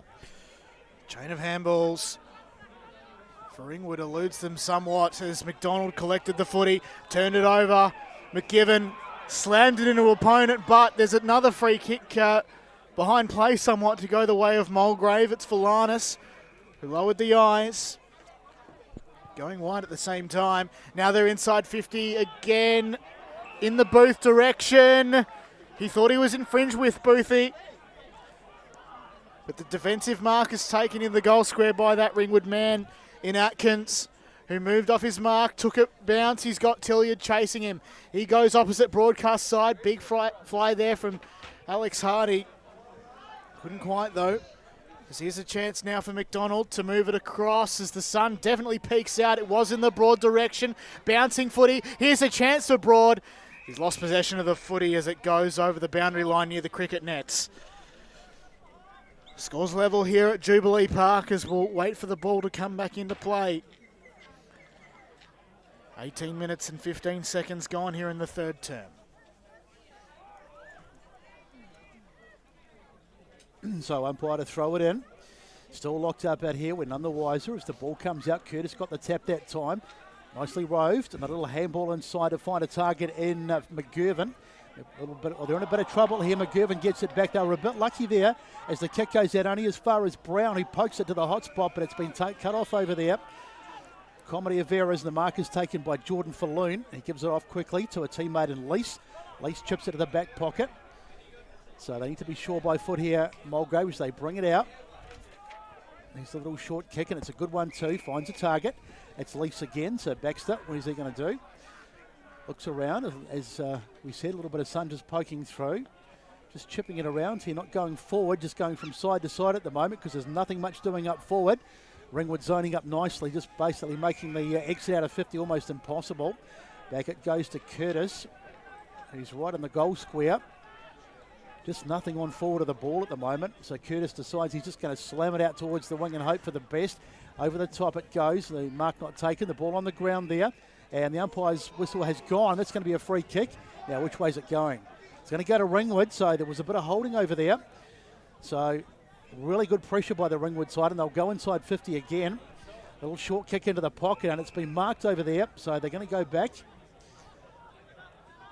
And they're going to have a shot for goal. It's Bell, Jacob Bell. This would put them in front, or regardless, if he can kick a point, that would put them in front as well. 20 minutes gone in this third term, so we're in time on. And Bell's going to go back and line up. Anyone's guess he's going to take this one. Thanks for joining us, wherever you might be. Listening across the web on, of course, Facebook and YouTube and Radio Eastern 98.1. Here's the kick from Bell. Let's see if he can put this one through the big sticks. It's on its way. How's it look? It's come up a bit short, I think, and it's off hands, still there. And in the end, it's gone through for a minor score, so there was a bit of interest for a moment, but it's gone through for a point. But nonetheless, it's a handy point, and it puts Ringwood in front, 35-34, and just about 21 minutes gone on the Bendigo Bank scoreboard. Collins goes short to Cassiano. He's got a lack of options, so he just has to buy a bit of time. He's going to go to the hotspot on broadcast side. Big fly there from Williams. 55 from home. Moves on quickly. Now to another contested forms. Who will fly? No one in particular. Ball hits the deck. Now here's a chance here for Brown. Got the hand pass off to a teammate in Hanlon Davis. Now here was a chance for Heckley. He got it off to Bell, who dodged one, dodged two, and went for goal. And another Tobin Brothers goal of the day contender. They're just everywhere at the moment, Ryan Long, as I can see you smiling. Yeah. We're loving this. How good is this? And they're back in control, Ringwood now. That's been a very strong 5 to 6 minutes here for them. Unbelievable They've just taken over the game. We talk about momentum. Well, it's certainly swung in Ringwood's favour It at the certainly moment. has. But how many players were out free there, and they had so many options. It's Yeah. they've certainly started to open this game up. Let's go to the score centre with stats centre with Paul Uconi. Yeah, Ringwood lead the clearances 8-5 in this third quarter. So we talk about the premiership quarter. We reference it almost every week, but it is the third quarter, and it's Ringwood have really taken control. So let's see what the Lions have got. Can they fight back? 22 minutes gone in this third term. Up they fly. Into the ruck that time was Gladman, and been taken out of the ruck that time by Brown, who just puts it onto the boot, slams it forward. It's about half forward. Awkward bounce for Hanlon Davies, but they've still got it. It's almost holding the ball as Broad willed away. And they've turned it over here, Mulgrave, but they've got to get it out through the hands of Valanis. Out towards the wing. Might have overcooked it hard. He's got a bit of work to do, but he does well. Juggles the football, then just throws one over the top to no one in particular. Valanis again. It might be holding the ball, but the umpire says play on. Now they'll work it down that far side of the ground. Infield to Gervasoni. He's been particularly good, I thought, for Mulgrave today. Oh, Inside 50, perfect. beautiful kick. And right on cue, Booth comes out and takes the mark, and he'll go back and line up. Ray, was a perfect lead from Booth, and the kick The was kick brilliant was from spot on. Gervasoni. Centimetre perfect. And so the big man Booth, if you've not been listening to the commentary earlier, he's 42 years of age, this man, and he's still running around playing some of the best footy you'll see. And he's going to go back. He's been very good today, 2 goals, but he's had a big influence on the game as well, just in some of the other things he's done. And this will put Mulgrave back within a point in the shadows of three-quarter time. You wouldn't back against him, Booth. Here's the kick on its way. And, well, you might back against him because that's across the face, but it's been marked in the pocket. Absolutely. Yeah. In fact, it's going to be a free kick against. In fact, he's... Oh, no. Play on. Comedy of errors there, but the umpire says play on. I thought he was paying a free kick to Ringwood there, but we decided... So no mark was paid, Jono, is that correct? I would say so. So you can see the signal from the umpire. Let's go down to the boundary with Josh Ward. I think the mark was paid, but he just played on the Mulgrave player. Yeah, looked at as we're going to have another restart in the pocket. Same spot almost as play we just spoke about. Footy goes up, footy comes down. Ringwood have the numbers around the footy. Whack was one of them. So the angle has improved somewhat as we can go up. We'll go for another one as Stephen Brown just sat on that one. Great tackle there laid by Bryce Curtis. Up goes the footy. It's a chance for Ringwood to clear. It's going to go high up and under. Off hands from Gladman. Lease doing really well. Off hands though. Hands and knees, literally everybody. Heavy front on contact on that Mulgrave player and Wilson. And it's happening. There's so much happening at the moment. Wowee. So much happening as a free kick has gone the way of Mulgrave. As we can go down to the boundary with Josh Ward. And there is a player down again for Mulgrave as well. I'm not 100% sure who it is, but we'll chase up on that as soon as possible. Oh dear. So we're going to have Stretcher been called too, boys. We're going to have a brief pause in play then. So the stretcher has been called. Gee, this is just something that Mulgrave can't afford. Not only in the context of this game, but for their moving forward if they can get to the finals. That's right. If he go off on a stretcher, more than likely be 2 players out of this side. Yeah. So we don't know what Lynn Jong's injury is. We called a dislocated finger, but the fact that he's gone to hospital indicates it could be a break, or maybe just an X-ray. Maybe it might have been precautionary. Let's hope so for his sake. And we can't identify the man on the ground at the moment. Unfortunately, haven't got a number. 25 and 40 gone here in the third. Eastland match of the round here at Jubilee Park, and it's been a great day weather-wise as the players from both teams have gone to their respective huddles. So I don't like to see this. Well, they called for the stretcher really quickly, didn't they? So that's never a good sign. While that's all happening, we'll go to around the grounds. Whitehorse lead Croydon North, Emlock, only by 7 points, 29-22. Let's jump into Division 3 and those games that really mattered today. It looks like Oakley District are pulling away, Ray, 73-59 Ferntree Gully. Surrey Park 52 to Upper Ferntree Gully 24, and Donvale 64 to Fair Park 25. So on top of those results, Fair Park had to win by over 5 goals. So in terms of that, even if Oakley District lose, it doesn't look like Upper Ferntree Gully or Fair Park will be able to jump them. So we're almost just set, Ray. No, you're still trying to stretch it out a little bit. Okay. I'll stretch it out for another hour. Okay. Some scores in Division 2. Templestowe at halftime led Lilydale 66-25. Currently on 114%, so they've had a little bit of a percentage boost, which keeps them in the running. Waverley Blues 29, Croydon 34. Bronya lead the Basin 53-27. Eastfield 20 points over Heathmont. In Premier Division, South Croydon have been leading all afternoon and still lead 52-27 over Baldwin, so they're doing quite well as the stretcher now taking the player off the ground, and we'll keep you updated on what player that is from the line side. I thought it was Wilson. Wilson? It could have been Wilson or Davidson. He seemed to be the only one that was in that exact same area. But he sat up okay. It may have just been that he had an ankle or something. Okay, well, Davidson's still out there, so the money would be on Wilson, I think. Number 19, I can't see him out there at the moment. And Ryan, I just got a message from Barley. BWS is watching. It sounds great, but Ray could do better. He said. Yeah, no, I couldn't agree more, BWS. He's even ribbing you on holiday. I know, mate. Yeah. So this man, he's going to take this kick. I think he's been one of Mulgrave's best today in Gervasoni. Yep. We'll just wait and see. Second quarter's just restarted at Vermont. Or started, I should say. Wow. So Gervasoni, he'll be kicking from just inside the arc. Fairly lengthy kick. Let's see how he strikes it. He's hit it, not too bad, but it's off target. I think umpire was watching it all the way, but it's gone through for a minor score. And the margin is a kick, so 28 minutes gone, although, of course, we've had that 3 or 4 minute stoppage. And the margin is 1 kick, 41 plays 35 on the Bendigo Bank scoreboard. I believe Blake Tennant may have just found out the player coming off on the stretcher. 1 sec. Yeah, it was Wilson, boys. So best day on the money there. That'd be myself, Blake. So league, so. Williams took the mark. He got it off to Cairns, who assessed his options. He's going to go long, 2-on-2 in favour of, well, no one in particular, although the front spot belonged to Jeremy Broad. I see it over the boundary line, though. Around the grounds in Premier Division, Noble Park only 5 points down, 35 to Blackburn 40. Go the Bulls. 6 points in it. Three-quarter time approaches. Looked like Bell was perhaps caught a little bit high as the siren sounds for three-quarter time. There you have it. And at the three-quarter time score, it's 5-11, 41 Ringwood leading Mulgrave 5-5-35. Besto.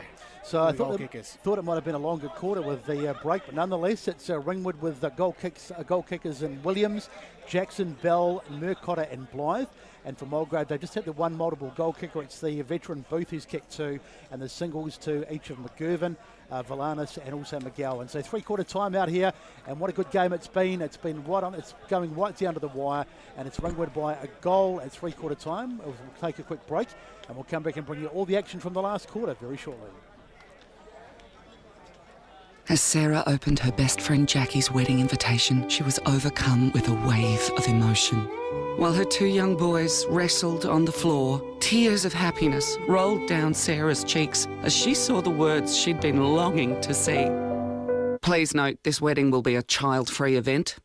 Well, Sarah, looks like we're off to Eastland for a new frock and some heels. And let's book in that babysitter. For all of life's little moments, there's Eastland. Eastland. Live real. At Yarra Valley Water, we know reducing your shower time, or show time, to 4 minutes can save you an average of $200 a year on water and energy bills. Shower shorter. Save water. Authorised by the Victorian Government, 1 Treasury Place, Melbourne. Sprained your ankle bursting through the banner? Broke a finger high-fiving the ruckman? Or did you run into the goal post again? For bumps, breaks or bleeds, be seen sooner close to home at Knox Private 24/7 Emergency Department. The preferred provider of emergency care to the Eastern Football Netball League, you'll generally experience shorter wait times. You don't need private health, but there is an out-of-pocket fee. Be seen sooner close to home at Knox Private 24/7 Emergency Department, 262 Mountain Highway, Wanturna. Do you feel good about your bank? Because there is a bank you can feel good about. They share their profits to fund big community projects, small community clubs, and vital emergency services. They've given $250 million to help Australian communities thrive. They have all the products and tech you expect from a big bank, with service you don't. It's Bendigo Bank. Feel good about who you bank with. Try Bendigo. Search bendigobank.com.au or search Bendigo Bank near me. The first time I met the team at Tobin Brothers Funerals, I felt like I'd known them for years. They're so caring, honest and passionate. James McLeod, Managing Director of Tobin Brothers Funerals, sums it up best when he says, Every day our people get out of bed to assist client families in their absolute time of need. Our people love what they do, and you will not find a more highly trained group of people than those at Tobin Brothers. Visit tobinbrothers.com.au. Tobin Brothers Funerals, celebrating lives. Hi, I'm Ben Desson from Montrose Football Netball Club, and when I need a new kit for a night out, I head over to Eastland. But Eastland is more than a shopping centre.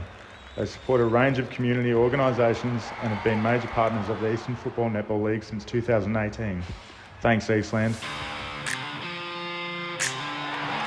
You are listening to Radio Eastern FM 98.1. With live and exclusive coverage of the EFNL football season, bringing you the match of the day with score updates from all divisions. And now we cross to our commentary team for the Radio Eastern 98.1 Match of the Day coverage. Well, footy fans, it's been a heck of an afternoon here at Jubilee Park. It is three-quarter time, and this is the Eastland match of the round between Ringwood and Mulgrave in Division 2. Ringwood leading currently 5-11-41 to Mulgrave 5-5-35. John O'Ven, Brett Beston, Ryan Long, and the gang leading, of course, Ray Baird and Paul Uconi with us, as well as the guys on the boundary. And, well, 6 points in it, gents. It could go absolutely anywhere, Ray. Yeah, look, the game's still up for Boundary. grabs. That's for that. Look, Ringwood probably controlled the second half of that quarter, but they have only come out 8 points in front as far as the scores in that quarter, so that it's Boundary. anybody's game. And as I said, from here, it's going to be a real close finish, I believe. Let's go down to the boundary with Josh Ward. Yeah, I've got Matt Richards alongside me. Pretty even contest so far, Matt. What have you made of it? Yeah, it is. It's tough, and we knew it'd be tough. It's a big game for both teams. We've been hit by some injuries, but it's when other guys have got to stand up. So, yeah, it's a good, tough old contest. Look, low scoring, 5 goals each on a perfect day of footy. So, yeah, it's going to go right down to the wire, this one, isn't it? It feels like a perfect lead-in for finals. It feels like a finals-type pressure game, which must be pleasing, the pressure from your side. Oh, absolutely. And we know what Rowy's like, and you know he's been around a long time, and he's got his boys up for this game. So, yeah, it'll be a huge win for whoever can get the 4 points today. What holds the key for you guys in the final quarter? Oh, look, we've just got to keep the footy in our hands and not waste it when we go over into that forward 50. Like we have possession, and then we're coughing it up with just poor choices. So, if we've got the footy, we just want to keep it. Oh, Matt, good luck for this game. So big thanks to Josh Ward and Rich Boundary. as we can go down to the boundary with Blake Tennant this time. Yeah, just down at the Ringwood camp there. Rowie was just going about his pressure. That's what he was clearly talking about, and he talked about win the moment and also win the day. That was the key message that he was speaking about, and it's going to take the moments and it's to get them over the 4 points here. So a big last quarter to come, 6 points in it. Hope you're really enjoying the coverage as we can go to Ryan real quickly. Sorry guys as well. There will be, for Scott Lang's 200th game, he will be chaired off after the game. So I just wanted to get you up for that. Fair enough too. Chief, over to you. Just some upsets brewing out at Division 1. Bayswater 10 points in front of South Belgrave. South Belgrave kicked 4 goals 16 to 8 goals 2, so Bayswater potentially pulling off one there. And Beaconsfield have hit the lead at Walker Park 54 to 52. So very interesting in Division 1, but also here as well with Ringwood leading by 6 points. Indeed it is. Final quarter underway. Brett Beston to take us away. So Letchford got the first hit out. It's fallen into the hands, though, of Casanova. Gets it forward. Trying to get a punch in there and didn't work well was Whack. Aptly named as the ball goes into the contest, and the umpire says we'll ball it up as it's taken by Hardy. So which way is this one going to go? It's on a knife edge at the moment as the umpire sends it up again. Latchford might have got the tap that time ahead of Curtis. They've had a great battle today. Socket out towards the boundary, picked up over there. Little handball back inside, and they'll go forward again, but that's not a good kick. And cut off easily by Blythe, and rebound for Ringwood. Although the kick has gone away, but they've managed to get it back. And it's in the hands of Bell. Pickett's wobbling around. I'm trying to hand it over, but so much is happening. Little kick back inside again. Bouncing forward, and surely this time they'll get it back in. And little handball back inside it. Should be a goal here. Falls for Dean, and his snap. It's taken an age to come down, and eventually it goes through for a minor score. So that's a wasted opportunity. That was a massive chance, and it goes through for a point. So we've got 5-11-41. Playing 5-6-36, Bendigo Bank scoreboard in the early stages of this last term, down to the boundary. And Matt Richards, that was one player he wanted to provide a bit of spark inside that forward 50, Austin Dean, so look out for him in this final quarter. 2 goals, as we said, in the last match of the round. Played a vital role in that win against the Waverley Blues in the dying stages. Absolutely super stuff there from Dean in that game as Ringwood come back inside. Got a bit of work to do. So it's a big kick sent out by Blythe. It's only going to fall into the hands of Collins. Right in front of the old scoreboard. Collins sends a long one over the back. Booth! Takes the mark as easy as you like. Got hands to it like a thief in the night. Just came out of nowhere. He Players just weren't had the marking him. ability to put a couple of metres on his opponent then. And those handy meters, as you said, Ray, were absolutely crucial. So in he comes. Adam Booth. He kicks forward. It goes left, and remained in play for a split second, but it has been punched over the line. So another behind for Mulgrave. It's 5-7-37, the Lions to Ringwood, 5-11-41 on the Bendigo Bank scoreboard. 2.5 gone, final term. Despite missing those couple of opportunities, they'll be happy with this start. So in the back pocket is Jones. So Mulgrave are putting the pressure on. They did this late in the last term as well. And Ringwood found it very difficult to get the ball out of defence as they little chip forward out towards the far side of the ground, marked over there by Lang, playing his 200th game today as he gets the kick out to a teammate. And Blythe, down the line they go, and that's being knocked out of bounds, run about centre wing. So it's 3.5 minutes, or nearly 3.5 gone in this last term. 4-point lead in favour of Ringwood. And this match, as I've said before, is on a knife edge as the umpire throws it in. Gets a nice purchase on the throw-in as well. Curtis got the tap that time, just got into the best position, but it's fallen for Ringwood, and they'll get it forward again. Awkward bounce. That's in the cricket pitch area in the ground. It's quite hard there as they chase back and trying to get a little toe on the ball there. As it's nicely roved there by Cairns, did pretty well, and eventually happy just to see it across the boundary. Appeals for, I think that was deliberate, that signal, but you don't get deliberate played in the EFNL very often. About as rare as seeing a unicorn floating around as the umpire gets set to throw it in. That's fairly accurate there from you, Besto, as the ball comes back into play. It was Meercotter who had the sit, got it off to Blythe, who went goalward, high up and under. Falls just short. Collins, strong in defence as ever. He's got James calling for it, so he goes short to the opposite pocket. The sun's back. It absolutely is. Yeah, Mr. Blue Sky, you had to hide away for so long as McGivern takes the mark. In defence as they've successfully switched the play. The kick was for Dean. He's front spot at the moment, 2-on-1 contest. He gathered the ball. He got it off to Hardy, who found a man further afield. And the mark is taken by that man for Mulgrave, who sent it inside 50. Big fly. Was Booth infringed with? He was! And he sort of knew it too. Put the two arms out. He was infringing in the marking contest, and Adam Booth once again gets a free kick break. He let the umpire know, you've finally given me one, because he was frustrated in the last couple of quarters when he didn't get those. He's got a bit of Cameron Smith about him from the Melbourne Storm, doesn't he, as well? A big, powerful presence in this football club, and a big presence on the football field as well, as he comes in on a 45-degree angle. Adam Booth trying to regain the lead for his side. Sends the kick on its way. Was left and stayed left. Another behind. Now, it's only 3 points in it. 41 plays 38. Redbacks in front. 5.5 gone, final term. So as good as he's been, Adam Booth, he's missed a couple of opportunities in this quarter that could prove quite crucial at the end of the game. Now towards the wing, marked over there by Williams, who was 25? No, 25. It's Williams who's taken the mark. He's been pretty good as well for most of the day. And in Division 2, Waverley Blues leading Croydon. So the live ladder, Waverley Blues have jumped into second, Croydon third, Ringwood now into fourth, Mulgrave fifth, Templestowe sixth. Gosh, Croydon heading for maybe back-to-back losses. That won't be good for them as the ball on the boot of Jackson Collins, who hoists it forward just to the almost to the inside 50, but they wheel their way out of danger. Back it goes to Tilliard. He's had a good game as well. Tilliard, he goes, tries to find a target. In fact, it has been marked. We're going to play on as well, and that's going to be Gervasoni, is it? Hardy. It's Hardy, sorry. Brilliant goal. Everyone stopped when the mark was taken, but Hardy said, I'm not stopping, I'm just going to play on.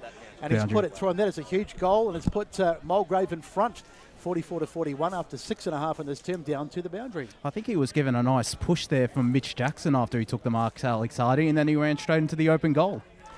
I'm not going to get the graphic back up because it will take me too long to make it, but that changes the whole ladder again. Mulgrave now moving to third, Croydon moved down to fourth. Okay. It's just so tight, and that's a very important one because they've dominated the start of this last quarter, Ray. Yeah, no, that's a goal they had to get because they had several chances and they missed it. They were kicking behinds, but that's really put them right back into it. And also when the result is all said and done, Ringwood perhaps would be ruining a few early chances, it has to be said, as they come to the top of their 50. It's defended well by Mulgrave. James Sarkisian comes into the frame. Goes on broadcast side. Mark is taken by Hardy, the goal scorer. He got hands off to Gervasoni. He got hands off to Kenny. Lowered the eyes. Great kick. I don't know how many possessions Sarkisian's had today. Yeah. So the mark was taken by McCowan. He goes to the hot spot looking for Booth. Off hands. Free kick! Free kick, Adam Booth. Infringed within the marking contest. And he's directly in front as we can go to the stat centre real quick with Paul Yaconi. Yeah, they're really dominating the early stage. There he's holding. Can't wrap your hand around him. Sorry, Paul. Sorry, Ray. The last quarter, they've had 6 inside 50s to 1, and they're leading the clearances 3-2. Hardly any angle to speak of as the legend himself comes in. Gun barrel straight. Mulgrave kick ahead. 7-8-50. Lead the home side, 5-11-41. The Bendigo Bank scoreboard, 8 minutes and 20 seconds gone in the final term. Unbelievable stuff. Is this what I've been talking about all year, Ryan Long? I said they were an impact side. No, Yes, that's your spot They on. do this, and don't be surprised if they get another one straight away. Yep, and that's what they did the last time we saw them in a match of the round, and 3 very quick goals. It's just put them right in control, and that's exactly what they do. And they've got the run at the moment. They're with 2 players down on the bench. They're doing extremely well. They certainly are. Both trying to. He's certainly drawing a bit of attention up forward as well. Best, I do feel bad for that lady who no one else helped her to go and collect that ball behind the fence there. She'll be right. Okay. Back in the middle, so the margin out to 9 points, and I tell you what price the next goal. If Mulgrave get it, this one might just about, well, not exactly done, but it's going to be hard because they've got all the momentum at the moment. As Kookaburra goes off in the background. Now they win the ball out of the ruck. Ringwood, they need to get possession, but they don't. It's out wide Sarkisian. He's gone back to get possession of the ball. He wheels out of danger, but he's run into... he just took on a bit too much that time, and surely that is ball. Yep. It is. So it's going to be Cairns. He's going to take it, and he's got to go forward quickly. Gets it inside 50. Up they fly. No mark taken. Ball goes on, bouncing around over there. Collins gets it. In fact, that's Collins there. Now they'll get it out. Tilliard, he's been good today as well for Mulgrave. Gets a handball off to a teammate. Funny little kick outside 50. Might come back in the hands there of number 13 of McDonald, who just slams it onto the boot. Mark almost taken by Murcotta. Desperation, you can see him diving in there, but it's fallen for Davidson. He brings it out, just decides to take a bit of time and just chips it to a teammate and finds it. So Austin Dean it is. He's a long way from home. Just pokes it down the line. Ball gets right over the back. Chasing back there is McGowan. He gets his hands on it now, the left foot up. Trying to go, well, he probably should have took for a teammate there, but a funny kick. It was a bit of a nothing kick in the end, and it's gone through for a minor score, but they all count. One more to the total.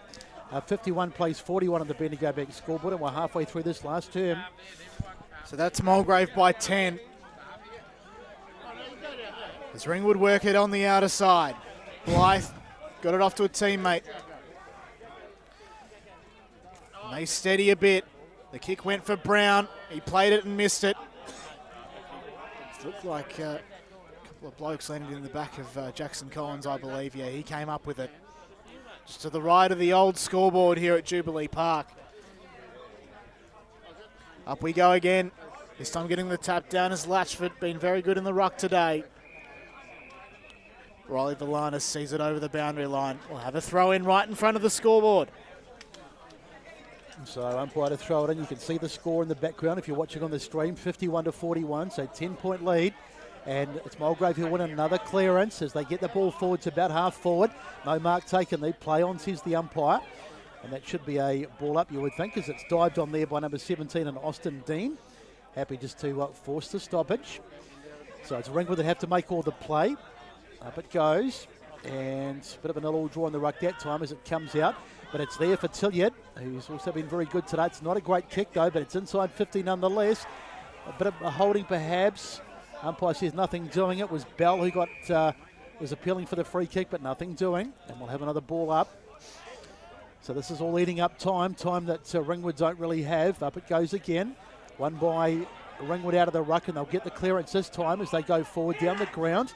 Awkward, that cricket pitch, Sherry, the ball's done some really weird things out of there today. It'll kick forward by Ruskis, trying to find a teammate. One of the players, it's Tilliard, he's taken off the ball.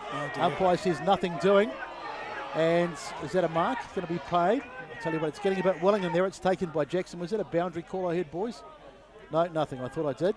As the ball goes forward again, Murcotta, he's done really well. He's starting to come into the game in the latter stages of this one, and he'll go back and line up, and this is a must kick. Yeah, it is. And just worried about Tilliard behind play at the moment, holding his ankle, which I'm sure Josh is all over. Yeah, I was just about to say, he does look a little bit gingered. The trainer has, and the water carrier has come out now, so keep a close eye on that one. That could be 3 down for Mulgrave. That's not the person you want to lose.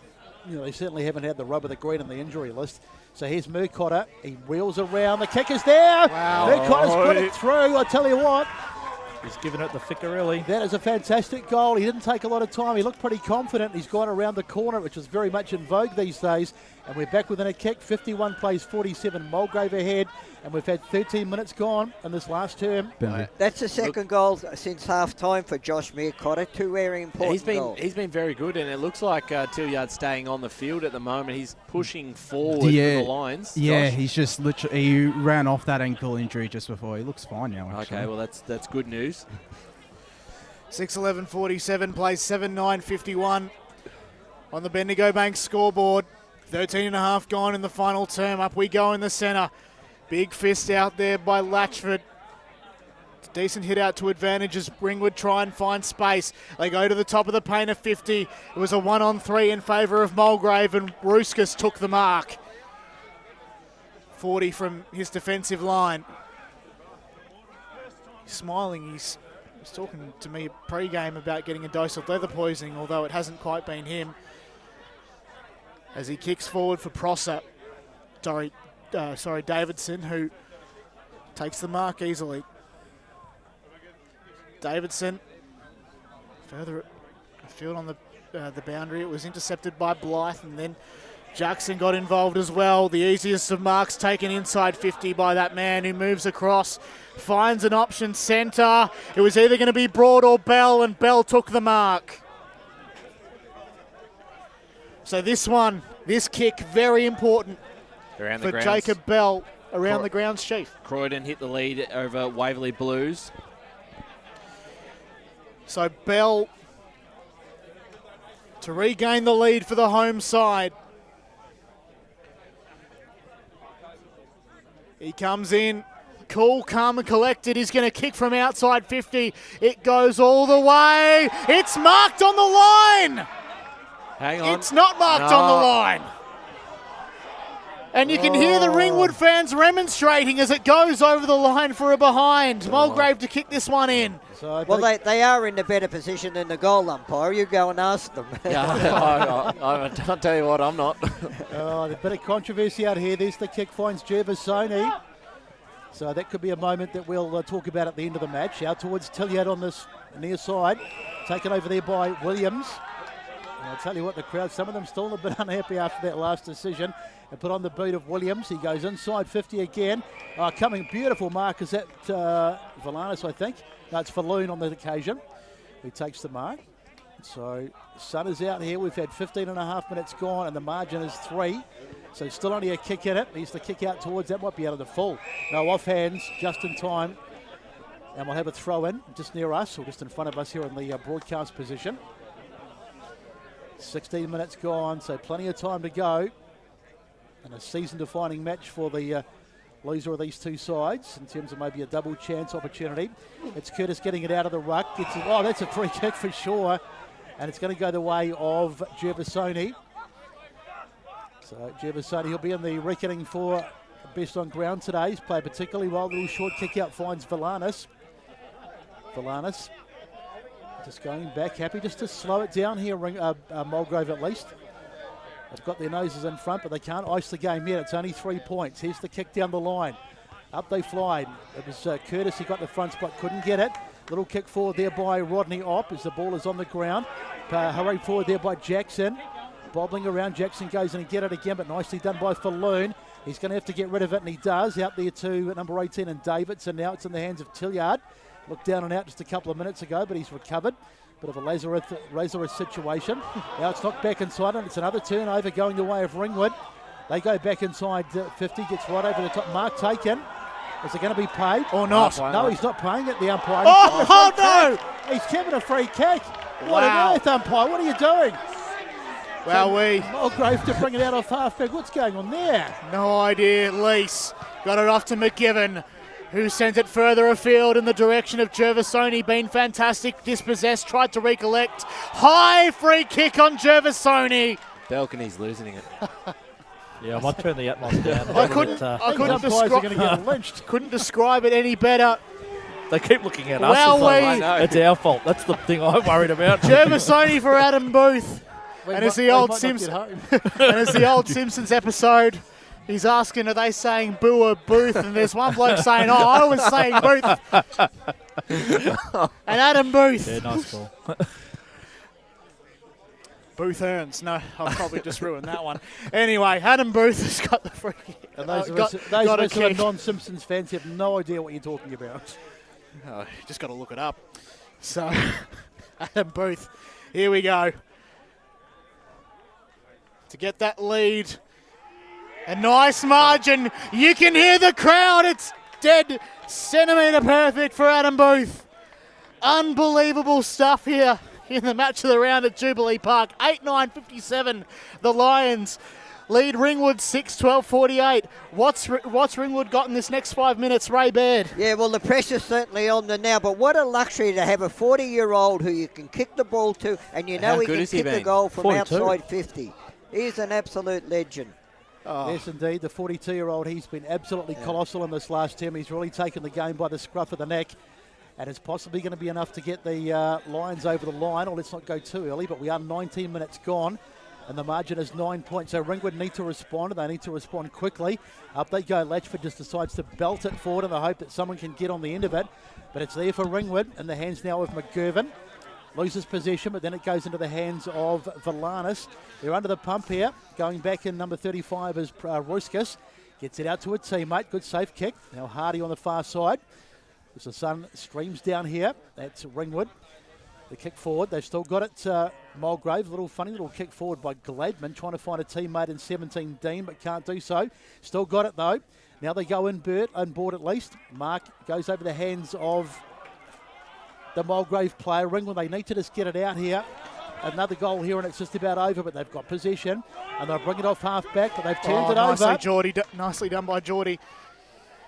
Oh, wow. Sarkissian tried to gather. He had Gervasoni for help, so he's going to pick it up. Immediately tackled there by Mir Cotter. And you can listen to the Ringwood fans remonstrating as McGivern gets involved. A bit of a biff. And that live ladder, Mulgrave back into third position on the ladder.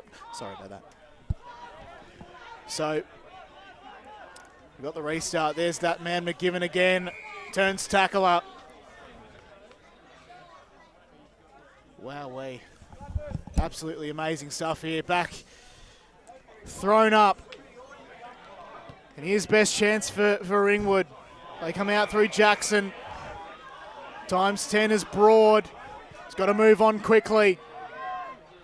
Broad for Cairns, doesn't take the mark. Jackson Collins in defence and gets the just applause. So Jackson Collins has been really solid down back today. He's been like the Rock of Gibraltar. He finds a teammate in Jordan Falloon. So, and you're going to see a bit of this now. They'll just be happy to just wind the clock down. They're 9 points in front, so Ringwood need to find 2 goals. Hard to say how long there'll be to go in this quarter. We might still have it. They've been quite short quarters, only been about 25 minutes, but you get the feeling this one might go a little bit longer, so maybe 5-6 minutes to go. Now it's Valanis who just goes back. They've got to get up there. They're happy just to waste a bit of time, though. Yeah, they are indeed. So Ringwood have got to get up there and try and force an error. They can't let them do this because this is just going to ice the game. Finally, the ball goes up the line and they've forced a turnover. So if they can get a goal from this next entry, but they've turned it over as well, Ringwood. So pressure from both sides as the ball is on the ground, and you can hear the Ringwood faithful calling for the free kick, but the umpire says nothing doing. We're just going to have another ball up, so up it goes. Push out of the way there from the big ruckman, and it's gone forward again, and here's Mulgrave going forward again. Another goal here and it's over. Little tap on, nicely done there by Latchford. He's been terrific today for Ringwood. Handball, little chip forward to a potential mark inside 50, not taken. Ball on the ground. It's all getting a bit untidy in the latter stages of this one. Comes out there to Davidson, I think it was. He got a ball out on the far side. Gervasoni goes down the line, but it's bouncing on. You can see there's absolutely nobody there. Eventually they get there. Booth trying to get hands on it. He's been just incredible in this last term. Really has been the match turner, and the umpire says we'll have a ball up. Ringwood 48 plays Mulgrave 57. An Adam Booth goal has allowed Mulgrave a bit of breathing space. So restart things opposite broadcast side. Ball's in the hands of that Ringwood man. Jacob Bell, one of the best on ground, as we can go to the Division 2 live ladder. Yes, at the moment, Baroni's still on top. Croydon have moved into second. Mulgrave third, Waverley Blues fourth, and Ringwood Templestowe only separated by a bit of percentage. Ooh. So this is interesting from the umpire. He threw the ball up, but it was probably well short of the ruckman. And it was Latchford to try and belt it forward. Ball in the hands of that Mulgrave man now. Davidson wrapped up, and the umpire to call for it again. Up we go. Ball in dispute. Gervasoni gave chase. Now is Curtis, who can try and ice the clock again. They're going to do just that.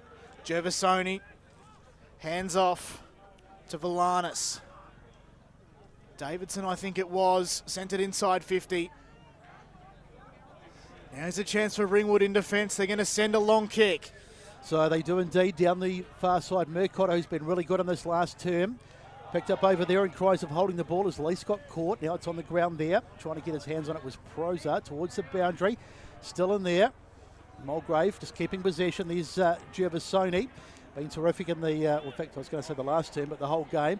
Mark not paid there. They've got to get this out, and they've got to do it quickly. Here's the kick out towards the side. No one in particular, but now they get a hand on it eventually. Ringwood into the middle of the ground. Bounce short of the man there as they'll go forward. Can someone get a mark? It's about a 4-on-1 there. Not much chance of that happening as the ball goes back into the hands of Valanis. Gets it out to that man who's been absolutely superb today in Sarkissian. They're out on these, going down the wing here. Mark taken there by McGirvin. So you just about think that Ringwood's race might be run here. Every time they go inside 50, Mulgrave seem to repel them. Back it goes. Sarkissian just happy to slow it down. Slow it down. This is ridiculous. He's almost gone off for a cuppa. Here he goes eventually down the line. That's what they want. Up they fly. It was Latchford. He got the tap. Is it going to stay in? No, it's not. Tilliard sees it over. And we'll have a throw in around about the half-forward line. 3/4 time score at Roval, 133 to 33. Let's go down to the boundary as well. Michael Rouskas came off a little bit ginger before as well, so Mulgrave might end up finishing with one on the bench. So it's going to be a tough few weeks ahead with finals on the horizon for the Lions. After an up-and-down campaign, Gervasoni and Valanis combining. Valanis gets it back off the hands, back inside 50. There's the siren! A resounding victory for Mulgrave. And 2 wins on the trot if you think about match of the rounds. The final score, Mulgrave 8-9-57, defeated Ringwood 6-12-48. Unbelievable stuff. Besto, go through the goal kickers. So Adam Booth kicked to 4. He was absolutely colossal, particularly in that last term. Singles to Hardy, Valanis, McGivern and McGovern. And then for the losers today, Ringwood, a couple for Murcotta, singles to Williams, Jackson, Blythe and Bell. But a terrific game out here and a richly deserved victory for the Mulgrave side. They were put under the pump for a large part of the game, but in the end they really took control in that last quarter, and Ray, well worth that victory. Absolutely. Sorry, I was... That's all right. Pay attention, please. I was writing something. What do you want? He's waiting to see if BWS replies back to that last writing score. down something. He turned the hearing aids off last week in the Sunday podcast, and now he's... Okay. Oh, dear. I was just saying Mulgrave well worth a victory. Yeah, no, look, Mulgrave, they were good. I just felt that after quarter time, their midfield for a start, as far as I was concerned, the Smalls, they got on top around the ground level. And as far as Ringwood were concerned, they depend a heck of a lot on the big two, Mirkita and Williams, Jacob Williams, down forward. Whereas Mulgrave, although Booth kicked a handful there, they looked far more dangerous going inside forward 50 for me all day, Mulgrave, than what Ringwood did. All right, let's go down to the boundary for some post-game interview. Josh Ward and Blake Tennant. Over to you. We've got Connor Tilliard and Adam Booth alongside us. Connor, terrific victory. Must be pretty happy to have gotten the job done and confirm a final spot. Yeah, mate, it's awesome. Massive day. Obviously, Joggy out early, and obviously Fletch Roberts has been injured too. So, yeah, tough, mate. Not a pretty win, but we'll take him. And to see where the club's at now, mate, it's awesome. We dug deep and we got the win, and on to next week. Hopefully, we can lock up a top 3 spot and get a second chance. And you must have been pretty proud to have done it without Ling Chong as well, and Fletcher Roberts as well, who's sitting on the sideline. Yeah, mate, it's awesome. I think the depth, as tough it is without them, and how good they are, it shows probably where we're at as a club, how much depth we've got around the whole ground, not just our mids and forwards. So to be able to get that done with 2 on the bench on the biggest ground in the league, not easy, but yeah, mate, it's awesome. And playing with a pretty electric midfield group as well, must be always exciting to run out alongside the likes of Tyler Valanis when he's playing, Riley Valanis alongside players as well. Yeah, it's huge. I think Gussie Jeffersoni's been massive for us as well. Those 2 boys, Riley and Tyler, just electric. When we win it on the inside, we know we've got pace to bet on the outside, so we love to come here and playing games on big ground. So, mate, they've been awesome. Everyone around the ground. Bryce as well. So. Yeah, well, Blake, thank you so much, Connor. Blakey, over to you. Yes, just got Adam Booth here, mate. At the age of 42, I can't really see a bigger senior footballer do what you did today. Just 4 goals. You must be very proud of how you went today, and I know you've got a few bodies on you, and you're still kicking goals. It's great to see. Yeah, I've probably been a bit quiet the last few weeks, so I wanted to get a kick today. Otherwise, I think Rich had his eyes on me to play the early game. So, Wow. But mate, we just had to get the win. We had to scrap it. That was a very Mulgrave-like win. The boys just have a genuine dip, and I still like playing with them. It's great. Just come for a walk. So we, just judging based on that game, it was a season on the line for both clubs, and the way that you had to do, there was a couple goals, like even you kick 4, but realistically you set up about half a dozen as well, and you must be proud about how the mids got in there, your forwards did a lot of work as well. How about that? Yeah, absolutely. I think getting Lynn and Fletch out of the road, let local boys go, and mate, they stood up. So it's a lot of reward for effort. We've had some hard years, and a lot of these young boys have stuck fat, and they're getting the lick of the ice cream now, which is great. So a big win here. You can move to 3rd place on the ladder now. Got Templestone next week, another big game. It's like a final series coming up for you guys at the moment. Yeah, mate, it's a good intro into finals. They're always hard to beat. We've got a great rivalry with them. But I'll back us from anywhere, so bring it on. No worries there. Adam Booth there. Boys, back to you. Great stuff from our gents on the boundary, Josh Ward and Blake Tennant, chatting with the two great players of the Mulgrave Football Club, Connor Tilliard and, of course, Adam Booth. And, well, boys, shall we go to some awards? I believe, Ryan, we're going to start with the MEGT Rookie of the Day. Yes, and I believe in front of you, you've got our eligible nominees for this. It has to be 21 years or younger. So Ringwood have quite a few, and Mulgrave have the 2. Jono, who's available for this one? So for Ringwood, we've got Jacob Broad, Ewan Webber, Tom Murfitt, Jeremy Broad, Noah Atkins, and Jager Davis. Before we get to that, though, let's go down to the rooms. Here's the Mulgrave Club song. It's not too far away. We hope we can get it.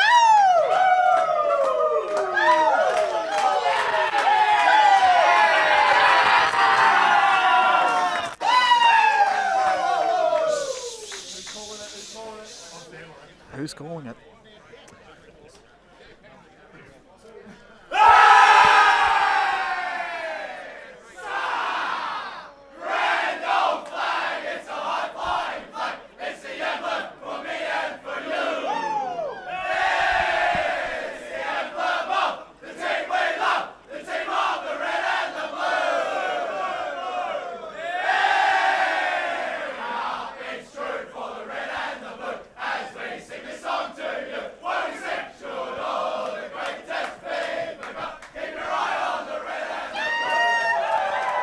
Good on you, boys. It's a great part of the broadcast indeed. And the Mulgrave song, thanks to Tobin Brothers Funeral, celebrating lives. And Jono, I believe we actually might go through the Sportsco Eastland. Yes, let's do that. Our 3-2-1s verse. So you lead us off, you direct us, you tell us who's going first to do our votes. I reckon I'm going to give the 3 votes to Manny Sarkisian. I think he was absolutely fantastic. It's a toss-up between Adam Booth and Angus Gervasoni for 2 and 1. So I reckon I might give Angus Gervasoni 2 votes, and Adam Booth gets the 1, even though he probably should have got higher, as they often say. Brett Beston, over to you. I went with Sarkisian for 3. I thought he was absolutely fantastic. He really was magnificent. Adam Booth took the game on his back in that last term. He was absolutely incredible. Gervasoni votes as well, and are we doing the MEG Rookie of the Day as well? We'll do that very after. Very soon. Yeah, sorry. So, okay, so that's my 3, yep. My 3 votes, my 3 players, sorry. Yep. Is anyone keeping track? I was trying to write it down. Chief, have you got that? Yep, got it. Mine. Sarkisian at the moment. Wow, yes. Yes, I'm my 1 vote. I'm actually going to give Tilliard 1 vote. I'm a big fan of Tilliard and the way he played today.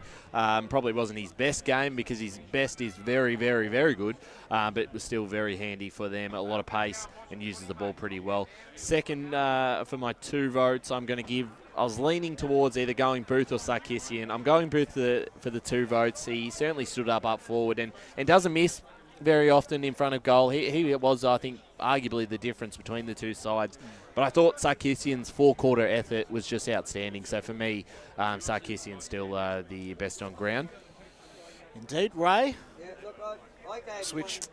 I gave 1 to Connor Tilliard. I just thought that he played a captain's role out there for 4 quarters. 2 I gave to Manny Sarkisian. It's fantastic over the whole 4 quarters. But for me, the best player on the ground, and he started in the first minute of the game, and it was Angus Gervasoni. Yeah. So Boothie, I just feel that Boothie was fantastic, but it's those little hard workers that get the ball down there that I like, and that's why I've left Booth out. Boothie's probably haven't had enough awards over the years, hasn't he? Yeah, that's true. Fair enough. Paul, would you like to offer your votes? I'm giving 1 vote to Gervasoni, 2 to Booth, and 3 to Sarkisian. I think Sarkisian is well and truly in front. Josh Ward? Angus Gervasoni for 1 vote. I'm going to give Manny Sarkisian the 2. I thought Adam Booth was my best on ground. The wily veteran still got it with the 3 votes for me. Absolutely. Blake? Yeah, I'm going to do something different. I thought number 12, Thomas McCowan, was very good for Mulgrave, so he's going to get my 1 vote. I thought Big Boofy, just incredible player. At the age of 42 to do what he did, he gets my 2 votes. And the player that you guys alluded to as well will get my 3. So that would the last name. so it'd be Manny Sarkisian? Yes. Very, You very guys are good. saying. So I think the eyes have it. So Manny Sarkisian, the winner. Sportsco of the Eastland. Sportsco Eastland Player of the Day. Congratulations, Manny. Let's go now. Let's go now to our MEGT Rookie of the Day. Apologies for going a little bit too early. So again, with the victors first, let's start off with Angus Gervasoni and Manny Sarkisian. Now, this has happened before where, Manny's played a great game in both matches of the round but can't have 2 awards. So he is effectively ruled out. So that leaves Angus Gervasoni for Mulgrave and for Ringwood, Jacob Broad, Ewan Webber, Tom Murfitt, Jeremy Broad, Noah Atkins and Jager Hanlon-Davis. Angus Gervasoni for me. Well, look, I gave Angus 3 votes, so as far as I'm concerned. He didn't It's a one-horse race, I think. Yeah, Angus Gervasoni for All right. I think the eyes have it. Yes. The eyes have it indeed. So congratulations to Angus Gervasoni, the MEGT Australia Rookie of the Day. And now let's go to one of the biggest, contentious issues of today, because there's been so many great goals, and thanks to Tobin Brothers Celebrating Limes, they have the Goal of the Day award.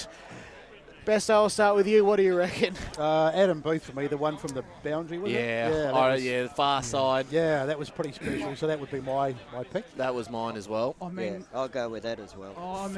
I am going to go with Booth, but Riley Valana's soccer goal in the goal square, mind you, was pretty good. That was pretty good. That was really good, but I think Booth's goal tucked up to the boundary was better. Well, Adam Booth was actually involved in that passage of play. He got the goal assist. So Booth deserves an award.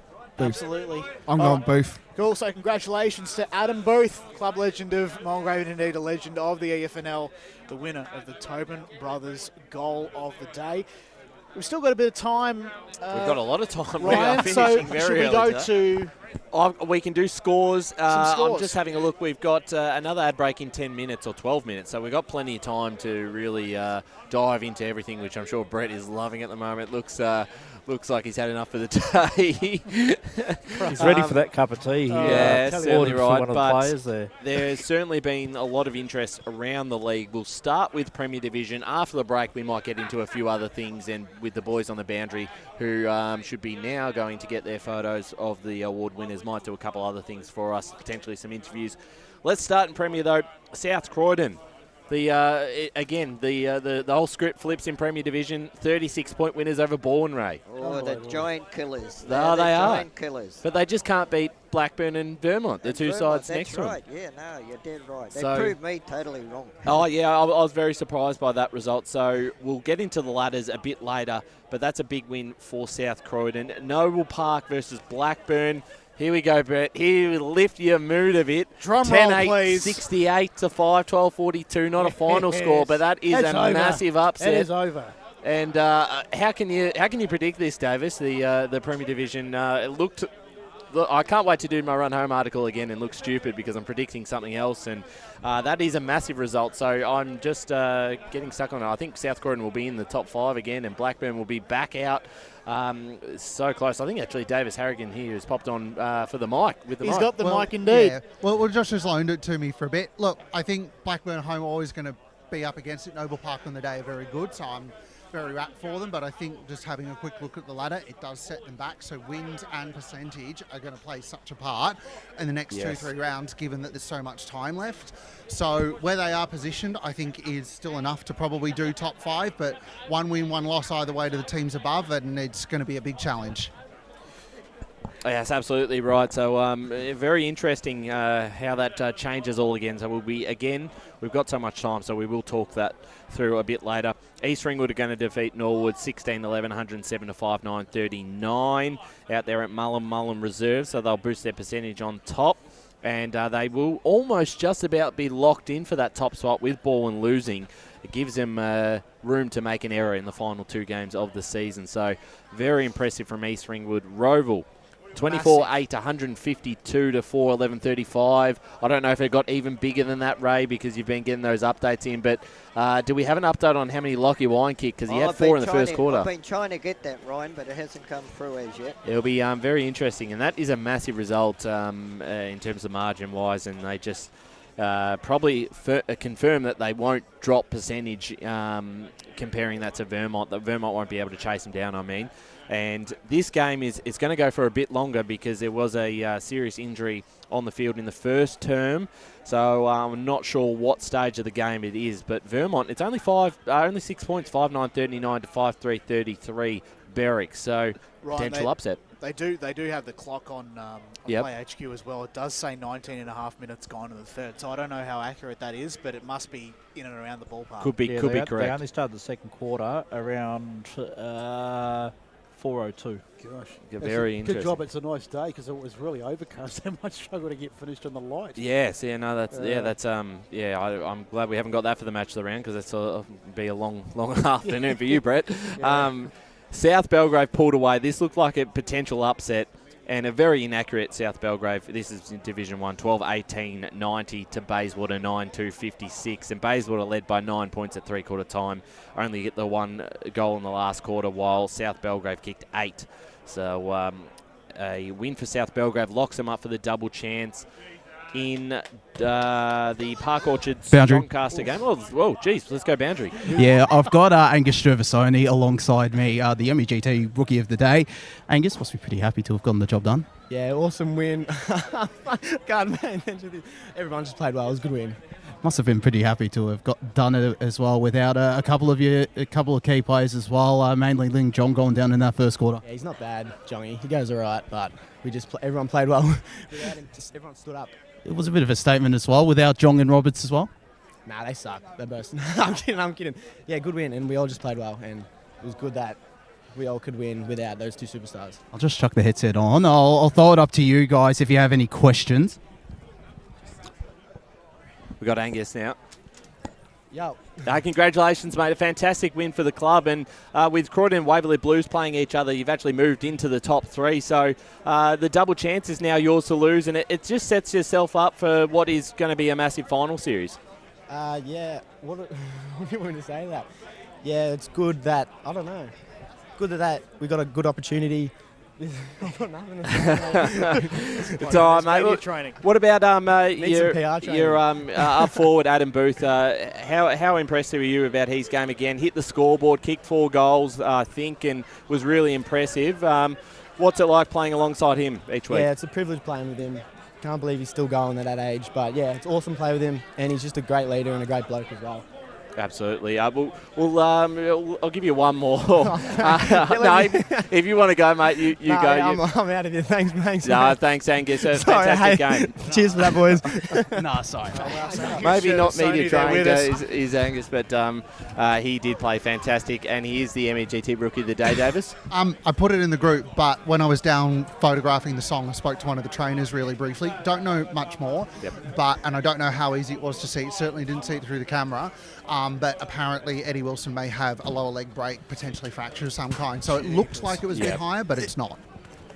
I just saw him just going to the ambulance as we speak just then. So terrible news for the Mulgrave Footy Club. Hopefully all things are going well, and send love to the club and of course Wilson, of course. Absolutely. I think we should take the Rookie of the Day off, Chivers. That was the most appalling interview ever. Well, Ryan Long did say to me, pick anyone.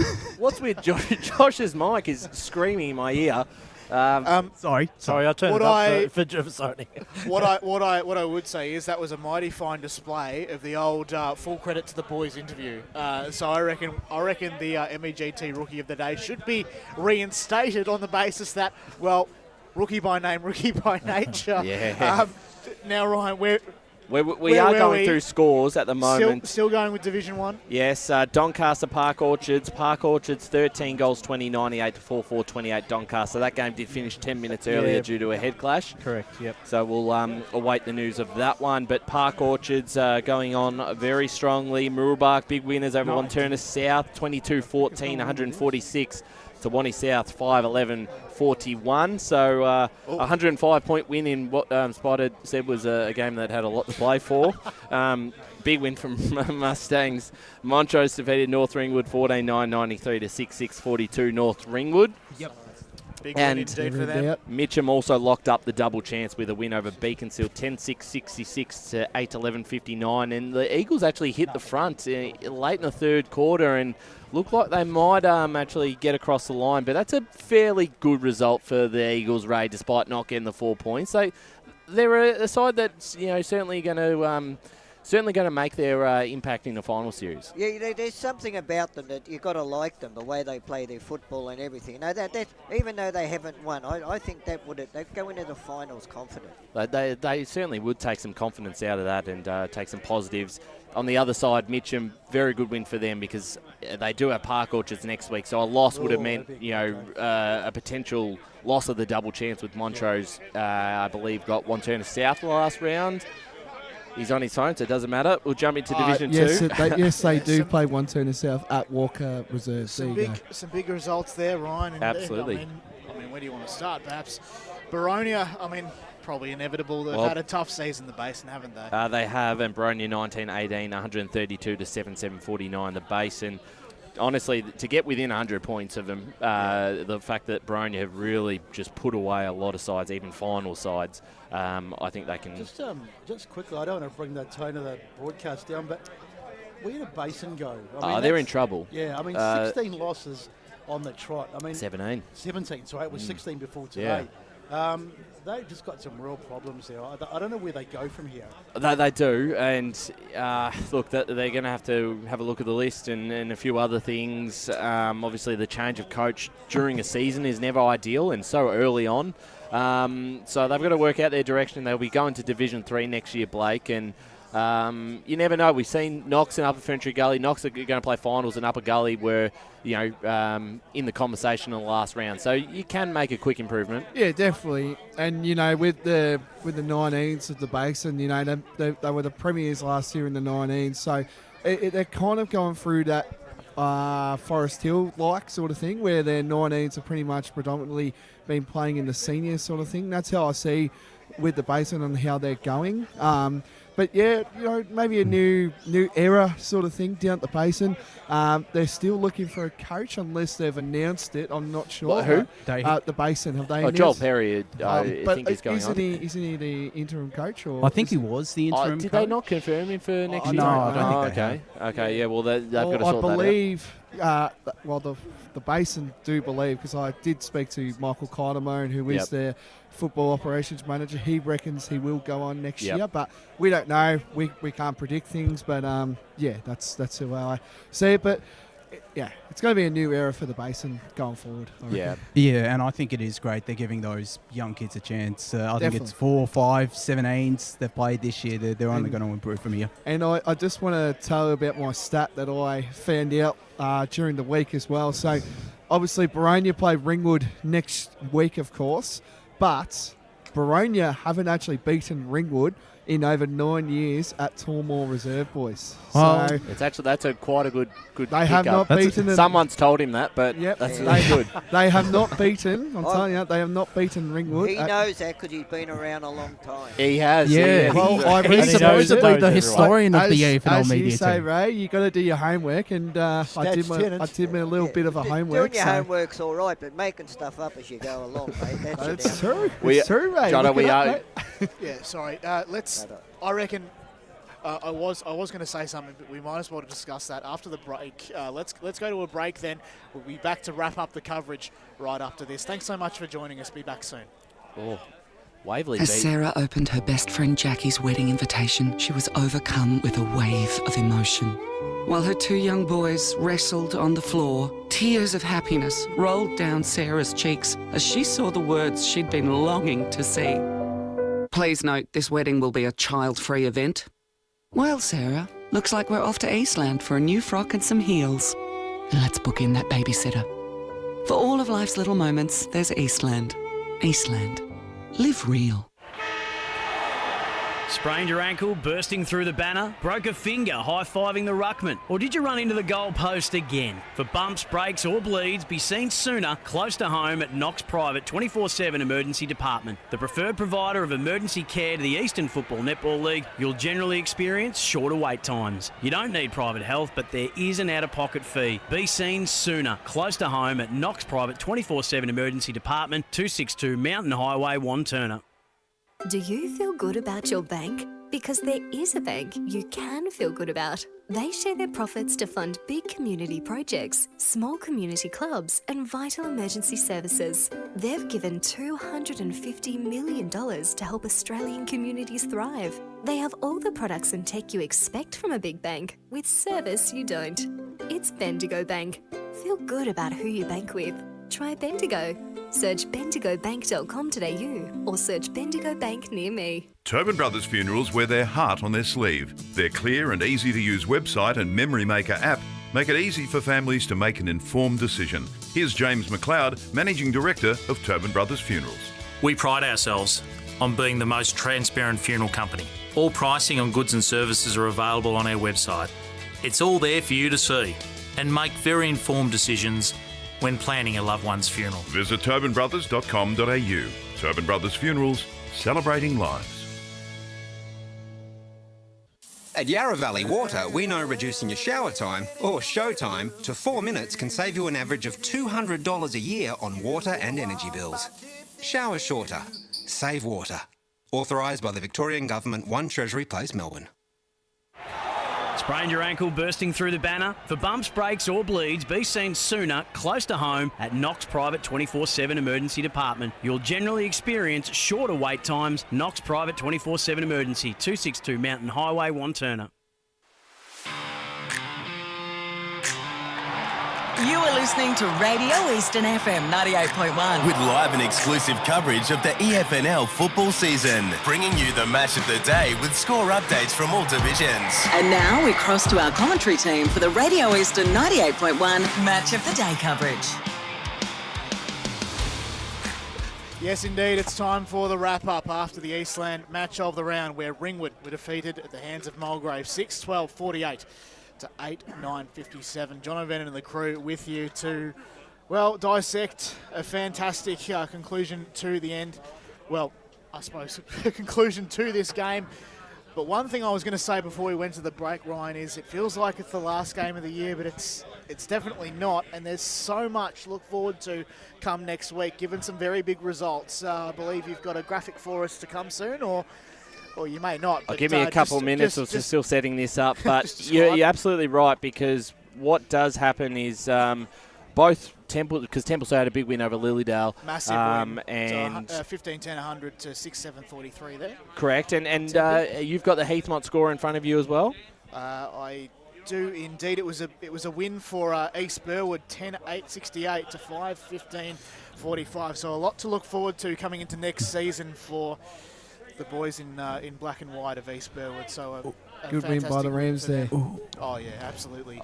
Well, yeah, they've actually been able to finish off the season quite strong in the last couple of weeks. I know it's all too little, too late, but it's at least they're getting a bit of respect back on the scoreboard, back on the ladder, and we're still. I'm getting new to this to these graphics. Just sent it through, Lee. I think it's fantastic. As it come through. Things at once, isn't it? There we go. But so we're going to get the having a look at the live ladder. It's coming, and it'll be up on the screen in just a second.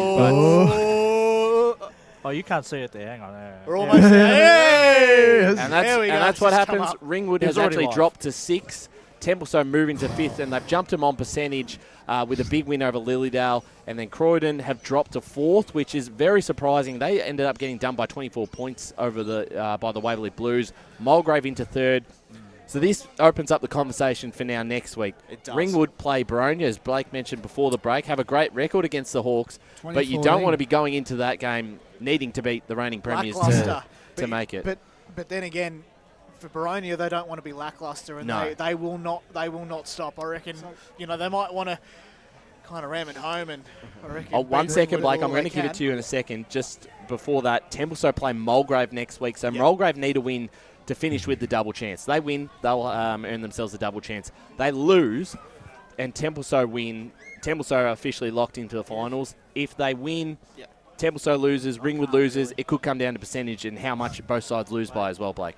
Yeah, and like I saw, we saw it on today as well. Baronia, I reckon they're going to go full strength now, just due to They've got the bye, don't they, first week? Yeah, I know, and they want to get the momentum going forward. They rested Malice today, and I feel like they're just going to go full strength, get their full strength ready, because they do have a week off, as you said, Ryan, and I'm sure they want to get the momentum ticking over the legs, especially after with a week off coming forward. Yeah, definitely right. So it does make it quite interesting, and the fact, Josh, that even if they don't win, both Templestowe and Ringwood cannot afford to get smashed by their opposition. If they stay close, they're going to be checking the scores of the other game as well and working out exactly just where they sit. Which is going to make for a heck of a time next week for yourself with the live ladder. Which I might struggle with that. So but it's remarkable, all these percentages, and it's a lot tighter in Division 2 remarkably than it was Division 3. Yeah, absolutely. Sorry again, Brian. I think you just mentioned it just then. Who did Croydon play again next week? Sorry? Croydon play Heathmont. Okay. So you would back Croydon in to beat Croydon. Heathmont with the Jets season pretty much done.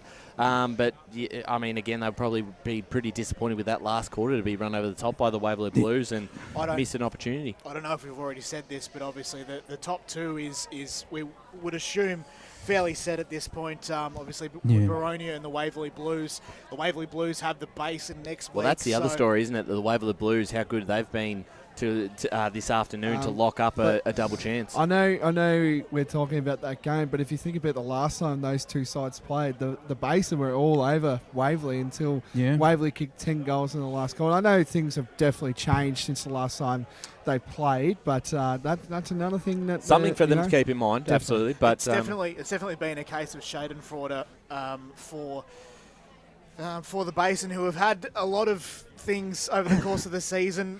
A lot of bad things happened to them, and they've had a really tough run. Obviously, I don't mean to recap every single one of those things, but it has been fairly tough. But I think maybe they've got to set those foundations going into the last round of the season and just hope to rebound really well next year. Did South Croydon get the win? They did, Blake. They did, and they Blackburn proved me wrong again. And Blackburn lost to Noble Park, so we'll jump into that ladder in a second. Division 3, because Ray's probably deserves to give it to me on this one.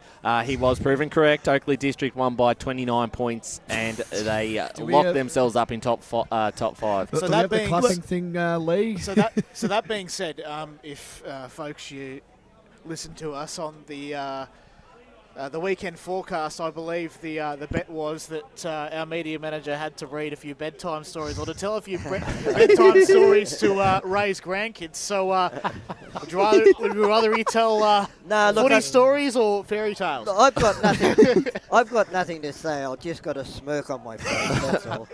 Well, book me in any time, Ray. So that's doesn't matter what the other results happened, because all Oakley District had to do was win. It didn't matter anyway because Surrey Park defeated Upper Gully. Someone on this panel yesterday did pick East Burwood too. Who was that? Did you really? Well, the Spider had East Burwood as his roughie. Spider always tipped him. That's a good point. Spider didn't. He had them as his roughie, though. Angry bird. Yeah, well done. Right. He gets a lot right, Ray. And Upper Gully gets a lot wrong too. Hang on, he's giving me a little Besto goes bang. Speaking of just Besto, don't pinch his umbrella. Speaking of Besto goes bang, I note that on the last match of the round that I was on, you had a few things to say about the Olympics. No, we're not getting into Matilda talk. We're not going to have a follow-up to Besto goes bang. Fair enough. No, I'm not giving him the opportunity to do that. Let's jump back into Division 3. Donvale defeated Fairbuck by 52 points. Surrey Park defeated Upper Ferntree Gully by 64 points. Coldstream, 104-point winners over Sylvan to round out their season. Knox defeated Warrandyte by 121 points. So the final ladder, Donvale on top. Surrey Park and Knox will play in the qualifying final at Bayswater Oval next week. And Coldstream will take on Oakley District in the elimination final right here next Sunday as well, which will be the Sunday match of the round, live streamed. Division 4 results at the end of the day. All pretty actually one result that really came close in the end was out at Springfield Park. Croydon North fell 2 points short, 69 to 71. Whitehorse winning that game. I did tip this game as the closest of the 3 games in Division 4 this weekend, and it got closer than I thought. I was thinking 3 or 4 goals, not 2 points. Very impressive from Croydon North Hemlock, finishing the season strong. Kilsyth, finally a big win for them, 154-point winners over Nuttawading, 172-18. Churnside Park, 74-point winners over Forest Hill, 115-41. We already know that division ladder is all locked up. Jono, before I throw it back to you, the Premier Division ladder, as we spoke about, now updated. South Croydon have jumped Blackburn and now sit in 5th. Blackburn sinks 6th. They have a very handy percentage of 145, but they're now relying on South Croydon to slip up in their next 2 and win their 2 games, which includes the trip down to, actually it might be a home game, but they've got Baldwin as well on the run home, so very tough for them. East Ringwood 2 games clear of Baldwin on top. Roval a game clear of Vermont, but that game's still going on at the moment, so that potentially will even up, and both sides will still sit on 11 wins apiece. But that is how we are looking at the moment. Ryan, I have a final score at Seabeck. Yep. Final score, Roval 27-10-172. Wow. Doncaster East 5-12-42, so 130 point. And I believe they're not 100% sure, but Lockie Wine kicked 7 or 8. And that's the second time now that Doncaster East have lost by a margin over that too. Shoot. Yeah, it's been a disappointing year for the BWS Lions. has just switched has off the been. broadcast. Yeah, he's already turned off, hasn't he? I think he probably saw it coming, given that. But I tell you what, boys, isn't it just fantastic? We're coming to this stage in the year. Best time of the Women's year. finals is upon us, and well, Wardy, you're not the only person that wants a black and white women's team to get up to tomorrow. So we've got a bit to look forward to tomorrow, don't we? Well, there's a very important women's match of the round that's taking place just down the road from H.A. Parker Reserve, Donvale North Ringwood. Forgot to say, junior grand finals tomorrow as well, Yeah. everyone. So Get around it. Yeah, I'll be down there at Pinks Reserve for the 17s grand final. And So best of luck to LKLM Media covering all of that. Lee, you excited? Thrilled. It's very busy time. I was just thinking, as you were saying it, I started thinking about all the grounds just there, and then Look, we've got 11 grounds to cover, 41 games overall, but also we've got the women's game tomorrow. You do a great job, Lee. Where will you be tomorrow, Lee? I'll be Kimberley Reserve on the back of my van. So it's very exciting indeed. As Wardy said, we've got the women's match of the round tomorrow, and plenty of finals to come indeed. But let's wrap things up and say farewell to the team for another week. Besto, thanks so much for calling with me, mate. It was a fantastic game. Pleasure, mate. All good. Ryan with the graphics and the live ladder, fantastic stuff. Oh yes, we'll certainly lean into that in the final series, I think. Do you have a sneak peek as to who's going to be on the weekend recovery as a special guest? Have you figured that one out yet? For a coach? Yes. We might not have a coach because we're going to do it super early because we've got to get out to the women's after. So unless a coach wants to jump on at Bright and early, mate. 8 o'clock, I'm not too sure. But it's a massive day. Yeah, looking forward to it. Thanks, No Jono. sleep in on Sundays for the recovery. It's a massive day ahead. Ray Baird, thanks you so much again, mate. Thanks, Have a Jono. great week. Great game of football, and well done to Mulgrave. Yes, indeed. Paul Yaconi is in the Stat Centre as always. Thank you. Thanks, Jono. Thanks, guys. It was a great game. Yes, indeed. Our boys on the boundary, Josh and Blake, thank you very much. Always a pleasure being down on the boundary, especially out here at Jubilee Park. Yes, thank you very much as well. And last but certainly not least, making a cameo appearance for perhaps the first time ever, Davis Harrigan. Thank you very much for joining us, mate. Thank you. 450 games down in this league and a few more to go this year. Fantastic. So thank you so much for joining us on the Eastland Match of the Round. As we said, it was Mulgrave winners 57-48. And we'll see you again very soon. Plenty of action still to come in season 2024.